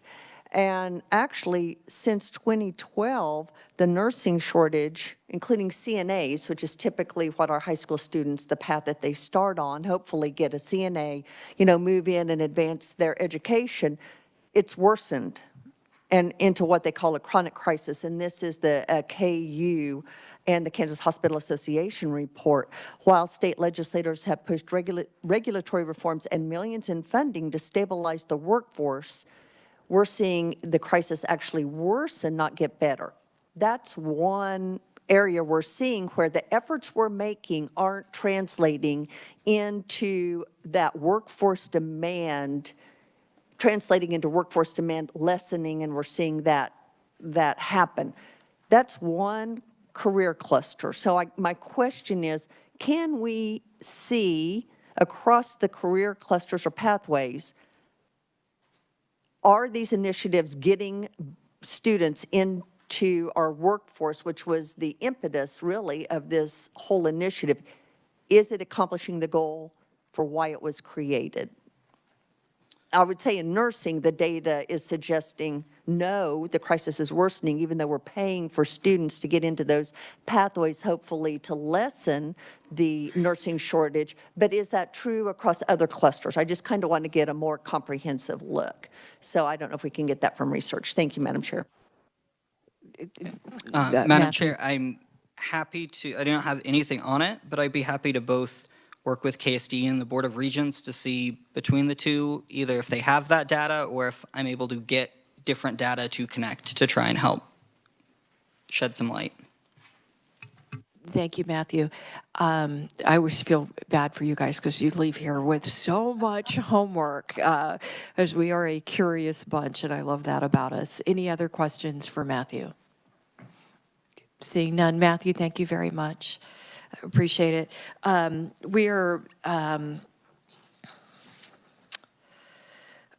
We have finished all of our presentations, and we're back on discussion. And I had planned on calling on Representative Steele next, but I let her know that there was someone else who had a discussion point who needed to leave, and she was very gracious and said, please call on that person first.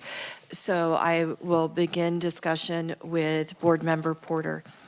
And I'll remember correctly to say thank you, Madam Chair.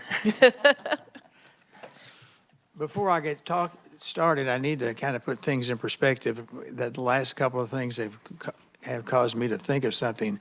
I'm one of those people that crammed 4 years of college education. Member Porter, could you maybe speak up? I'm having difficulty hearing you. Thank you.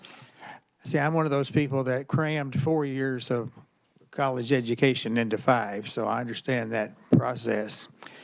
And I can assure you that I would not have passed a 3rd grade reading assessment because I couldn't read at that point. I have been involved in many task forces over the years, and I have been here for the last, however long we've been here, and have been relatively silent. But I have some concerns, and I've mentioned this to the chair, and I think that I want to, at this point, express those concerns. I need to say that I believe that everybody at this table has good motives. I believe that every one of us have goals that we can agree on. Every one of us, and don't tell me if I'm wrong, every one of us, I believe, has the best interest of the students of Kansas at heart. Every one of us, I believe that we have the responsibility to make sure that the money we spend on education is spent in the most efficient and effective manner. Every one of us, I think, can agree that we see some concerns that we need to address. But I'm not confident that we're meeting the goals of this task force. And I'm going to give a couple of examples. It's unusual for somebody that's not a legislature to chair a legislative task force. I've done 2. And both of them were extremely contentious. One of them was emergency safety intervention, and one of them was the dyslexia task force. And I think that we can all agree that at some point we feel a little tension in this room now. But I can assure you the first meeting of the Emergency Intervention Task Force would put this on a scale of about 5 out of 100. Because there were 17 members on that committee, and they were people there that had hated and worked against each other for decades. But my challenge to them at that point was to use Covey's 6th habit, seek first to understand and then to be understood. I was wrong because that's actually the 5th habit. And said some parameters. I did this in both groups, and both groups were very contentious. we were able, we were able to come together, and our decisions that were recommended to the legislature were unanimous in both cases, because everybody did what I asked them to do. They tried to listen and understand as opposed to making my point, to try to understand that. And I commend them for doing that. And then whenever the ESI task force presented it to the Senate and the House, and by the way, at that point, we had very good communication. Steve Abrams was the chair of the Senate Education Committee. He and I met regularly during that process. Connie O'Brien, who is now my colleague on the State Board of Education, was the chair of, is there a Children and Seniors Committee? That was the committee, and she chaired that, and we had regular communications. It passed the House 125-0, and it passed the Senate 39-1. And basically, I've kept communication with those people that were on that committee that actually deal with emergency safety intervention, and they all tell me that the situation is significantly improved. Okay, I'm going to get to my point now. I believe, and I told them at the beginning, and both of them had 17 members, if we come out with a vote that's just one over, that we've failed. Because we need to make sure that the needs of everybody are met. And I'm going to make the same challenge to this committee. We have 11 members. If we come out with a vote of 6-5, I believe we have failed, because we have failed to listen to each other. The education community, many members of the education community, I'm going to say it the opposite way. I've been told, and I believe it's the correct perception, that many members of the legislature do not trust us or the members of the education community, and it's reciprocal. We're not going to make the progress that we need to make until we can correct that. So I have a solution. I think it's critically important for us to develop, for us, first of all, to listen to each other, not to respond, but to understand, and then build relationships so that we can respect what everybody's saying. I'll try to be brief. Let me take graduation rates for a sec. When somebody says we've got all these metrics that show one thing and then graduation rate, I have to accept that, and I have to understand that that's legitimate. But when I say I believe graduations have gone up significantly because we no longer expect people just to count graduation credits. We expect at the early grades to start the process of helping kids determine what they're interested in, what their passions are, and what they're good at. And so there now is a plan for graduation where you can go on past that. I believe that contributes. I would hope that you would honor and respect that also. Because they both may be right. I am willing to, and so I believe not only do we need to have a short-term issue, or we can learn to do things together and come up with something that we can all agree with, because the children of this state deserve and demand that. And then I believe we need to have a longer-term process to where we can develop better relationships between the legislatures and those of us making decisions about education. And I am committed to say that I am willing to do everything I can in my power to be a part of the solution to that problem. I'm going to have to leave pretty soon, but I appreciate the opportunity to do this. And I say I don't talk much, but I want us to be successful. I want me to do my part to be successful, and I think that we can if we make that a priority. Thank you, Board Member Porter. Any discussion on this point? I will say I appreciate the spirit in which that was that was said. And I do believe that relationships are an important part of understanding everything. Anybody else? Okay, then Representative Steele, you've waited a long, long time. Thank you, Madam Chair. I really just kind of wanted to circle back to what currently defines education in Kansas as a successful graduate, right? So KSDE is focused on academic preparation, technical and employability skills, civic engagement, and readiness for college certification or workforce.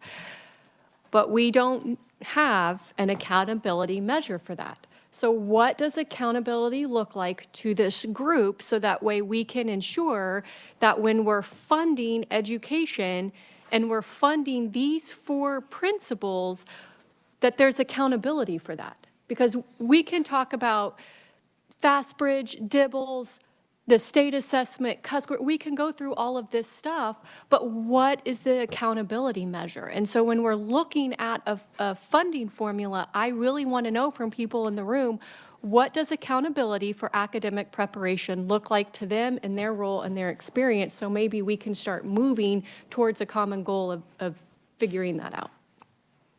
Thank you, Madam Chair.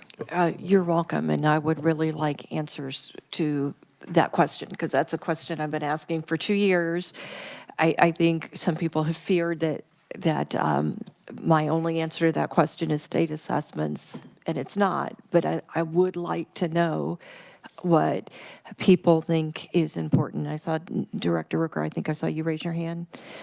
I did, and I just to add to that, like I think I sit here a bit confused because we do know you have the formative assessments throughout the year in every district, and I think there's now going to be a universal screener so that things get, like, kids get screened and interventions should happen sooner. And so you have formative, we have summative, couple different forms of summative state assessments. We look at, we've talked a lot about NAEP and ACT as well.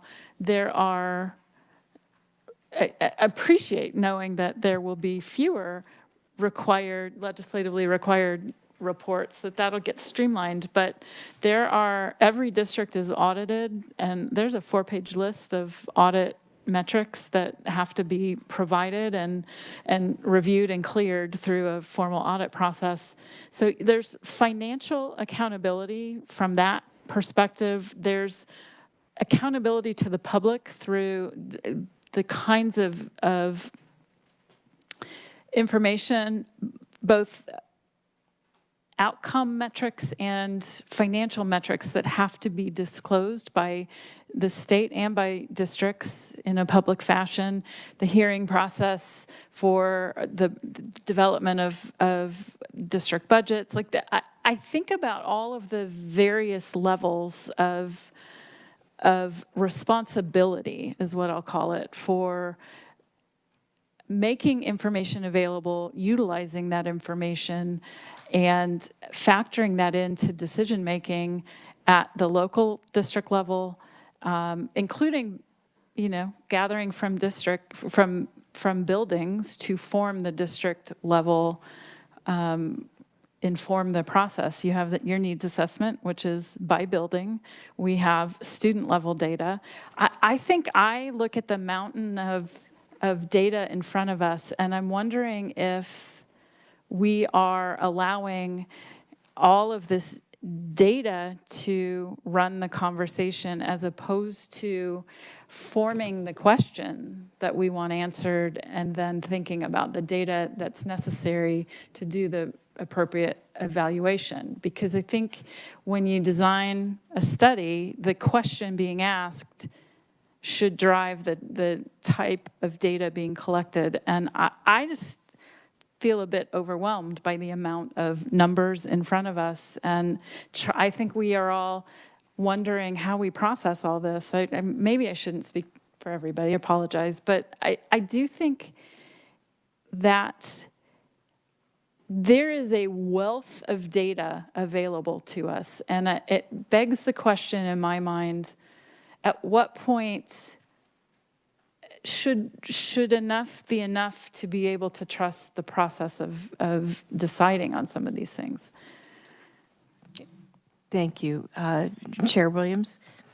Thank you, Madam Chair. I will just refer back to the Gannon and the lawsuit. They use the state assessment, and they use that point after point, and that's what our Supreme Court judges used in order to say that we were failing 1/4 of our students, and now that number is a little bit higher. So hopefully, if that's not the measure that we're going to use, since that test was changed and the cut scores were changed, hopefully before we have a formula, we do agree on something or some things, because I would hate to have to listen to all of us beat this dead horse over and over and over. Let's just decide, measure it, and move on. Thank you. I believe Representative Steele wanted to respond. Thank you, Madam Chair. We do have a lot of data, but we have a lot of data, but not a set accountability, right? Like the Supreme Court is saying your state assessment. Well, schools may be saying, well, but our FastBridge or our Dibbles or the project that they're doing is accountability and success. That's what I'm asking for. What is this committee's accountability to to the funding formula? So yeah, we do have a lot of data, but that data means something different to you than it may do to a school district, to it may be to a special education teacher, to something else. So I love the fact that we have a lot of data. Again, the accountability for the academic rigor that we're looking for. Director Rooker and then Vice Chair Erickson. Thank you, Madam Chair. I am processing that. I appreciate that. I think the Gannon court, the opinion asked, it did use state assessment data as exhibits.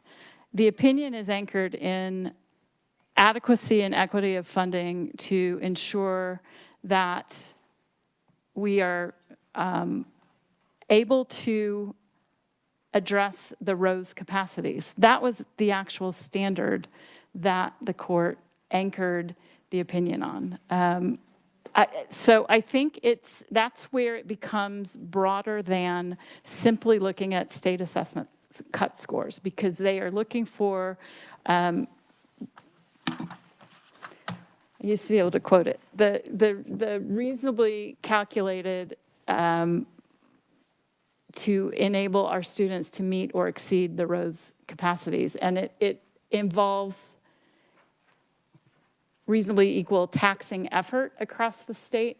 So it's a much more complex opinion than just, you had X number of students at this performance level at the time.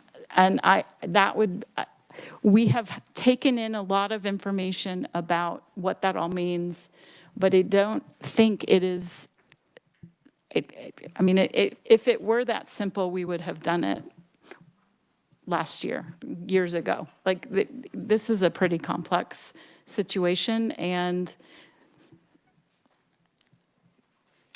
I'll pause there. Okay. Vice Chair Erickson. Thank you, Madam Chair. I'm kind of a movie buff and music buff, and one of my quotes that just keeps going through my head over and over, and maybe it's just simplistic. I love the movie Moneyball. And in it, there's a great quote I use all the time in different contexts. And it's where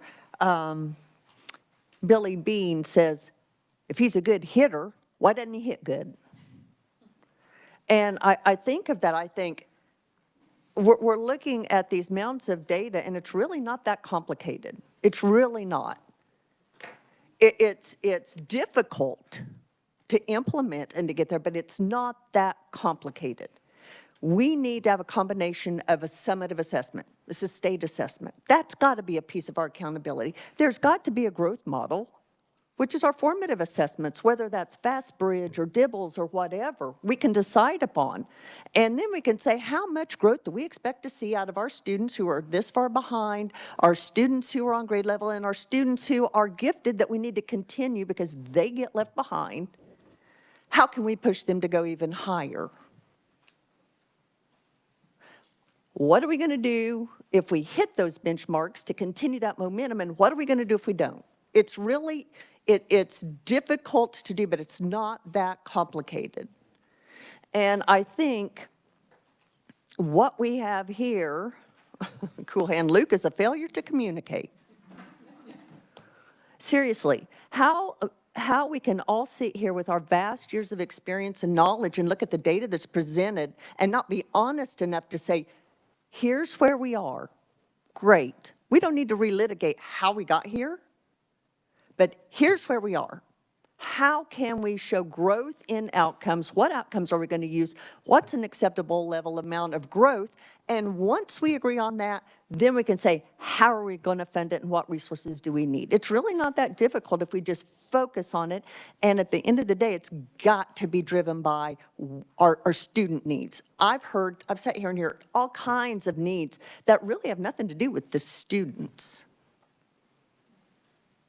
And as our teachers go, so go our students. Hence, we had the conversation today about what can we do about teacher retention and morale and rewarding our good teachers and getting them in the right spot instead of, we all know, we've got to be honest, we all know that our most experienced, most effective teachers, somehow we feel like they don't deserve the kids that are the hardest. They've paid their price, give it to the first-year teacher, and then we wonder why within 5 years, we lose most of our new teachers. We need our most veteran teachers with the most difficult students and then mentor those new teachers so that they can move into those roles and handle.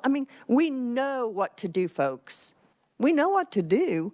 The question is, do we have the courage to do it and set aside our own individual wants and needs to do what's best for the kids in this state? Thank you, Madam Chair. Thank you, Senator. Dr. Nugent. Thank you, Madam Chair. I just have maybe a clarifying question, just being my first time to sit on the committee, so excuse my ignorance. As this funding committee is tasked with school funding, are the outcomes we're talking about, because I'm just here today listening to today's conversation primarily, and we looked at several states and the outcomes they measure, but most of those measurements were signaling incentives to improve. I'm just curious on, were those outcomes also the driver of the base funding formula?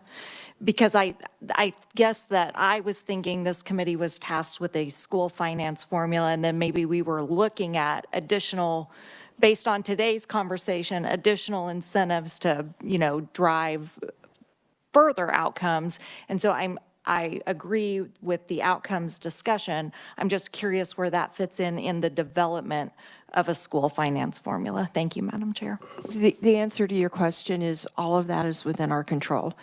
I never feel like we have to keep doing it the way we've been doing it because we've always done it that way. I think we learn a lot from where we've been in our past, and there's good things to continue, and there may be things we don't want to continue. But if we want to look at incentives for outcomes and so on, those are decisions that we might want to make in what a formula looks like and allow for them in some format or another. Those are all decisions for us to make. I'm not coming to the table with a pre-written formula and this is what it's going to look like and how it's going to work. I do have some ideas that are deeply important to me, and I've articulated them several times today, that I want to measure teacher effectiveness. I want to reward our great teachers. We have many of them. I want to measure growth. I think that's important. And I want our measurements to be rounded. And we're in control of what that turns out to be.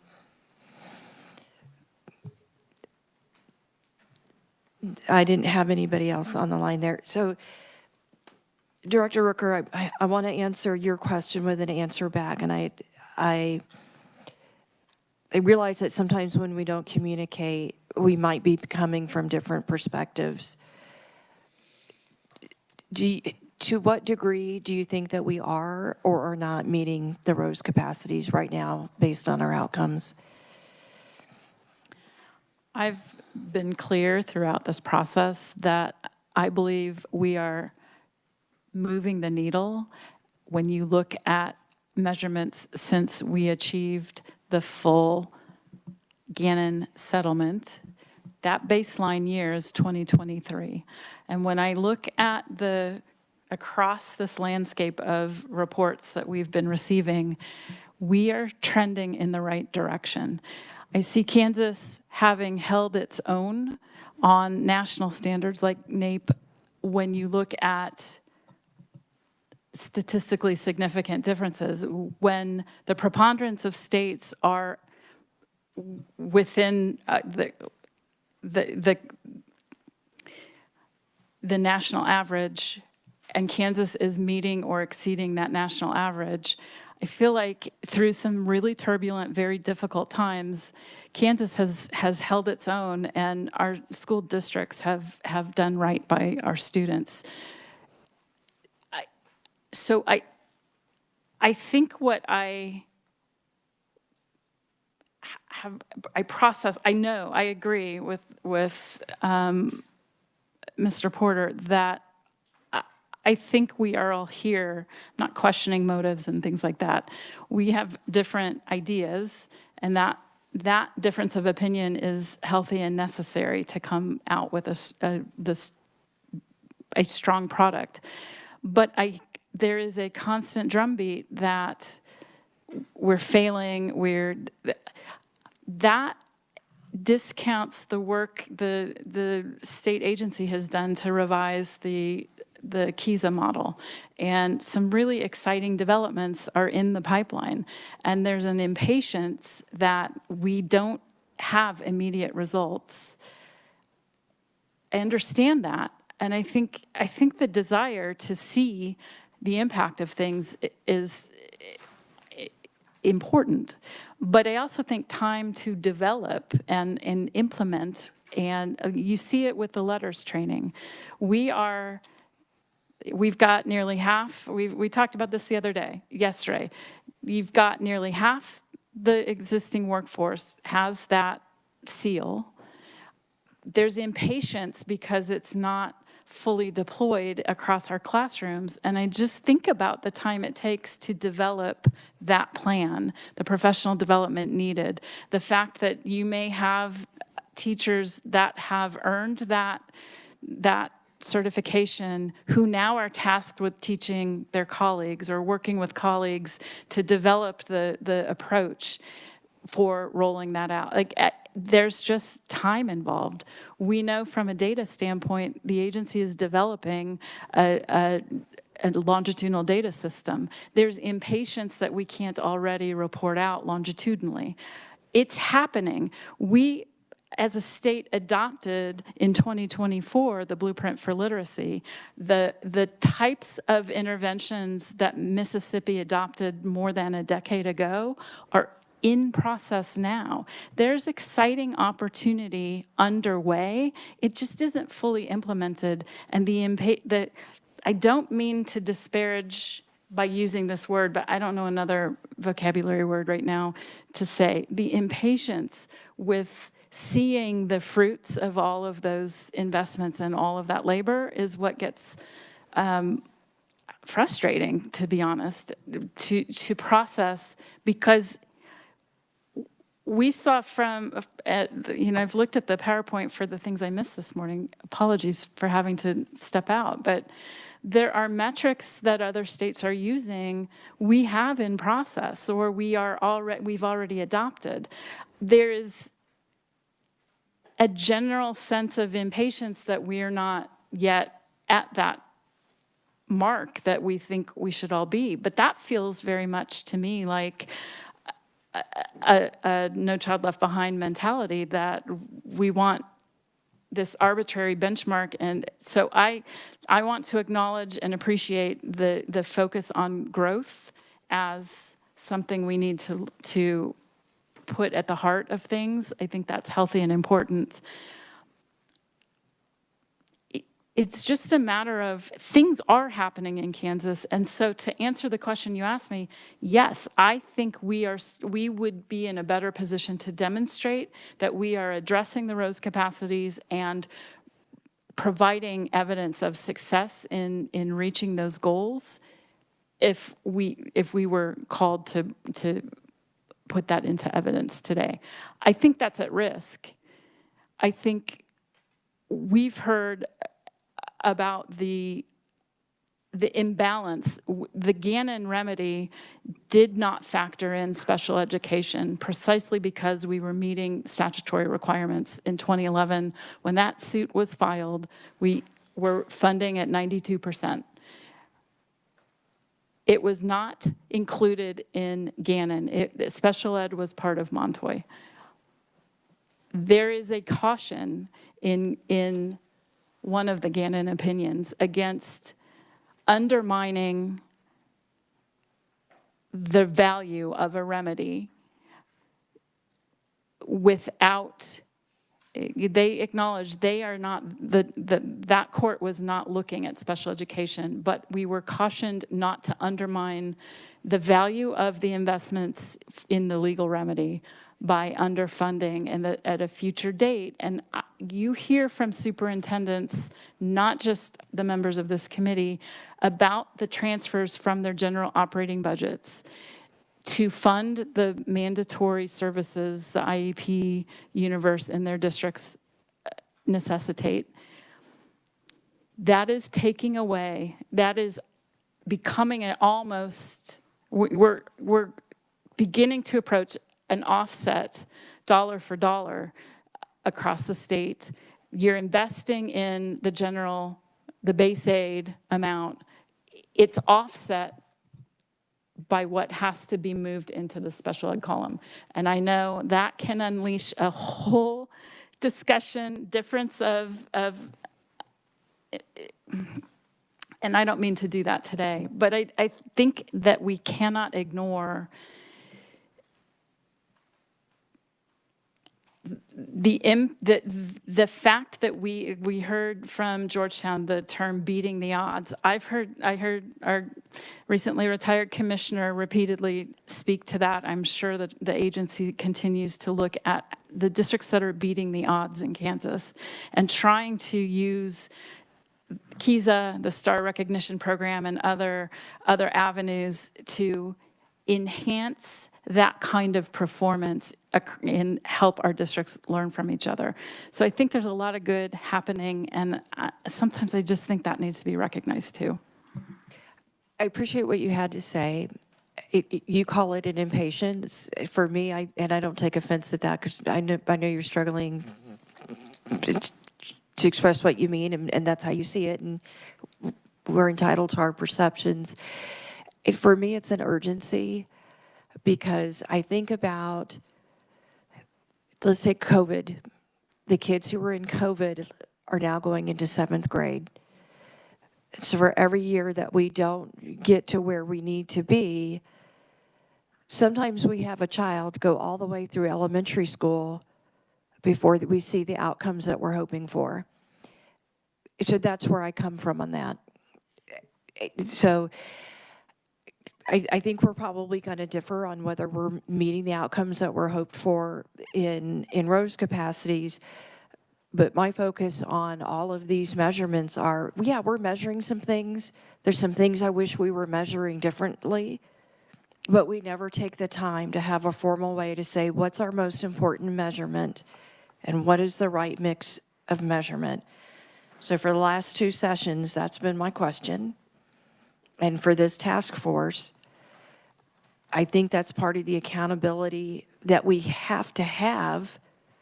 So if we know sooner than later if the things that we're trying to do work, because we've put in other reforms over the years and we didn't get the outcomes. So again, I go back to that child who didn't get the outcome while we were trying our hardest. So we have to measure really well, we have to measure frequently, and we have to pick the right combination of measurements and look at them together. And that's what I'm trying to accomplish. Go ahead and respond. Yeah, I understand that sense of urgency. We have Kansas students who went kindergarten through 12th grade before the adults in the situation settled the lawsuit and finished applying the settlement terms.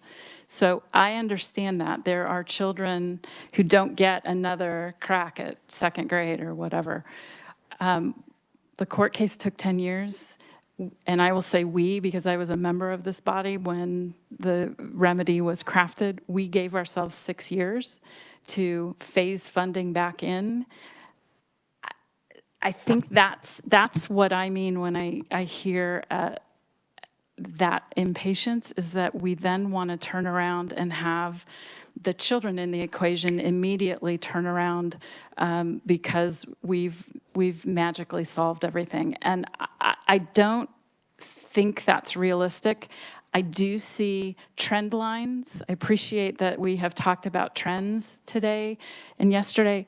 The trends are showing us moving in the right direction. And I think it's about nurturing that improvement and helping continue that path towards improvement and success.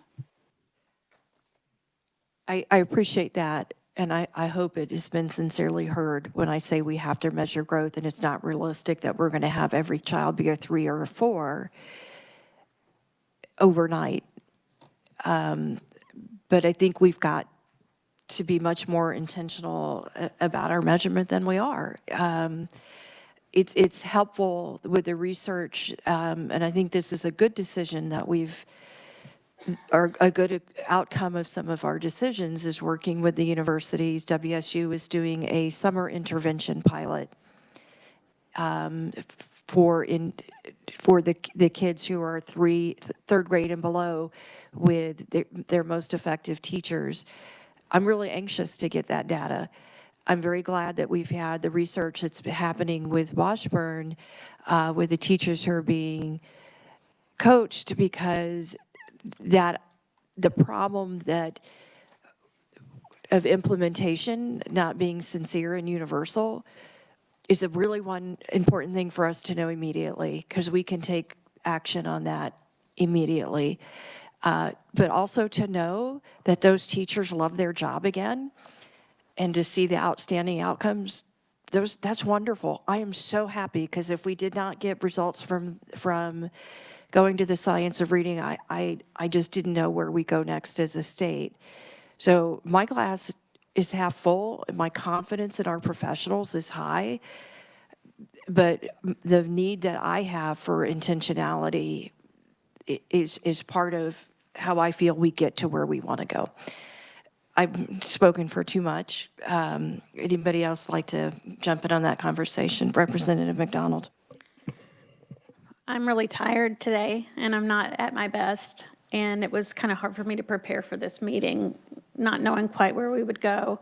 I guess I have a procedural question, and you may be planning to answer this at the end, and that's fine, but I always like to begin with the end in mind and work backwards and try to think about timelines and benchmarks for us to set as goals as a committee. Yesterday morning, kind of surprised, I think, everyone. Instead of approving the 10 days that you requested, they're going to give us 2 after today. So what can I picture in my head? Are we all going to sit at this table with Jason cranking out stuff, Nick cranking out stuff? Like, how are we going to do this? Are we going to go off on our own little pods and create competing things to present? And what is the report supposed to look like at the end of the year to give when we come back in January? Sure, yeah, and yes, I was planning on getting that to later in the meeting. So that timeline was a surprise to me as well, and I'm in the process of rethinking some of those things. So I don't have a very good and detailed answer for you. One thing I know that we won't do, because we are a public body and we need to be transparent, we will not go off into small groups, because I don't think there is a legal way to do coma in that process. But everybody will get a chance to participate in this, and as I figure that out, I'll keep y'all informed. Go ahead. I still struggle to figure out for myself, like what that looks like. I've maybe helped craft 12 bills in my life. I haven't been here a long time. And probably Director Rooker Marcy might have been, or sorry, Senator Francisco might have been around at that time, but like most of us have not done something of this magnitude before. And it's like the most important work I'll do in this building. And I want to get it right. And I don't want to leave this pile of stuff in my office until we decide to get together again. I think we have all agreed that we want it to be student-centered. We all agree that we want to have base aid. We all agree that we want to have weightings. And we all agree that we want to ensure that dollars are deployed strategically and deliberately through data-driven decision-making. I have some concerns that, I mean, just to be really frank, like some of the schools with the most economic challenges and otherwise are really in our urban cores. And some blanket statements that we sometimes make, and I'm guilty of this too, really, we overgeneralize. I want to make sure that, for instance, a school in an urban core that's struggling, and maybe, yes, with your growth mindset, we're looking at that, but I don't want to penalize a struggling school or struggling, you know, a teacher with a struggling classroom. I would like for us to make sure that we put in the supports needed, and taking away resources is something I want to make sure that we don't do. I'm on a committee, legislative modernization, and very often I have heard some of my colleagues say, well, if this school gets hacked, we're going to take money from them because, you know, that we only have that carrot, right, and that stick, and it's appropriation. We can't do that with these kids.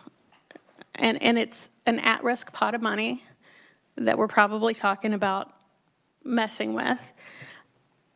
I would like to have some sort of a simulation. I know there was some discussion, Dr. Harwood's not here, but a while ago I heard that there might be a simulator online that we could practice with different weightings and see what it did to each district. I am nervous to commit us as a group to figure this out in 2 more meetings and have a product ready. I anticipate the session of 2027 with this dominating the work that we do. And so I want to make sure and come in as ready as I can be. And I know that each of you want to do that too. But some representative, or what, not representative, board member Porter, his term will be up in January. So there's a lot of factors that are time sensitive. I guess the only other question I'm going to spout out at this point is, from a statutory standpoint, does this committee cease to exist once we submit a suggestion or a report, I guess, at the end of this year, or is that unclear? Let me let Jason and Tamara answer that one.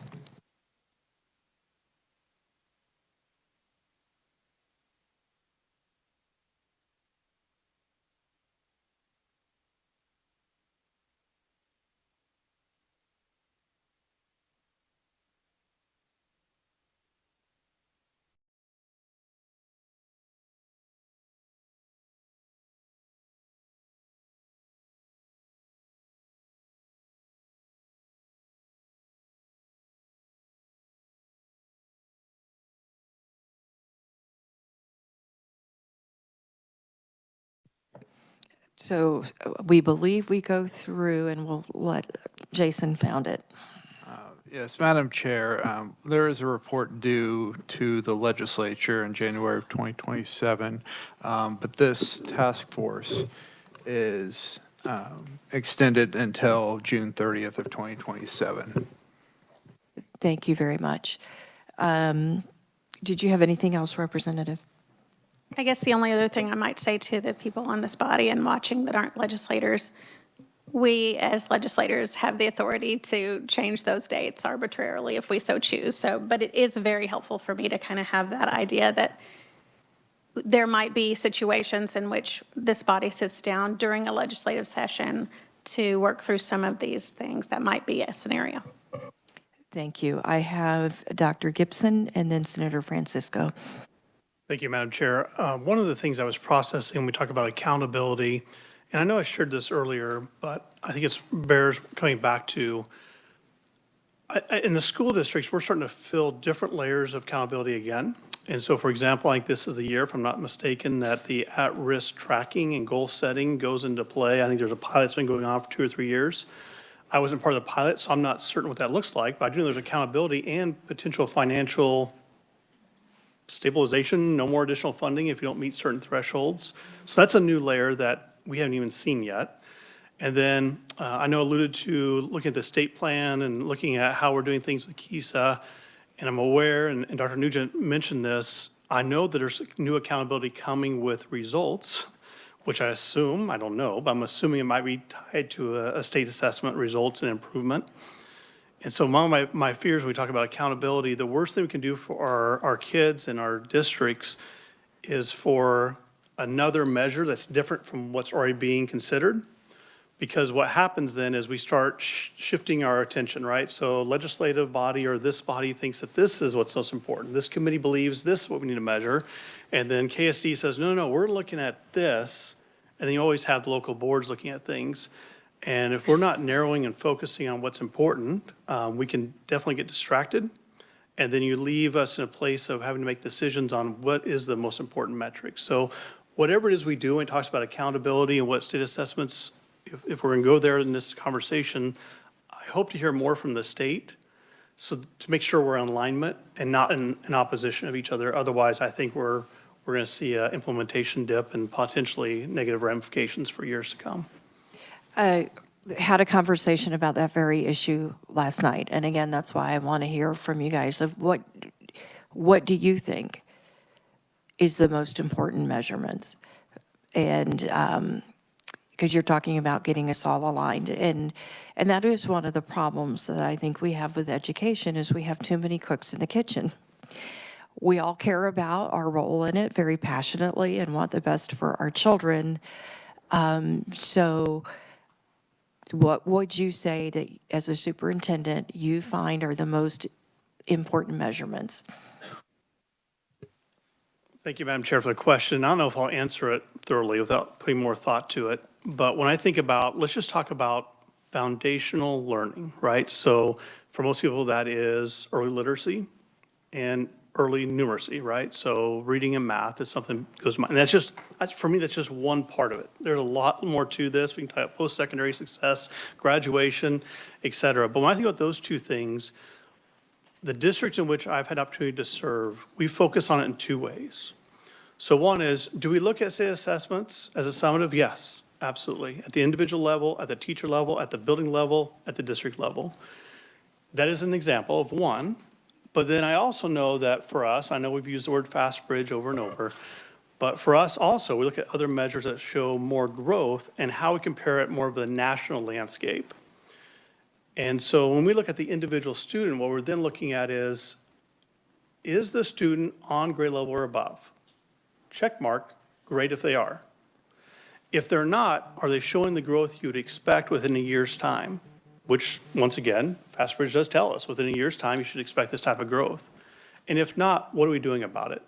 So that's like the foundational part. I think I could probably go on to other metrics that would show there's other things to consider. But that's just how we do it in the practitioner sense, at least in the districts in which I serve. Very good. Sounds like we have an interest in some of the same things. That's very helpful feedback. Did you want to add anything else? I think without putting more thought to it, that's probably enough. I'm looking at the clock that isn't right behind me, but on the real clock, I do know that people might be looking at their clock saying time may be close to being up. Thank you. Senator Francisco. Thank you, Madam Chair. And this is a question for you. When you talked about the three things, effectiveness, growth, and rounded, can you define rounded for me so I know where we're going? Put my mic on. Thank you for that question. I have heard repeatedly, not just state assessments. And that's why I don't know the answer to that question, and that's why I'm seeking answers to that question.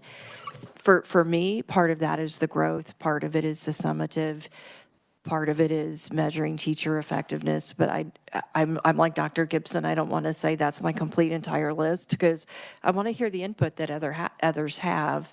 And kind of review all the information we've gotten here. But the bottom line of what it means for me is it's just not a couple of things, but we're trying to create a picture that gives us lots of context. If I can follow up on that? Please. So I appreciate that a lot. And what I'm also very interested in is knowing how we're meeting the students where they are, not assuming that reading and math are going to be their places where they excel. You know, understanding how much theater or art classes may keep students in school. You know, so things beyond what we're assuming are the things that are most important. I did fine at reading and math. My husband did not. You know what? He is so much better at so many things, reading people, fixing my bike, you know, stuff that's really important. And so rounding means to me, and I appreciate that word, not only looking at a variety of things, but making sure our schools help a variety of students.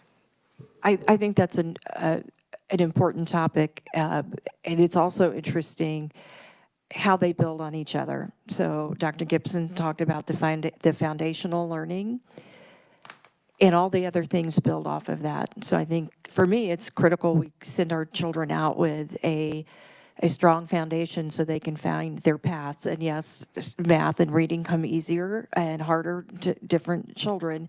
But when you mentioned the arts, and I think about how much geometry is a part of art, and there's the intersect on those things. So I hope we do send out well-rounded students who have that foundation, and that we figure out the best way to intervene when they're struggling. So thank you for your question. Do we have any other questions or discussion? Dr. Nineswander. I'm sorry, you have the slowest one talking in the group at this time of day, but. Know that they say that smart people are the. So, okay, thank you. It'll take me a little bit to process that. I do want to, what I did like to see, and I know we might look at some others, is I think all states are looking at, you know, that dashboard, because there's so many, you know, I use the health, you know, scenario. There's so many things that when we get a physical that they look at. It's the same thing that we look at with our kids, with our buildings, with our systems. And especially in a time right now when you look at the turnover, just look at the superintendent level. We have so many people coming in asking help. There's a shortage. So anything, you know, when we find these are the things that are really important that we can view at a state and a district level. That'll never get to the level that a teacher's going to know about an individual child. But when we can give guidance about not only, you know, here's one of the best models and structures that you ought to be focusing on a pre-K through 3, and the things you ought to be looking for and ways to measure that. We may not see that from Topeka without building this investment in some system. But when we can get the resources and the best practices and those tools to the people that are needing it because they're new. My district's high, and it's great. We have a high level of veterans. And I know in about 3 years from now, I'm going to be in a situation where I'm going to be bringing in a lot of, you know, so I hope that we can have all of those things in place to where we can give them the professional development, the guidance, all the way. up through high school, all the best, and here's how we can measure the best things in order to know that we are on track. I know Senator Erickson left. I figured out why I'm not going to get the 1.4 million, because in July, when we build the budget, we're estimating what we're going to have on September 20th, and we estimate high, so we don't have to republish, so we have the authority.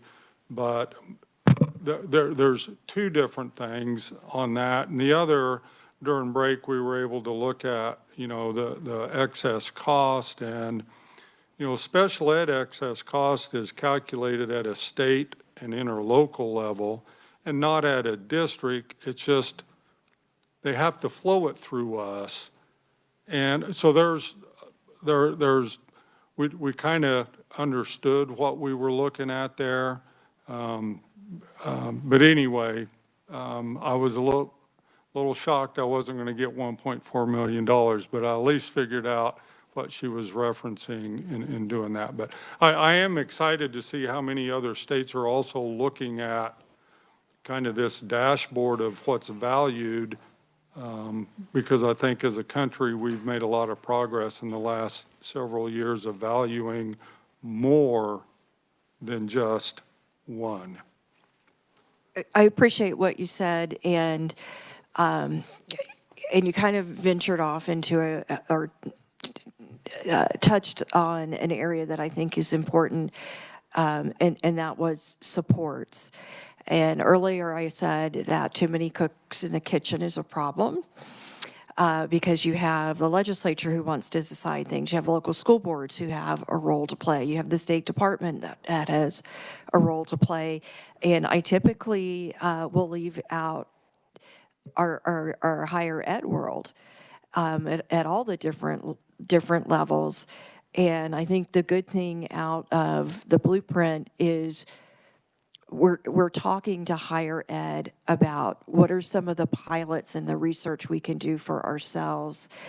And if we get to where we need to be, we can turn too many cooks in the kitchen to being able to help each other, and leveraging higher ed, I think, is how we get to those supports, because what we're finding about how we teach the science of reading is just been, in my opinion, incredibly valuable.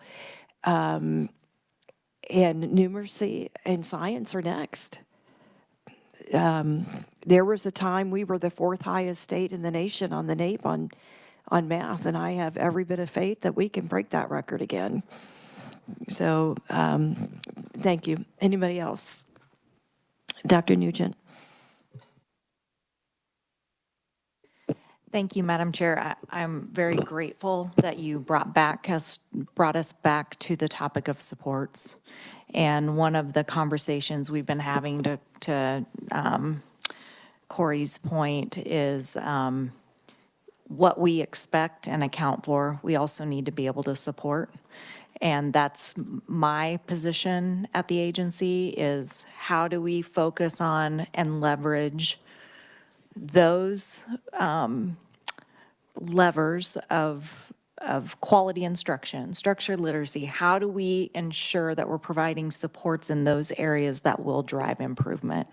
And looking, again, to go deep versus wide. So identifying 5, 6, which many of those states did. It wasn't one thing that was single, but you saw a lot of commonality in what they've identified, similar to what I talked about yesterday. Most of those things were things I touched on as well, including, although I didn't touch on chronic absenteeism, it does show up on our district report card. So I think we're on the right track in what we measure. It's how do we support the things we expect? If you were to pull together the list of what's most important to measure, what would your top 5 be? And this is not a written in stone answer, because you may think about it later, but I'm curious what you think is most important. Yeah, I think it's several of the things I touched on yesterday. I do believe state assessments are a measure that's important. I think how we are implementing structured literacy, ensuring that we have high-quality instruction and instructional materials statewide is critical. I believe that looking at graduation rates and post-secondary success is very important. That might be 4 or 5, but I think high-quality instruction has to drive it all. Thank you. And the materials are one part of that equation. Based on what you've seen in your experience or things that we've looked at today, do you have any thoughts on how you think it's important to measure what is and isn't high-quality instruction? Thank you, Madam Chair. Yes, we are developing sets of tools to measure high-quality instruction happening across the classrooms. That's part of our system of supports we're getting ready to roll out soon. Dr. Gibson, so I know you're anxious. Again, we're onboarding this new division of accountability, and so I don't want to jump the gun because I want that person to be a part of these conversations and decision-making, but I believe wholeheartedly that we will have a growth model. We will have a system to measure high-quality instruction. We're already signaling high-quality instructional materials. I think a lot of times when we're talking about the levels of rigor, it's, teachers have the best of intentions. They want their students to succeed. And so sometimes they try to find materials that are interesting and engaging, rightfully so, but often what they find doesn't meet that level of rigor that's going to get them to that high standard of instruction, and those are the things we're really looking to measure. Thank you, and I wish we were able to get a preview, but you've been really a tough nut to crack on getting a preview out of that. So, all right, anybody else? All right, we're 15 minutes early. And if I don't have anything from anybody else, I'm going to go back to one of the topics, and that was next meeting. As you know, we didn't get as many dates as we thought that we would.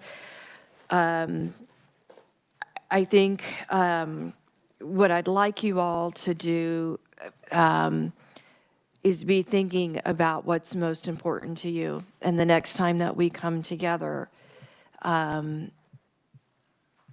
be prepared to clearly articulate that.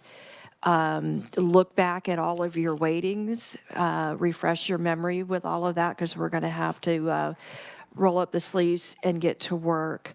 I know a lot of people are going to have a busy fall.